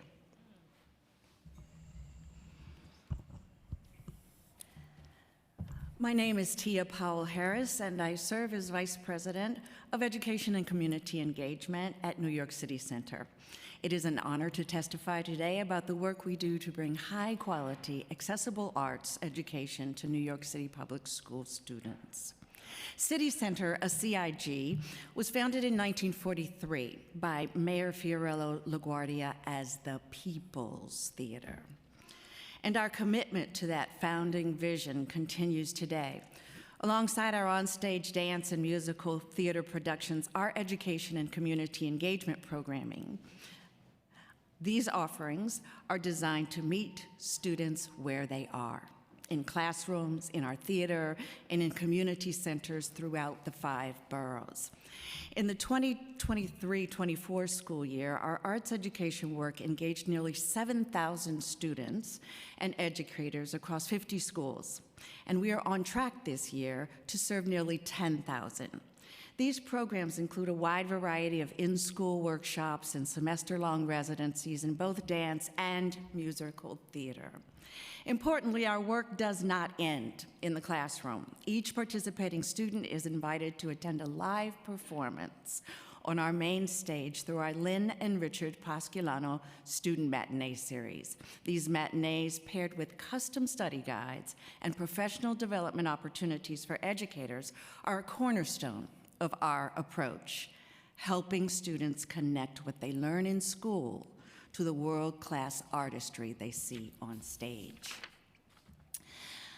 Our production of Ragtime had a particularly profound impact on our students and teachers. As one teacher shared, opportunities like these show students what is possible in theater and reinforce that shows are for them too. The production's historical themes also sparked meaningful dialogue. After Act 1 ended with the death of an unarmed Black woman, one student asked her teacher, why did they kill Sarah when she wasn't going to hurt anybody? Opening the door to critical conversations that extended well beyond the stage. Accessibility is a core value. At City Center, we offer deeply subsidized tickets to ensure our performances are within reach for all schools, with additional discounts for those in our residency programs. I want to thank the City Council for your leadership and your investment in arts and culture across 5 boroughs. As you continue to examine the equitable accessibility of arts education, I urge you to consider the impact of programs like ours and the opportunity that lies in expanding them to reach even more New York City students. Thank you for this opportunity to testify. Thank you to Chair Joseph and Chair Rivera. I stand in support of It Starts With the Arts Coalition, calling on our city to prioritize funding for arts in New York City schools. My name is Gina Costanza, and I'm the music and model teacher at PS 123K in Bushwick, Brooklyn. I once read that every child is the light of someone's life, and I have the privilege of teaching 500 of the lights of Bushwick every single day. My classroom is a place where students can show up as they are. Each class, they get to make music, learn something, have fun, and get a big hug if they need it. It's a place where my students feel like they belong, even if they are currently unhoused, if they are new to this country, or if they have a different gender expression or identity from their peers. Last week, I had a non-speaking student use an augmentative and alternative communication device share 8 unique words. Another previously non-speaking student spontaneously said xylophone and then played a xylophone for her peers. Now she stops by my classroom at the same time every day. I think she's still trying to relive that high of the performance. I have been able to provide the best education possible to my students because of federal funding, a series of grants from several nonprofits in this room, and a generous grant from the City Council. My classroom is fully stocked with instruments and technology. Thanks to that grant from the City Council this year, my students are currently collaborating with a professional artist to beautify our school by painting a mural that expresses what they love and value about our school community. I'm asking the City Council to not only keep investing in the education of my students, but to expand the investment to more communities. Arts education should be available to all students, not just some. As the immediate past president of the Music Educators Association of New York City, also known as MIANICE, I have seen what happens in the communities who do not have the same resources that my students do. I'm calling upon the City Council to provide equitable funding of the arts to all schools to ensure opportunity for access for more students across NYC. About 1 in 5 schools do not have a certified arts teacher. If they do not have arts education in middle school, how will they be prepared to audition for the screened arts high schools? How will they gain access to educational opportunities will change their lives? I met you, Council Member Joseph, at the middle school arts audition boot camp where my summer job is. We help kids from Title I schools prepare auditions to get into the screened arts high schools, but I'd like to imagine a world where that summer job didn't exist, where we didn't have to provide those opportunities. I'm asking the City Council to ensure universal access to arts education by mandating that every school has a certified arts teacher. It's time for arts programs to thrive not only in some zip codes, but across the entire city. Thank you for your attention and consideration.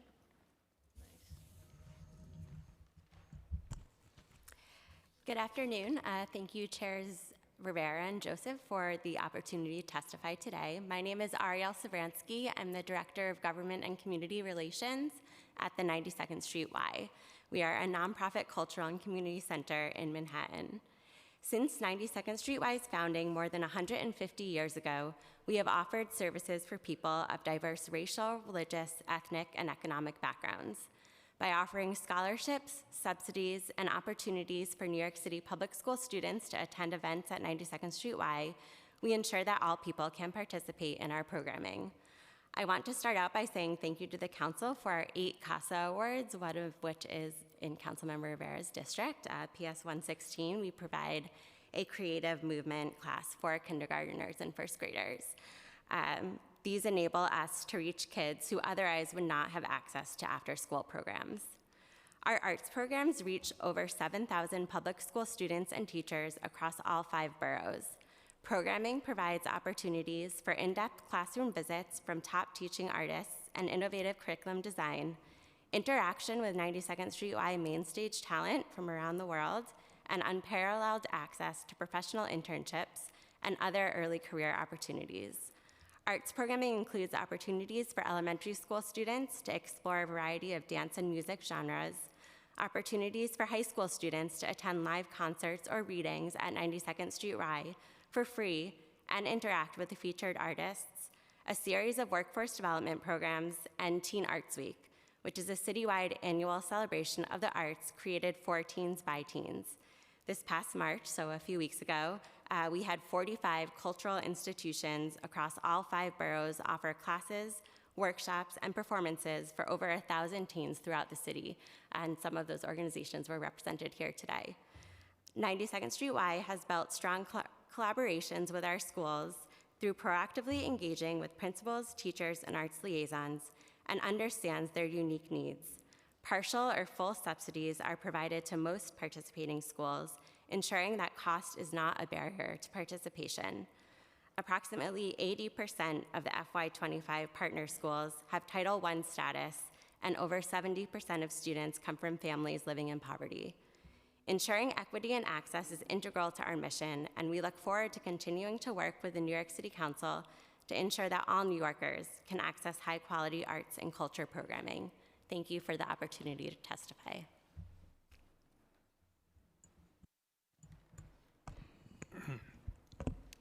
Thank you, Chair Joseph and Chair Rivera, for the opportunity to speak on Intro 1125. My name is Roy Rosewood. As a resident of City Council District 29 and a public school librarian of 11 years in the city of New York, I'd like to begin by sharing with you just what that means. I started in the Lower East Side at New Explorations for Science, Technology, and Mathematics, a public K-12 school. At Nez Plasem, I balanced read-alouds for kindergartners with teaching 7th graders how to evaluate websites and high school seniors how to cite their sources. Sometimes all in the same day. I also hosted open mics for students to share their talents in a safe space, ran creative writing workshops and gaming clubs for all ages, and always made sure books found their way into the hands of young readers. I am now at the High School for Construction Trades, Engineering, and Architecture, a Title I CTE high school in Ozone Park, where I wear many hats: a teacher of research skills, a college essay coach, the coordinator of our school's peer tutoring program, a collaborator on social emotional learning events, and a partner with community-based organizations such as Day One and South Asian Youth Action, also known as SIA, on programs to better support our students.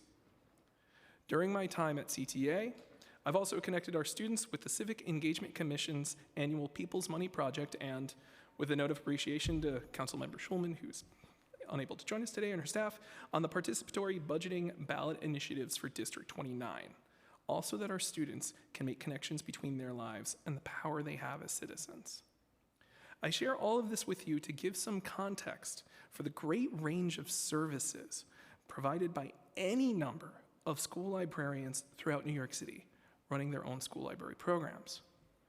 Some of that number, you know, is constituents. Some of that number have even submitted testimony for today's hearing. Yet, for all that, I cannot tell you just what that number is. That number, the number of school librarians in New York City public schools, as well as the number of school libraries, we do not know how many there are. There is not enough reliable data, as of now, to know how many there are, let alone in what districts and neighborhoods they can be found. That is why this bill is so important. We have to know where we need more school libraries and where we need more certified school librarians so that we can then work to help those neighborhoods and school communities get what they need. With the data gathered from this bill, we will finally know what neighborhoods need the most support in building or renovating libraries in their schools, so that students will have dedicated spaces to learn such skills as to how to do research, to fall in love with reading, and to become lifelong learners who give back to their communities. This bill will let us also know which school districts have thriving programs that can be used as models. There's a reason that you can't spell the word accountability without the word count. And for school libraries and school librarians to count in all the ways I have shared with the committee today, in all the ways that make school libraries so invaluable to our communities, we must first all be counted. Thank you.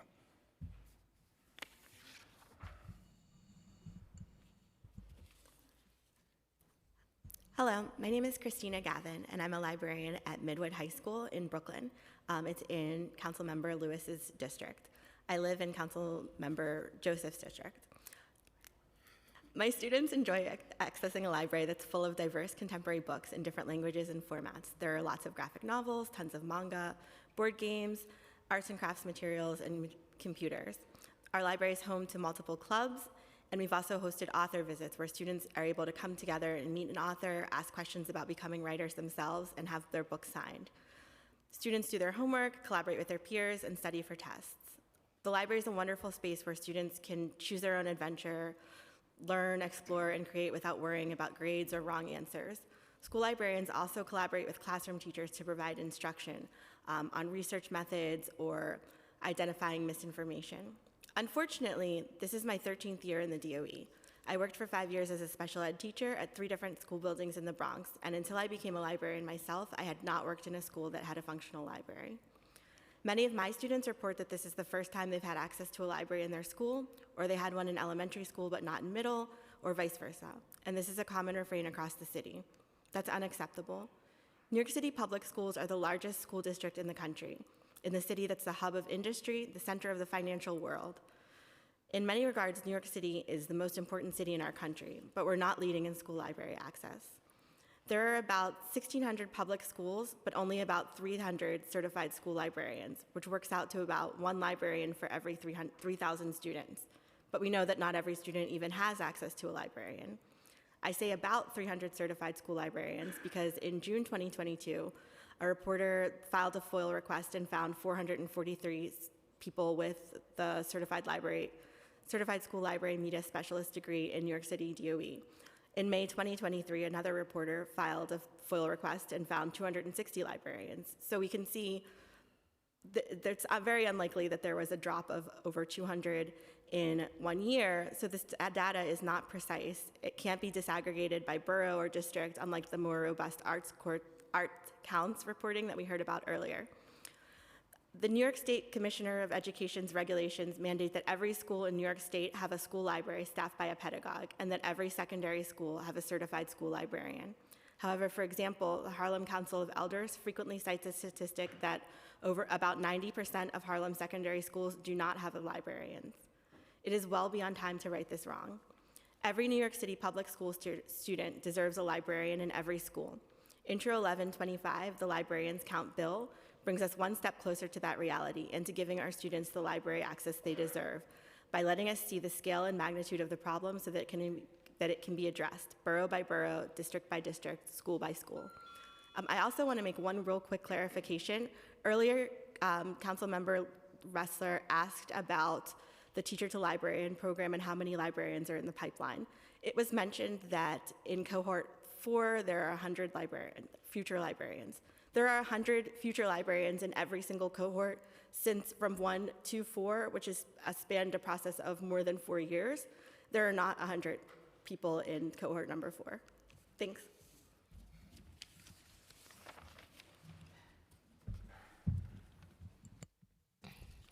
Thank you.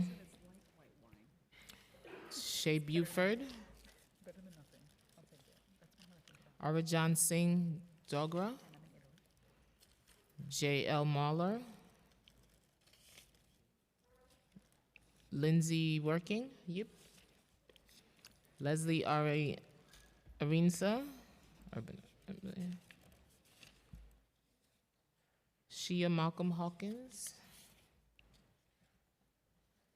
Lisa La Beatty. If somebody doesn't show, because Okay. this person is apparently a student. And I think some people aren't going to show. I know that lady. Definitely not.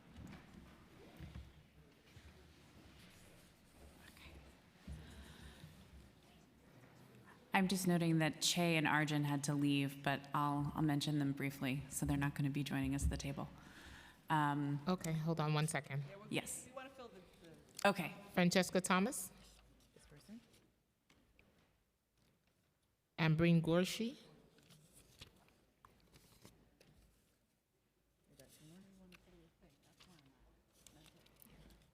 Jacqueline Cruz,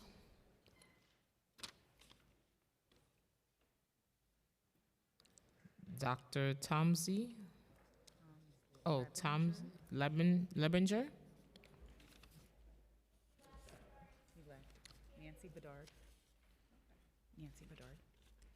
Nancy Bedard.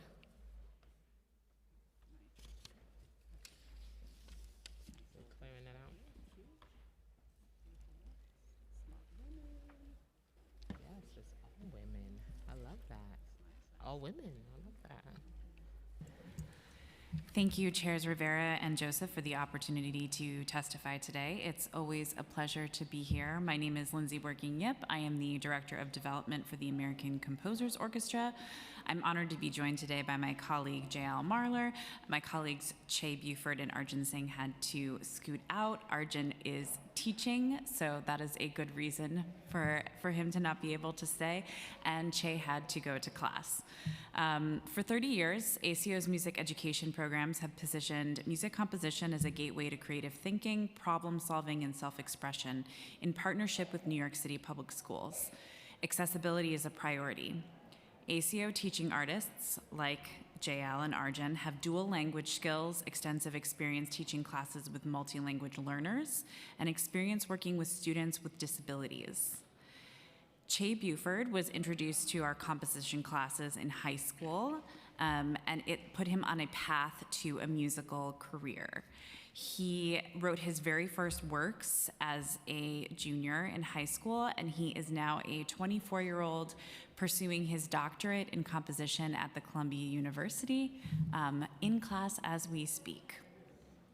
Our biggest challenge in delivering music education to New York City students is navigating the timing of applications and awards from the Department of Cultural Affairs and the Department of Education. This is the single largest impediment to providing consistent services to our most needy students.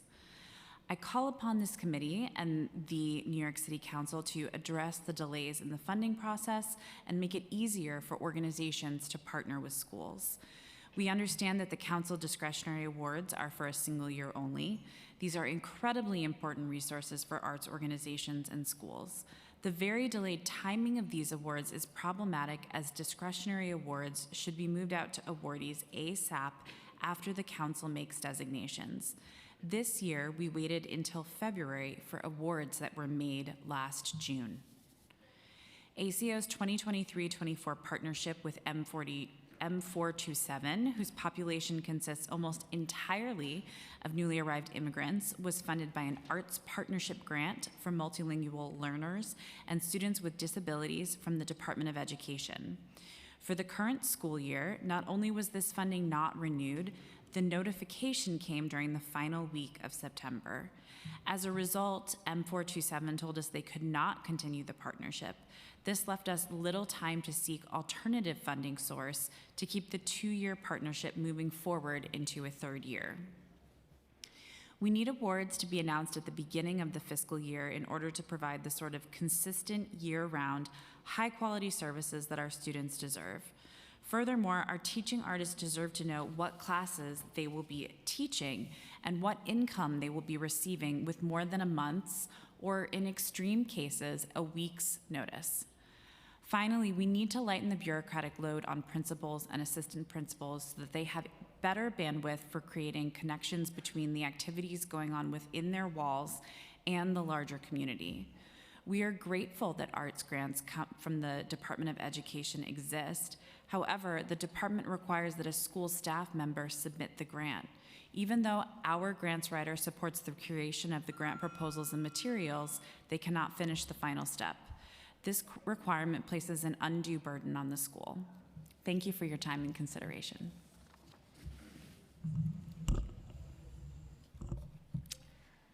Chairs Rivera and Joseph, thank you for the opportunity to speak today. My name is J.L. Marler. I am a composer, teaching artist, and the education coordinator at American Composers Orchestra. ACO has partnered with NYU to examine the impacts of music education on mental and behavioral health. Early results show consistent improvements in engagement, mood, anxiety, depression, fatigue, and self-esteem. The research is proof of what I experience every week in the classroom. The work of a teaching artist is powerful.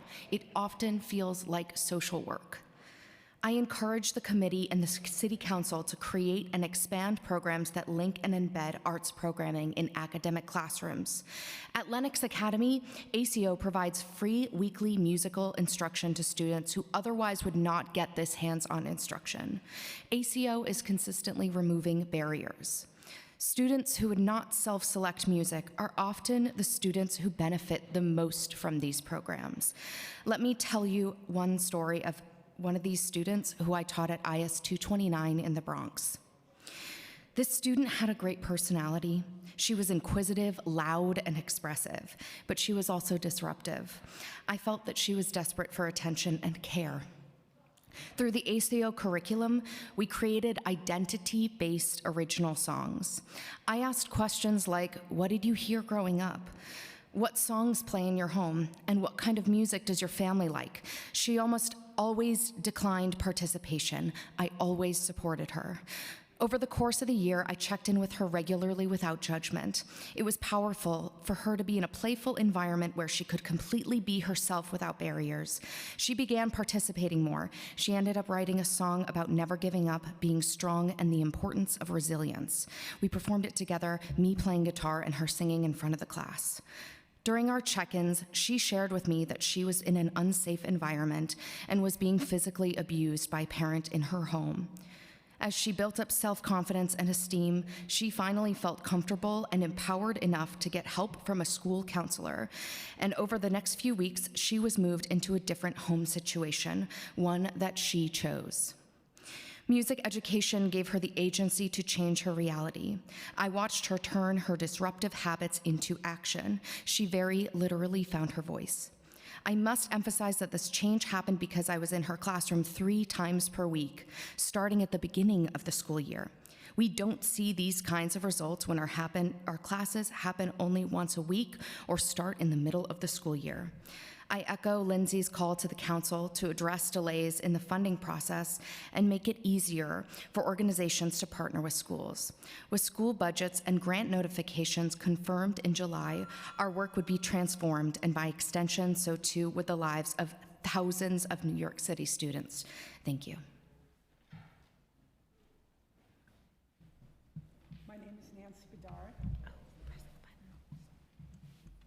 My name is Nancy Bedard, and I'm a senior staff attorney in the Education Project at Brooklyn Legal Services NYC. Thank you for this opportunity to testify at this hearing and all your efforts to support students in public school. We also deeply appreciate City Council's support of LISNY, which we know provides legal representation to low-income communities throughout New York City, and our mission is to fight and seek racial, social, and economic justice for low-income New Yorkers. For decades, studies have shown that education in arts decreases the odds of school suspension, improves students' academic, their behavior, and their occupational aspirations. While all students benefit from an arts education, students with low socioeconomic status make the most significant gains. Studies have found that low-income students with experience in the arts stay in school longer than their peers, are 3 times more likely to earn a bachelor's degree, and much more likely to work in a professional career. Access in the arts improves academic performance for low-income students and can serve as a potential means to educational reform. Some statistics, unfortunately, about suspensions in New York public schools in 23-24, 27,724 total suspensions, with 38% of all those suspensions went to Black students. 38% of them went to students with disability, although these student groups only make up 20 and 22% of the entire school population. When students are suspended, they're more likely to struggle academically, engage in risky behavior, drop out of school, and end up ultimately with lower paying jobs. New York City is a global cultural capital and one of the most diverse cities in the world. Historically, though, neighborhoods have been segregated based on income and race, and our public education system, unfortunately, has failed to provide arts education in an equitable and sufficient way. As a result, access to arts education in schools, unfortunately, are even more limited to low-income and Black and brown students and communities in a disproportionate way. In 2007, the New York City Department for Education aimed to address these inequities, but in practice, the gap has only widened. In 2014, the comptroller released a report indicating that schools in the poorest neighborhoods, including South Bronx and Central Brooklyn, consistently fell shorter in the compliance with these requirements. So what I'd like to say in closing is that we cannot continue discrimination in arts education in New York City, and we ask that we close that gap. Thank you very much for the opportunity to testify. Good afternoon. Thank you to Chairperson Rivera, Joseph, and the committee for this opportunity. My name is Jackie Cruz. I am a retired bilingual art teacher of 30 years in Sunset Park, Brooklyn. I am now the interim acting president of NYCATA, New York City Art Teachers Association, a committee of the UFT. And I just want to speak about the irony of what is going on in this city. New York City is considered the arts capital of the world. We have the Met, MoMA, the Whitney, and many more museums, along with Broadway, Juilliard, Lincoln Center, Carnegie Hall, Dance Theater of Harlem, New York City Ballet, Ballet Hispanico, to name a few. All of these arts places create a very lucrative tourism industry in our city, and yet our New York City students, who should be fully exposed to the plethora of arts around them, are not adequately. If we face the irony of what's going on, we have to do something to improve art education and make it equitable for all. It is when students have the opportunity to be immersed in the arts and to learn to create and forge their own masterpieces that they will truly thrive and understand the human needs for the arts. With every society that our students study from the past, it is through the arts that students learn most. It is how people attain knowledge of culture and history. How can we only teach them to take tests to show their understanding? We must ensure that every school has the funds and certified art teachers to give our children the ability to flourish and grow as artists. Back in 2001, when we were undergoing 9/11, our fifth graders were horrified at what they witnessed out of the windows of our school. And our very next project, starting in October, was I gave them black and white paint, and I taught them about Picasso's Guernica. And they created amazing large pieces that hung on a wall outside our auditorium. And one of those pieces is now on permanent display at the 9/11 Museum. It is with the arts that kids are nurtured to promote social emotional wellness. Studies have shown that art improves academic outcomes, prepares students to enter the workforce, and increases parental involvement and attendance rates. For some kids, it may be an art class that keeps them coming back to school every day. This city must establish a realistic, equitable foundation for arts instruction in every school to support pathways to a bright, bold future for all. That's why we're asking for your support to guarantee arts education for all. Thank you.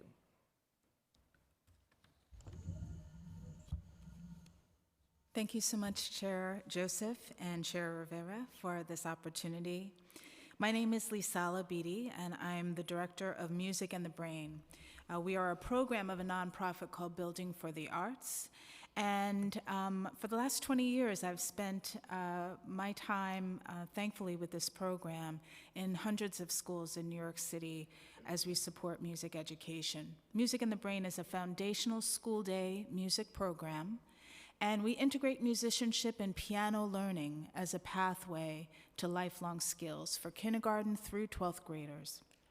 Neurological research shows that learning to read music and play an instrument like the piano is akin to a full-body workout for the brain. The arts help motivate every kind of learner to succeed, and our New York City students really need focus, they need critical and creative thinking, fine motor, social, and emotional skills to succeed. Certified music and other New York City arts educators struggle to find resources to teach. They need curriculum materials, instruments, and classroom space to give students meaningful arts instruction. And the arts teachers, of course, have a tremendous opportunity to impact the most students. They see every student in the building. But they need community support. Music education in particular strengthens fine motor skills, confidence, literacy, math skills, and more. And for 28 years, Music and the Brain has improved school and life skills for more than 58,000 New York City students annually.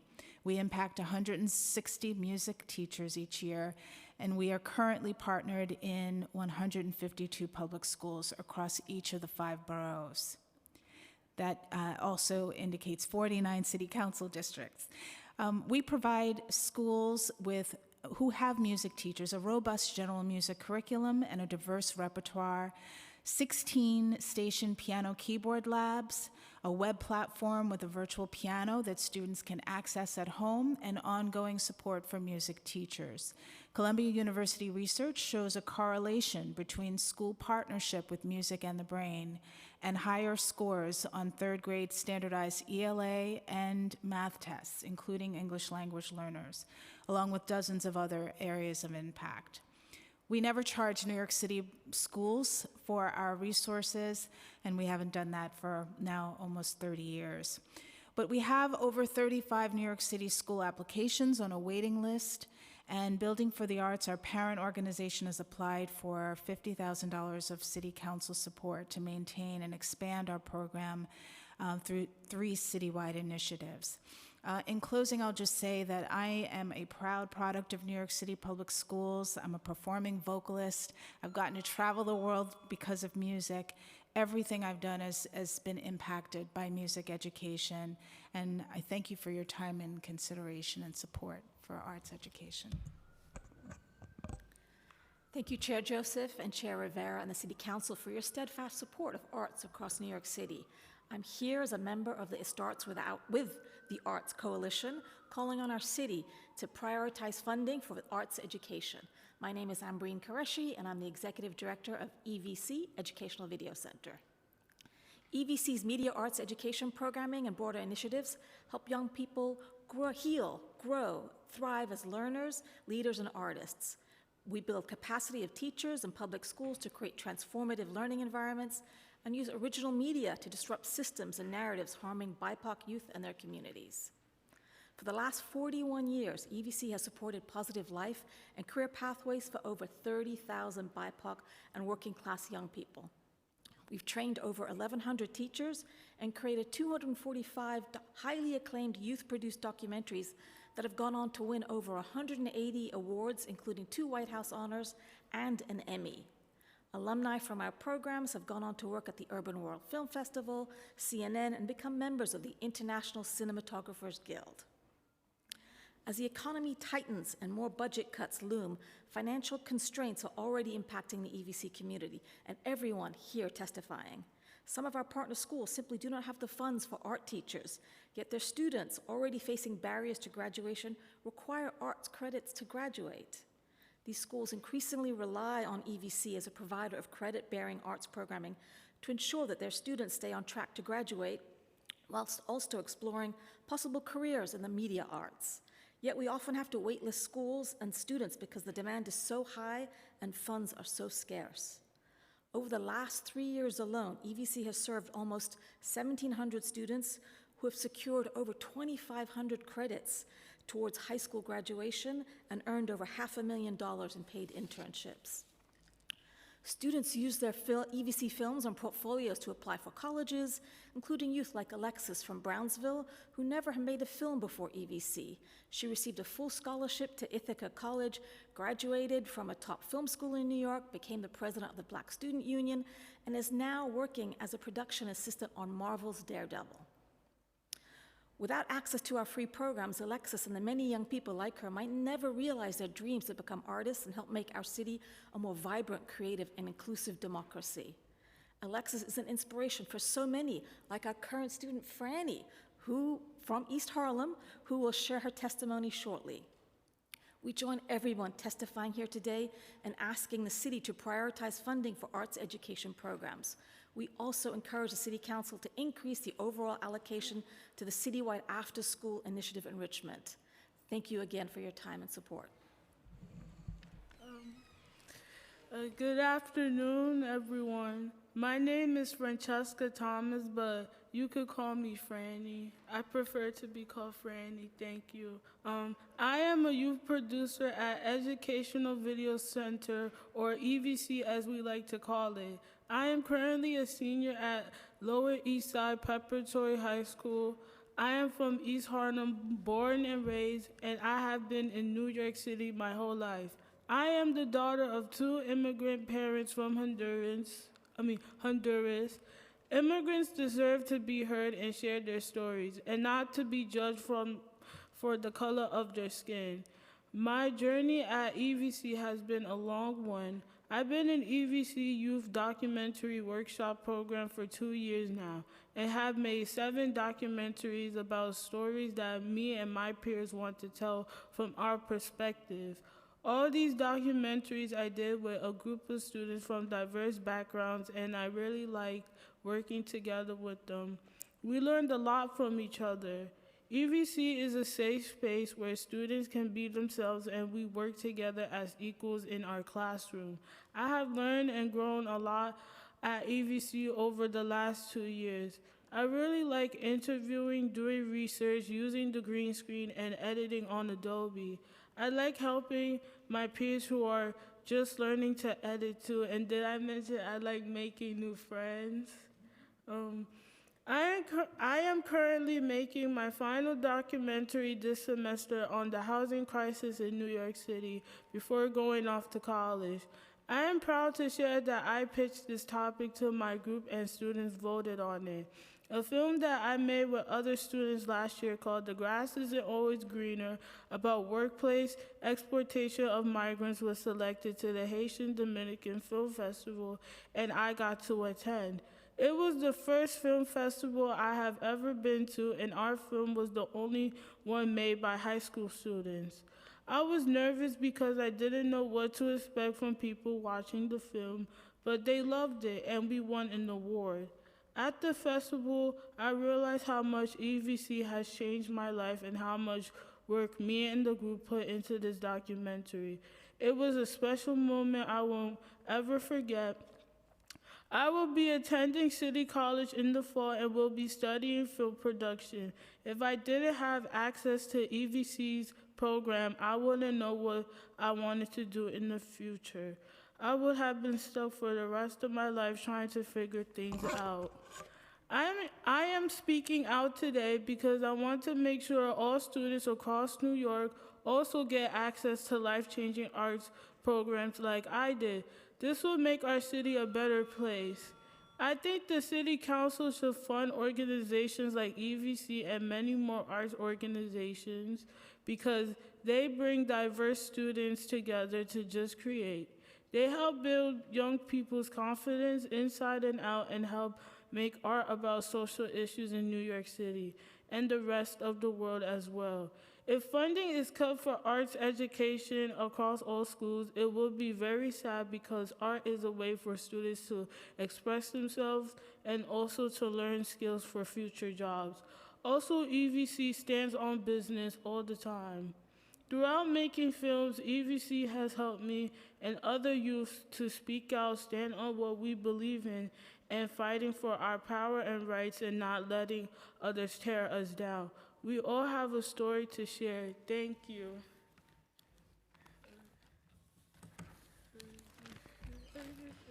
Thank you for sharing. That was awesome. Loyi Malu, Anthony Ball, Amanda Selwyn, Janice Weirman, if I'm, just forgive me, Eve Wolf, Nicole Tuzian, Shirley from Pep. Auburn? Sure, okay, Auburn, I couldn't read it. Arlene Laverder.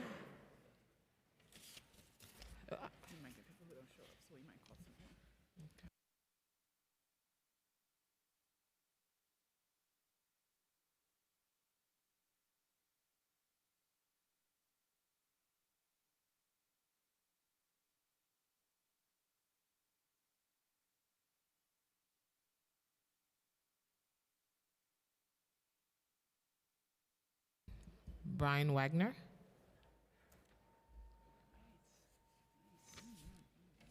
Girl, we listening.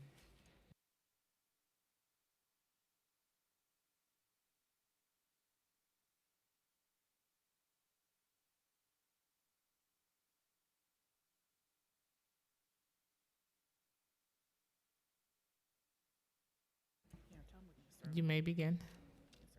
We'll start on this end.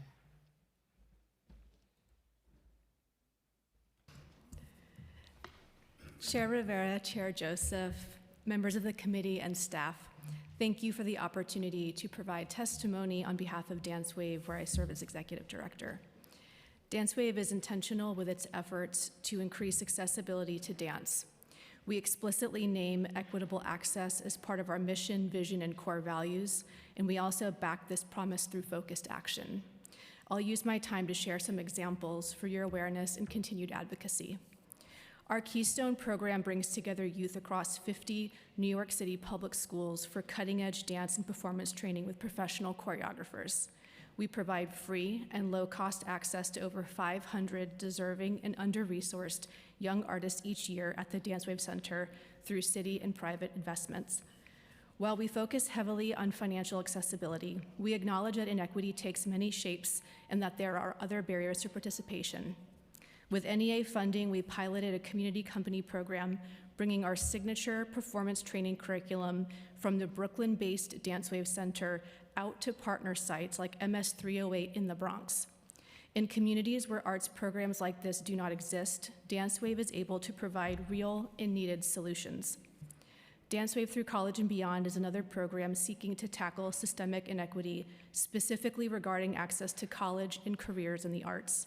We provide high school youth with the information and support necessary to navigate the college search process, including the opportunity to audition for dance programs without the expense of travel and audition costs for each school.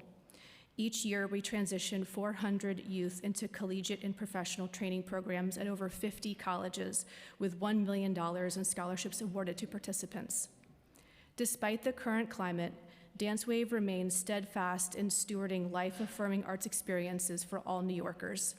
We look to our elected leaders in the New York City Council to stand with us, to advocate for our work, and to ensure that the city of New York remains the cultural capital of the world by deepening its investment in the arts and cultural organizations that keep our city thriving. Thank you for your time and interest in learning more about our work and our deep commitment to the people of New York City. Thank you. Can you state your name for the record? I sure can. It's Nicole Tuzin at DanceWave. Thank you.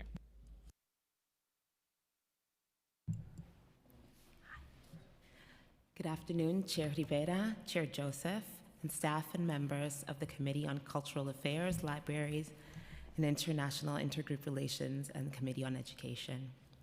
My name is Loji Malu, and I'm the Director of Student Services, Inclusion and Engagement at 3rd Street Music School Settlement in Councilmember Rivera's district. 3rd Street is a nonprofit community music school that provides on-site and off-site music and dance education programs to over 6,000 students annually. I'm testifying today to call on our city to prioritize fiscal year 26 funding for arts education in New York City schools and communities.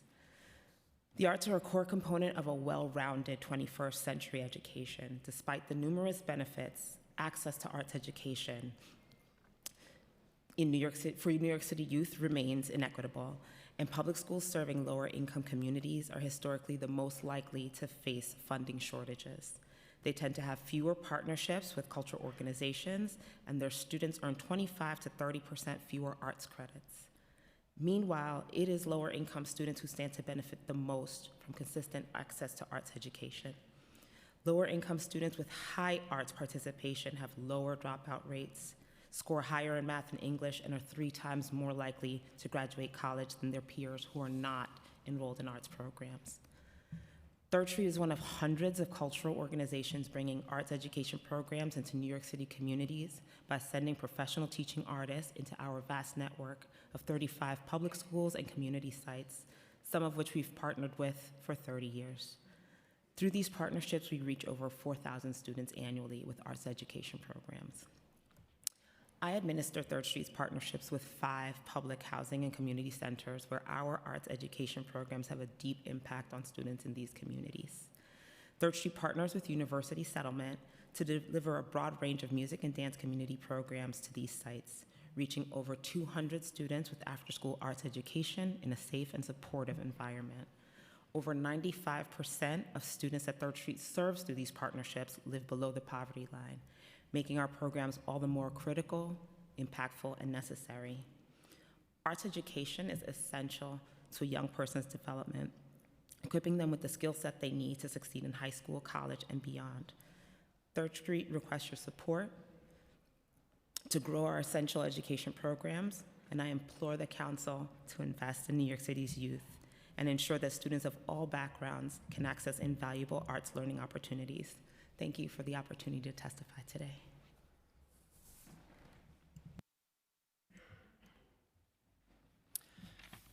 Good afternoon, Chair Joseph, Chair Rivera, and members of the committee. My name is Paul Menard. I'm the Assistant Director of Institutional Giving at Education Through Music, and I'm a last-minute swap out for Dr. Janice Weinman-Shorenstein, who is our Chief Executive Officer. Education Through Music is a nonprofit organization dedicated to bringing music education to underserved students in Title I schools throughout New York City.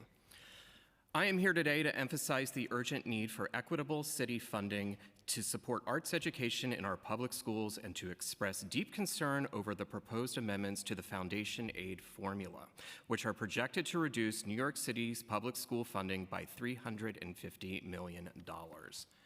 52% of New York City's schools still lack a full-time certified music teacher on staff, leaving many students without access to the transformative power of music education. For over 30 years, Education Through Music has provided K-12 music education at under-resourced schools as part of their core curriculum, ensuring that underserved students, particularly those in Title I schools, receive a comprehensive and equitable education. ETM currently partners with 55 schools to support 20,000 students every week across all 5 boroughs, providing trained music teachers, instruments, a robust curriculum, and professional development for educators. As you have already pointed out, Chair Joseph, research consistently shows that music and arts education improve student engagement, enhance academic performance, foster social-emotional learning, and even contribute to higher graduation rates. Furthermore, music has been shown to play a critical role in helping migrant and low-income students feel a greater sense of belonging in schools, increasing their engagement and overall well-being. We are deeply concerned that the proposed changes to the foundation aid formula will only widen this gap, disproportionately affecting students who rely on public education the most. If enacted, the amendments could lead to the elimination of essential arts programs, depriving tens of thousands of students of the opportunity to engage in music and creative learning. As the state reexamines its funding formula, we urge policymakers at both the city and state level to explicitly incorporate dedicated support for arts education.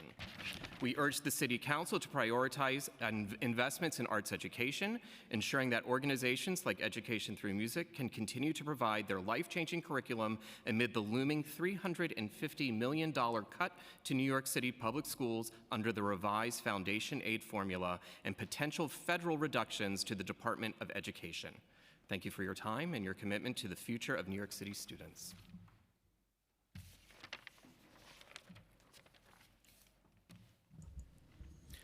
Good afternoon. Thank you for inviting stakeholders in arts education to testify today. My name is Brian Wagner-Young, and I am the Neurodiversity and Accessibility Chairperson for the New York State School Music Association, or NYSSMA. I am also a music educator for New York City Public Schools, proudly teaching at P370, a District 75 school in South Brooklyn. I am also an adjunct instructor at CUNY Brooklyn College, where I prepare future music educators and an independent educational consultant. Per the Every Student Succeeds Act, the arts are included in the language of the law as providing a well-rounded education for all, not some, but all. Every student should be designed a pathway for success, including through the arts. As you have heard throughout today, accessible arts education offers endless benefits for all. I have seen countless times why access to arts education benefits every student. Here are some examples from my own classroom and experience.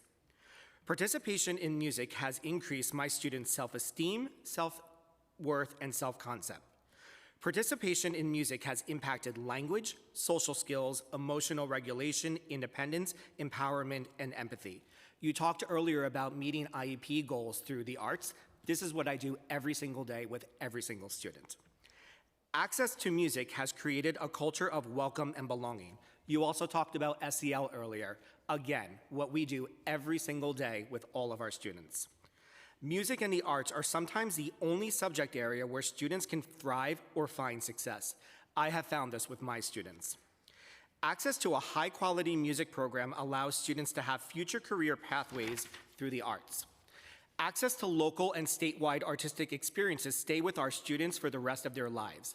As a NYSSMA chair and as a previous NYSSMA student, I remember going to NYSSMA festivals, and those are memories that stay with me for the rest of our lives. Music and the arts reaches every student academically, emotionally, socially, personally, culturally, intrinsically, and more. The arts bring joy, passion, voice, emotions, release, safety, escape, identity, compassion, and relatability to all. How can we not ensure that every one of our students has access to this? These examples are due to access to arts education in our schools. Therefore, I urge you to fully support arts education in all of our New York City schools. To do this, we can ensure arts education is fully funded and accessible to every student in every program in every school. All schools have the funds to hire certified arts educators to develop high-quality instruction and experiences. Opportunities to use the arts to support lifelong learning are provided in all of our schools, and the arts should establish partnerships with our New York City communities and cultural institutions and develop pathways to career and readiness that will support our local economy. Thank you for your time. Good afternoon, Chair Joseph, Chair Rivera, committee members, city council members. My name is Shirley Obem, and I'm the Queensborough President Donovan Richards, appointee for New York City Public Schools Panel for Educational Policy, and a longtime parent leader. And I'm speaking on my own capacity. And thank you for the opportunity today. I'm in support of amending the administrative code to reporting on school librarians and the uses and access to school libraries in schools, because libraries will play a key support and pivotal role in ensuring equity access in the arts and cultural relevant sustaining education. The historical inequities in resources and opportunities are commonly seen in uninvested schools and communities and marginalized schools and marginalized groups. Our libraries and cultural arts institutions and the international intergroup relations can help close those gaps in these inequities. I believe the library is the ultimate community center in our communities because it serves infants to senior citizens. Libraries are supplemental resources and support for all schools, especially in internet access, workshops, programs, technology, digital context. Libraries also give us direct access to the arts through books, films, pictures, music, etc., but also the cultural paths that they provide to visit these cultural institutions in our New York City. The libraries not only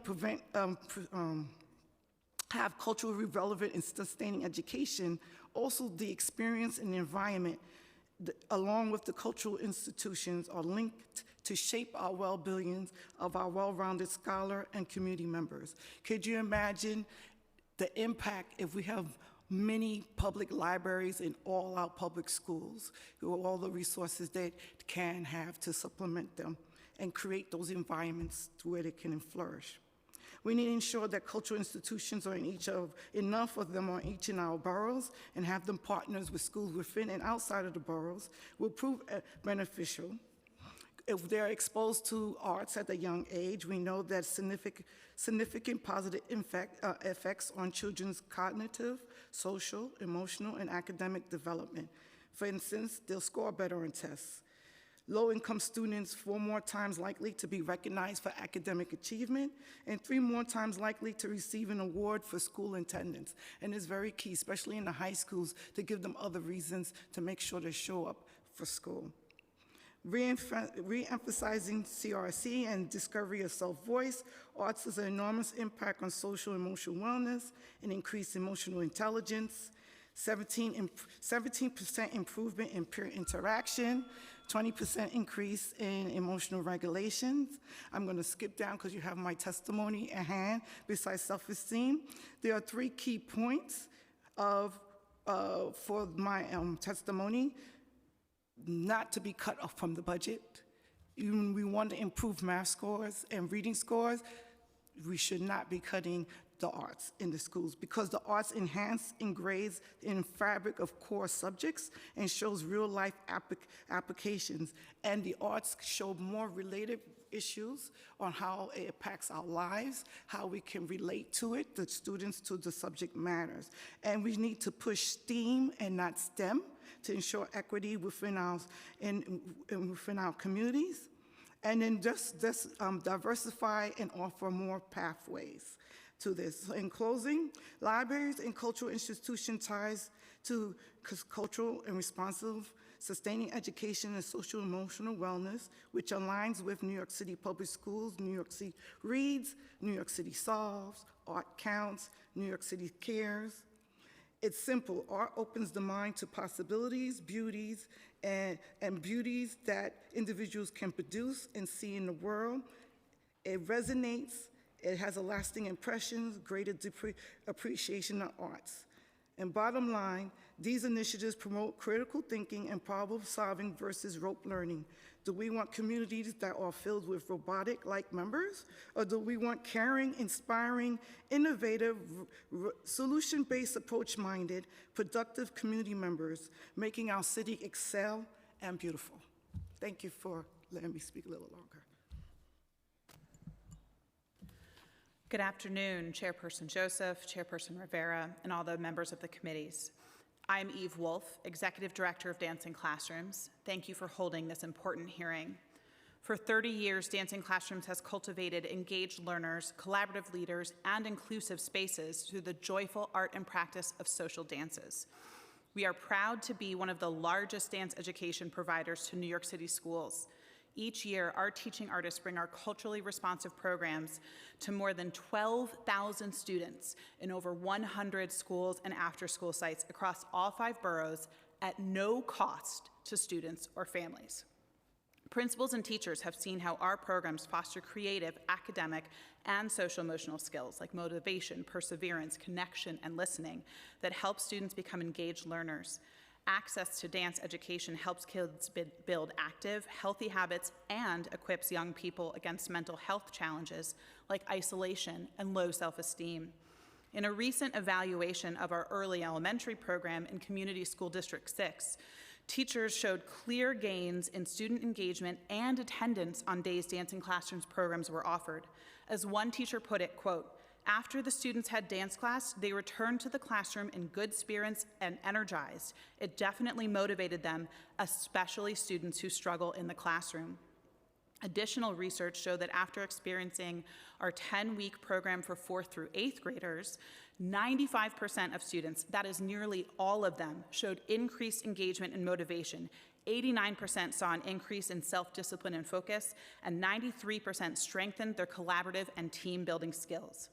The benefits of arts education should be available to all students, not just some. To that end, I join my colleagues in the It Starts with the Arts Coalition in urging our city to maintain its strong support for high-quality arts education through the restoration and enhancement of dedicated funding and initiatives. Thank you for the opportunity to testify. The Council's support on arts education has been and remains critical to enabling every student, regardless of background or ability, to reap the academic and developmental benefits of the arts. We are proud to partner with New York City to deliver the world-class education that we know will empower our children to lead healthy, productive, and rewarding lives. Thank you.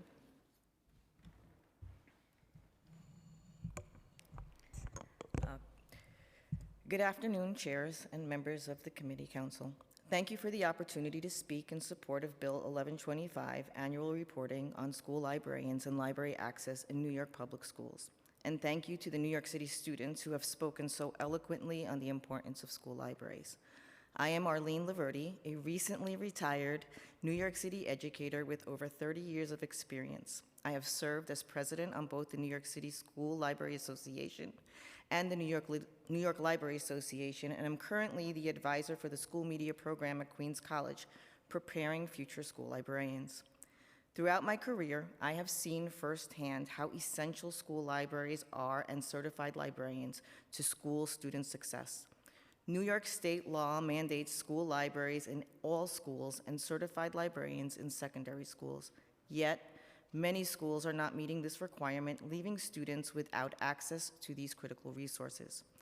Certified librarians do far more than manage books. They are certified teachers, teachers of information, media, and digital literacy, and champions of independent reading, skills crucial in today's world. Research shows that independent reading improves student performance across all subjects, and librarians create the environment that nurtures a love of reading. It is no coincidence that many of the top performing New York City schools, Stuyvesant, Brooklyn Tech, Bronx Science, Townsend Harris, where I just retired from, have certified school librarians running active school libraries. However, the shortage of certified school librarians is a critical issue. Queens College graduates approximately 15 to 20 school librarians each year, yet the demand for qualified professionals far exceeds this number.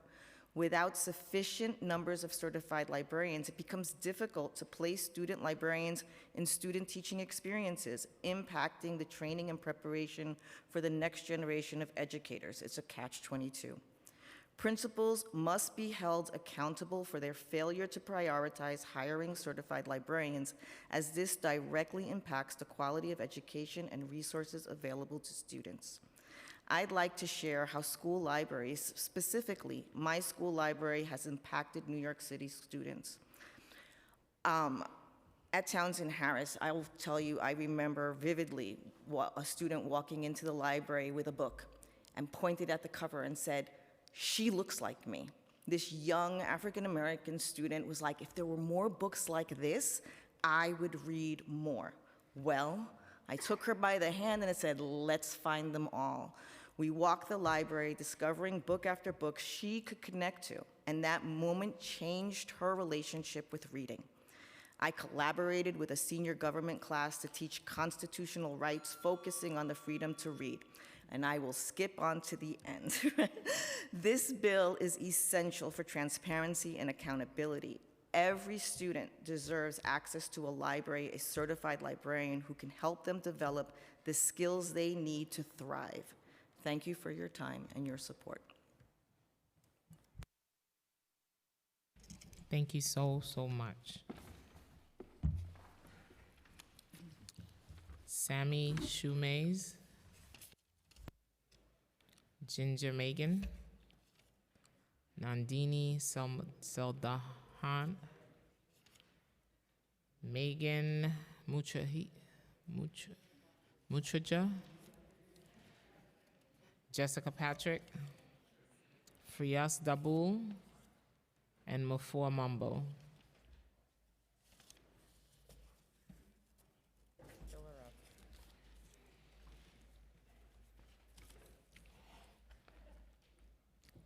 Taizimi.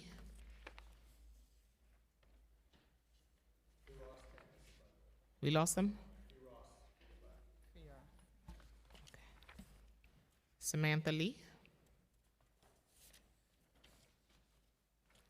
Jocelyn Chin. Sharon Brown.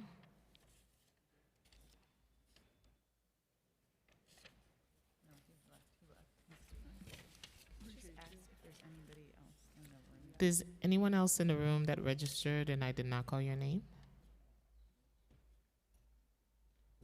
No? That's just a supporting cast? Yes?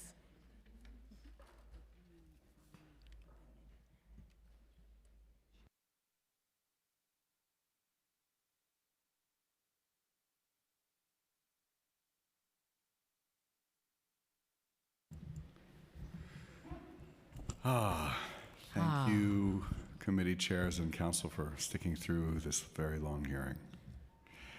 My name is Sammy Abu-Shamaze, and I'm Deputy Director at Flushing Town Hall, one of the small SIGs, and a steering committee member of both the Latinx Arts Consortium of New York and the Cultural Equity Coalition of New York. Flushing Town Hall serves Queens and all of New York City with extraordinarily diverse, culturally relevant programs, including music, dance, visual arts, and theater programs, arts educational programs for students and senior citizens, and re-grants and professional development programs for artists and small organizations in Queens. We are a DOE contractor serving around 15,000 students annually. Social impact of the arts has been well documented, but I'd like to offer a perspective that I haven't heard anyone say in this room so far in this hearing, which is that equity is more than just about making sure that everybody has equal access to the arts. It is also a question of which arts and cultural forms people have access to, especially young people.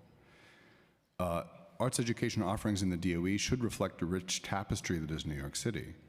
Forms like Western classical music, ballet, and fine arts have been rightly celebrated, but for example, so too should other classical and folk arts forms such as Chinese opera, Indian Kathak dance, Korean Minhwa painting be celebrated in our schools, as well as other art forms that have been passed down through generations. Whether our students come from households that play salsa or Chopin, they should know that their arts are valued and uplifted as much as their neighbors. They should understand that their creative spark and their cultural heritage matters. When we uplift the arts and cultural forms produced by people from around the globe, it can be a transformative experience, building stronger community as well as spreading the benefits of the arts and culture more justly. Representation is important, not just in our faces, but in our languages, musics, dance, cuisines, religions, and social forms. The message to our children is that they have value, their voice matters, their participation in school matters, their participation in our city matters. At Flushing Town Hall, we've always insisted on this type of inclusive representation, and like many of our fellow cultural institutions, we are able to provide arts education programs to New York City schools that do include diverse cultural forms, which otherwise would not be available if it weren't for outside institutions like ours. Some of our CASA programs in 2025 include traditional Mexican dance, Korean dance, music and painting, Colombian music and dance, West African dance and drumming. We have master teaching artists on our roster offering additional things like Mexican paper arts, Native American history and culture, Caribbean drumming, etc., just to name a few. This is one reason among many that cultural institutions are a necessary partner of the DOE and need to be funded in order to survive and continue to provide our services. I'll just quickly summarize. We're facing a 53% cut in the mayor's budget. We're going to be decimated unless you all baseline and add $75 million. I'm also very supportive of the $41 million in arts education funding. It all starts with the arts. And one last thing. Really appreciate you calling for transparency and really pressing the administration on transparency in all these ways. And I'll note that the bill passed 3 years ago, 1184, calling for transparency at the Department of Cultural Affairs, but I've yet to see the enforcement of that bill. I've yet to see the Department of Cultural Affairs report transparently, but the City Council passed that bill already. So with all your calls for transparency, I hope that there's some enforcement.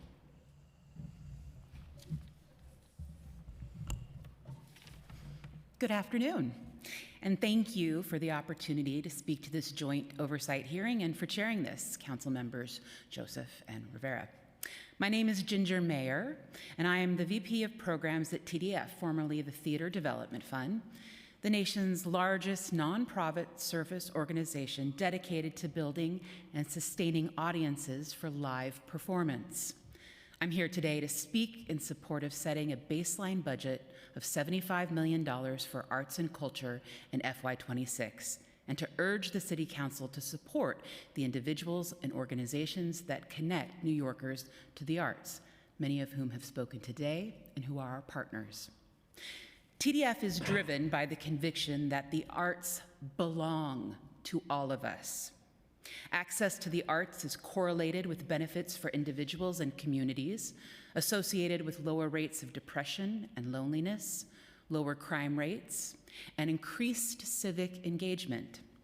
At TDF, we realize these benefits by lowering the barriers to access for all, but especially for young people. Each year, TDF school programs bring over 13,000 public school students from 49 council districts to the theater free of charge. We supplement tickets to shows with in-class workshops with trained teaching artists or post-show discussions with theater luminaries. For students with hearing and vision loss, we offer accessible performances featuring open captioning, ASL interpretation, audio description, and touch tours. In 80% of the schools we serve, we are the sole partnering arts providers. We do this to ensure that young people feel welcome to their birthright of New York City theater and are represented in all of their glorious diversity. And we see results. Last year, 94% of teachers we worked with observed in their students higher self-esteem and confidence and a greater ability to empathize with their peers. To further this, last year we launched a new initiative called the Graduation Gift that invites all New York City public and charter school graduates to get a free TDF membership and come and see a free Broadway show on Grad Night this year, May 7th. To date, we have enrolled 5,500 graduates. I want to thank you for the many years of support the city has provided to TDF. This year, we have applied for new funding for TDF school programs through the speakers list, education programs for students, and support for arts instruction. TDF is not eligible for CASA, so City Council initiative funding is critical to our ability to reach more students, teachers, and schools. In a time when fear and uncertainty are daily feelings for the students in this city, we can give them tools and ways to express themselves with joy and humanity. We can help them to resist oppression and speak in their authentic voices because art and theater give us those tools and make us better for it. Thank you for your time today.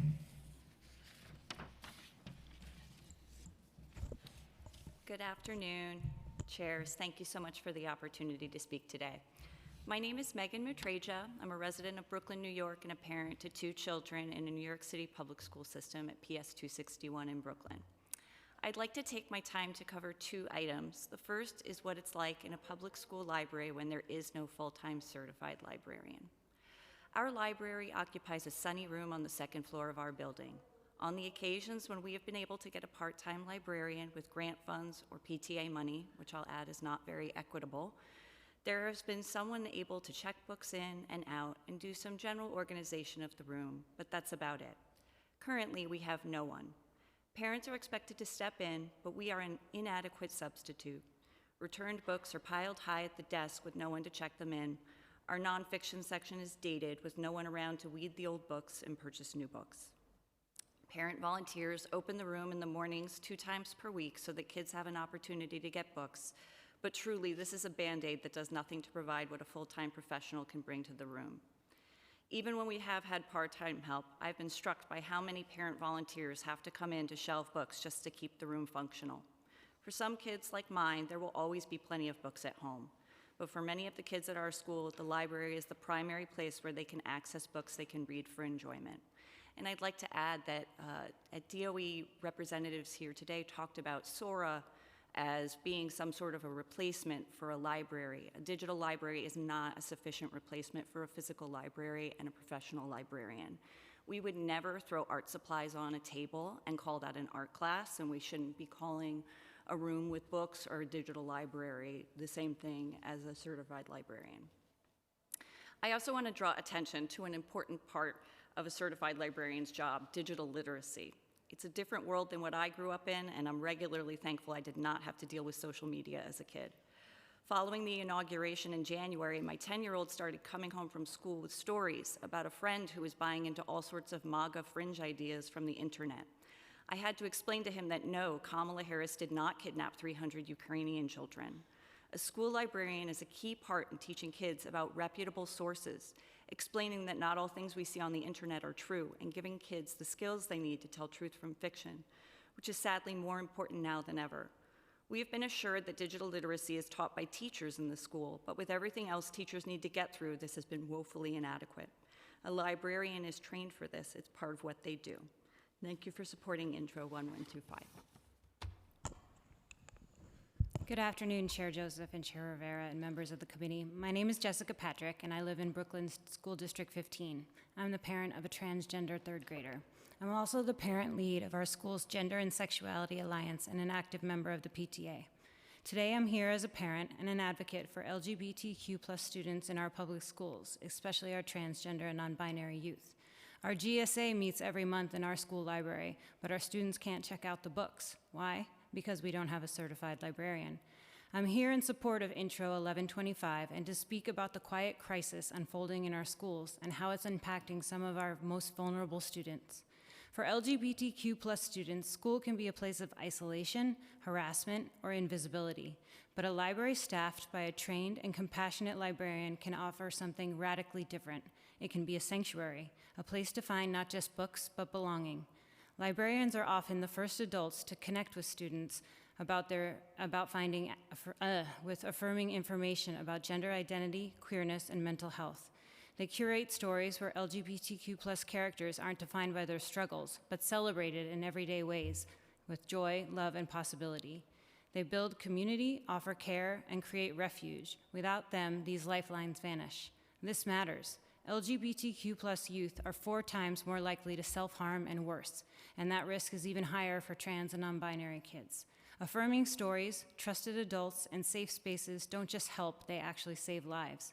And yet, our city is letting this critical support system disappear. Librarians are not just keepers of books, they are protectors of the truth, defenders of inclusion, and sometimes the only adult in a school who quietly tells a queer or trans kid, you belong here and you are enough. We must do everything we can to bring librarians back into all of our schools for all of our children. And the first step is this bill and finding out how many public schools in New York City are missing librarians. Thank you. Hello, my name is Sharon Brown. Before I begin, remember Israel, release the hostages, let Yahweh's people go, defend Israel. The Cultural Affairs Library International, libraries should not have homosexual and sexually graphic material for children. Children should be barred from these books as well as other banned books of a sexual nature. They've had drag shows and different things like that in school, and they're cracking down on that. And I'm glad that they don't have the librarians to give them the books about homosexuality and transgender. This is a Judeo-Christian nation. We are currently putting prayer, Bible, and different things like that back in school, and we are kicking out the transgender agenda. So the libraries are not going to have these books, but we can update the libraries with technological and make them technologically savvy, and as well as books and paper materials, they can also get into the technological age. It can be updated easily and also build more from scratch. There's also audio, video, podcasts, movie screenings of biblical nature as well as other things like that, but we are eradicating the transgender agenda from schools. Can I and also we don't want ask that you in to the stay library. on topic? The hearing is about arts education and ensuring education, equity and access. Okay, so we do not want the children to have access to homosexual material, but we want them to have access Ma'am, I ask you to respectfully Judeo-Christian. stay on topic. Yes, the access I would want And them equity. to have is Jewish and Christian material. Thank you. I have. Thank you.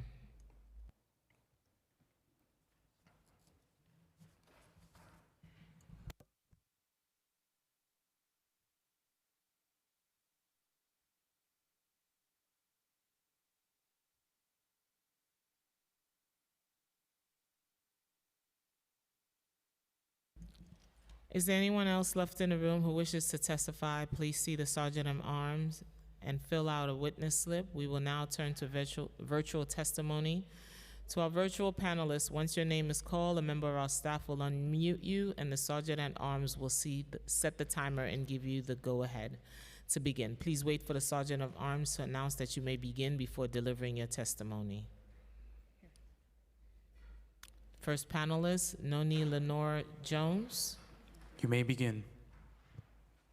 Good afternoon, esteemed committee, council members, and all in attendance. My name is Noni Lenore Jones, and I'm a retired English teacher of the New York City schools. I appreciate the opportunity to give my testimony in support of arts in education. I began teaching English at my beloved Boys and Girls High School in the 70s. And yes, I'm dating myself because I want you to know I am still an educator in my own school, Cozy Academy. As an English teacher at Boys and Girls High, I came in and did my 5 classes, and I was very happy to do so. I love teaching. I also taught dance after school, traditional African dance, and a diaspora. My wonderful supervisor, Mr. Spooler, noticed that I would be there pretty much many days till 5 o'clock, teaching dance after school, after my 5 classes. So he said to me one day, wow, why don't you teach in the theater production class? And I said, I can teach arts in school as well as teach English. I was so, so thankful that I did so. And as a result, in my mind, I realized I can put the two together in my one-day working day from 9 to 3, teach English and teach dance. So as a result of putting the two together, I realized the importance of art in the education, in my day, in my students' day. Let's respect the importance of art in education. Put it in our schools, keep it in our schools, along with science and math is so important. But let's let the students see in their minds the importance of art because it's incorporated in their day from 9 to 3. So as a teacher, I'm happy to say that my students did well in academic, reading and writing. But those who didn't do well, I asked them, well, what would you like to do? I had to get to my student. I had to make sure that they could learn. So they would say, oh, I might like singing or playing an instrument. So I said, oh yeah, okay, then let's talk about that. What instrument would you like to play? So that, in a way, I was able to get to my student. Is the word art in the word heart? I think it is. So the arts help us get to the heart of the matter. Our academics, of course, is our brain. We got 2 sides, as they say, left, right, all that. Yay for that. So when my students would engage in teaching, I'm talking about what they love from their heart. Yes, indeed. Okay, we went to an exhibit in the museum. I took them to listen to music.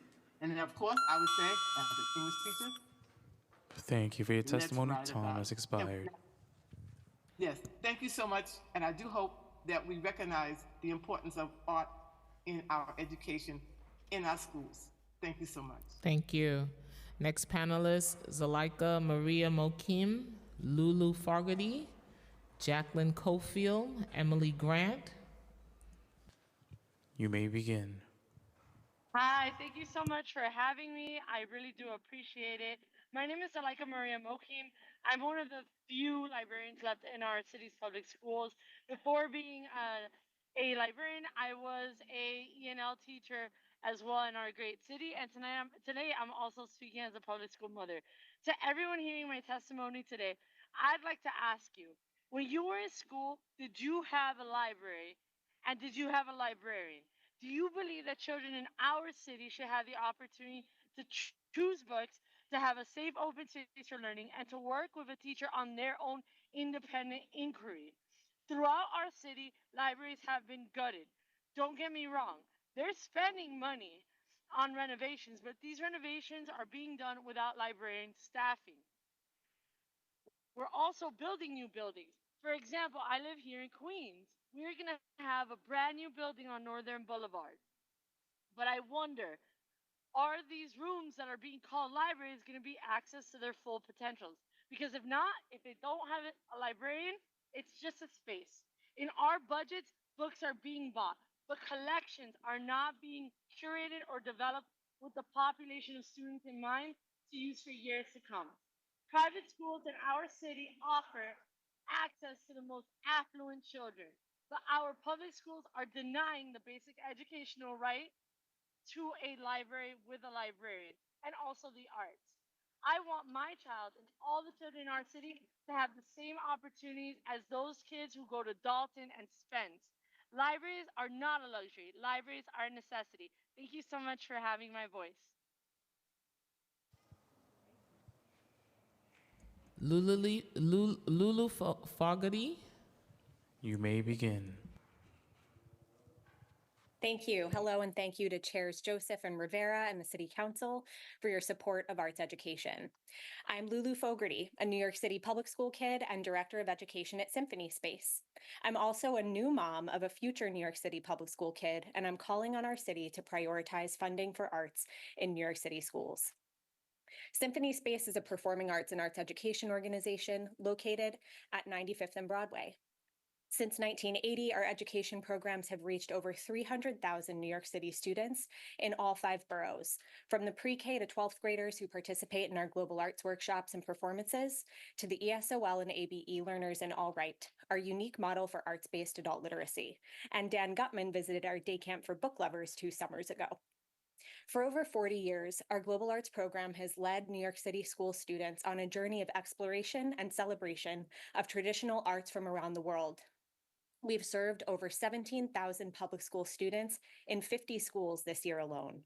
For some students, these programs are a window into unfamiliar cultures. For others, our programming provides a mirror in which they see their own histories represented and valued. As for conveying our impact, I leave that to a teacher at PS 75 who said, "As a result of what your Native American teaching artists do, my students are able to see and witness that Native American culture is very much alive. While we can't change the past, we can preserve history to teach the young people that will lead in the future." That is what the arts do. On our stages and in our classrooms, they open up the world. Our artists and staff prove that the arts aren't merely add-ons to the school day, but that careers in the arts are essential to the economic tapestry of our city. We all agree that every child should have access to the arts, and we've heard the statistics all day. Arts organizations like Symphony Space are an essential stopgap for student access to the arts. And as education, art, and basic human rights are under attack nationally, New York City has the opportunity to be a shining beacon for the nation by investing heartily in arts education, just as we've enshrined equal rights into our state constitution. That is why I join my colleagues of the It Starts With the Arts Coalition to call on you to support initiatives such as baselining arts education funding, requiring DOE funding to be spent on the arts, increasing funding for the DCLA, and prioritizing timely processing of contract renewals and extensions. The support of the City Council and this dedicated committee is crucial as we collectively keep New York City the most vibrant arts landscape in the world. We are so grateful for your service and for your tenacity in this challenging time. Thank you for your time and consideration. Jacqueline Cofield. You may begin.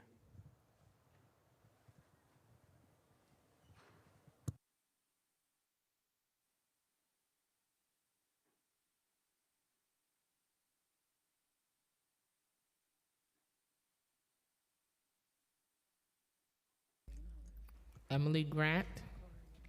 You may begin. Thank you, Chair Joseph, Chair Rivera, and members of the committee for the opportunity to speak. My name is Emily Grant, and I currently serve as co-interim executive director of Kaufman Music Center. Located in Lincoln Square, we're home to Merkin Hall, Lucy Moses School, and Special Music School, a K-12 New York City public school that offers free music education to 300 students. At Special Music School, students receive free daily music instruction, private lessons, ensembles, music theory, music technology, performance opportunities, all woven seamlessly into their academic day. This model works. Special Music School students consistently rank among the top performers on our state exams, and we've maintained a 100% graduation and college acceptance rate, while 31.5% of Special Music School students are on the Economic Need Index. These high academic outcomes are not a coincidence. We show the impact that an arts program can have, but the results are not just about music. They're about holistic human development, and we've heard that over and over today. We know also it takes tremendous resources to realize one's potential as a young musician, and so many children in our city face barriers to accessing even the most basic elements of arts education. It's why we created Pathways, a program designed to support low-income elementary and middle school students with personalized plans to help them overcome the specific obstacles each may face to thrive as musician learners. The support includes free private lessons, a free instrument, travel funds, help with audition prep, whatever it takes to open the door. We believe every child deserves to experience the profound transformative benefits of the arts. Students need the arts woven into each and every day of their school lives, not just for enrichment, but as an essential part of their path to adulthood. We are deeply grateful for the Council's past support and respectfully ask for continued support for Special Music School, Lucy Moses School, which is the home of our Pathways program, and our special initiative funding request to expand our music tech program. And thank you again for your time, your investment in and advocacy on behalf of New York City's young people, and your attention to this critical issue.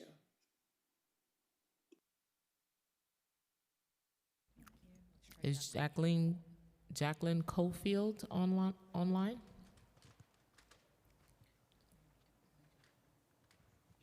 If the following panelists are logged on, Jacqueline Cofield?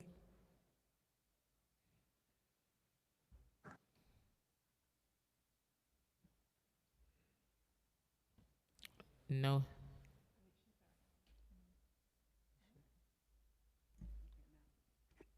Hello?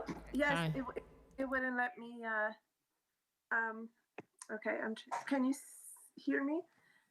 Okay, hello. Sorry, I had to go outside and pick up my daughter, so I'm not sure if you called me earlier. Okay, so I'm glad that I didn't miss you. So good afternoon, Chair Rivera, Chair Joseph, and members of the council. Thank you for the opportunity to speak today.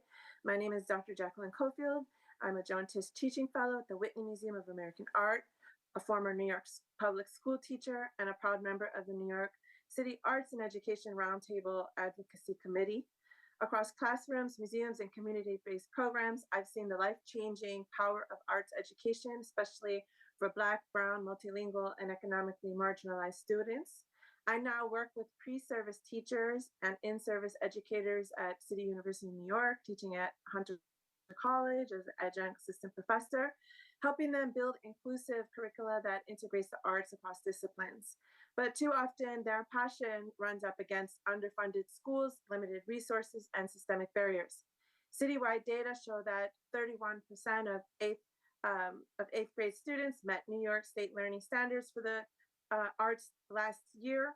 Nearly 1 in 5 New York City public schools, 379 in total, still lack a certified arts teacher. These are not just statistics, they reflect an ongoing structural inequities that deny young people access to identity development, cultural affirmation, and critical engagement.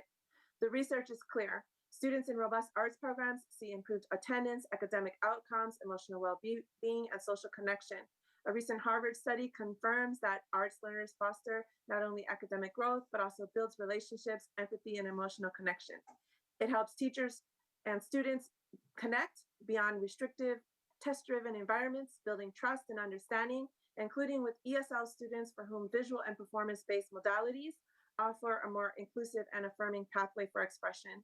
The arts expand opportunities for teaching and learning by offering multiple entry points, activating multiple literacies, honoring diverse intelligence, and cultivating curiosity, collaboration, and creativity, skills that every learner needs and every educator can nurture.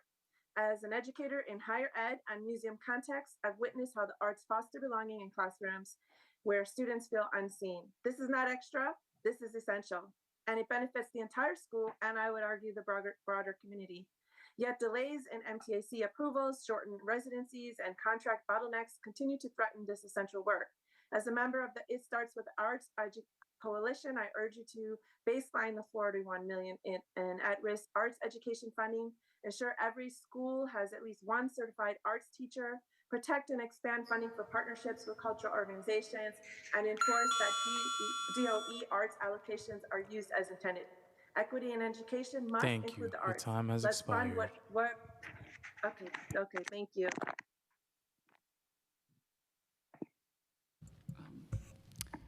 Well, I guess if there's anyone here who hasn't testified, please fill out an appearance slip.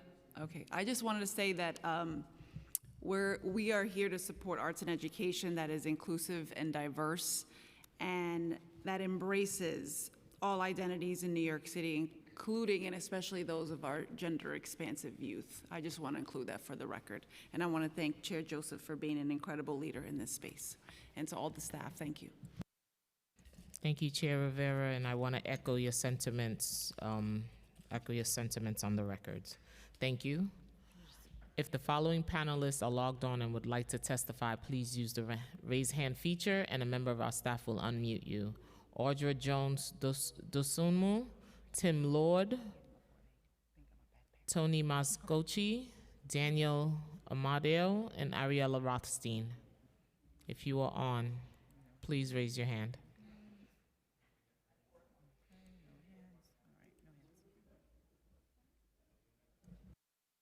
No hands, and this concludes our hearing for today.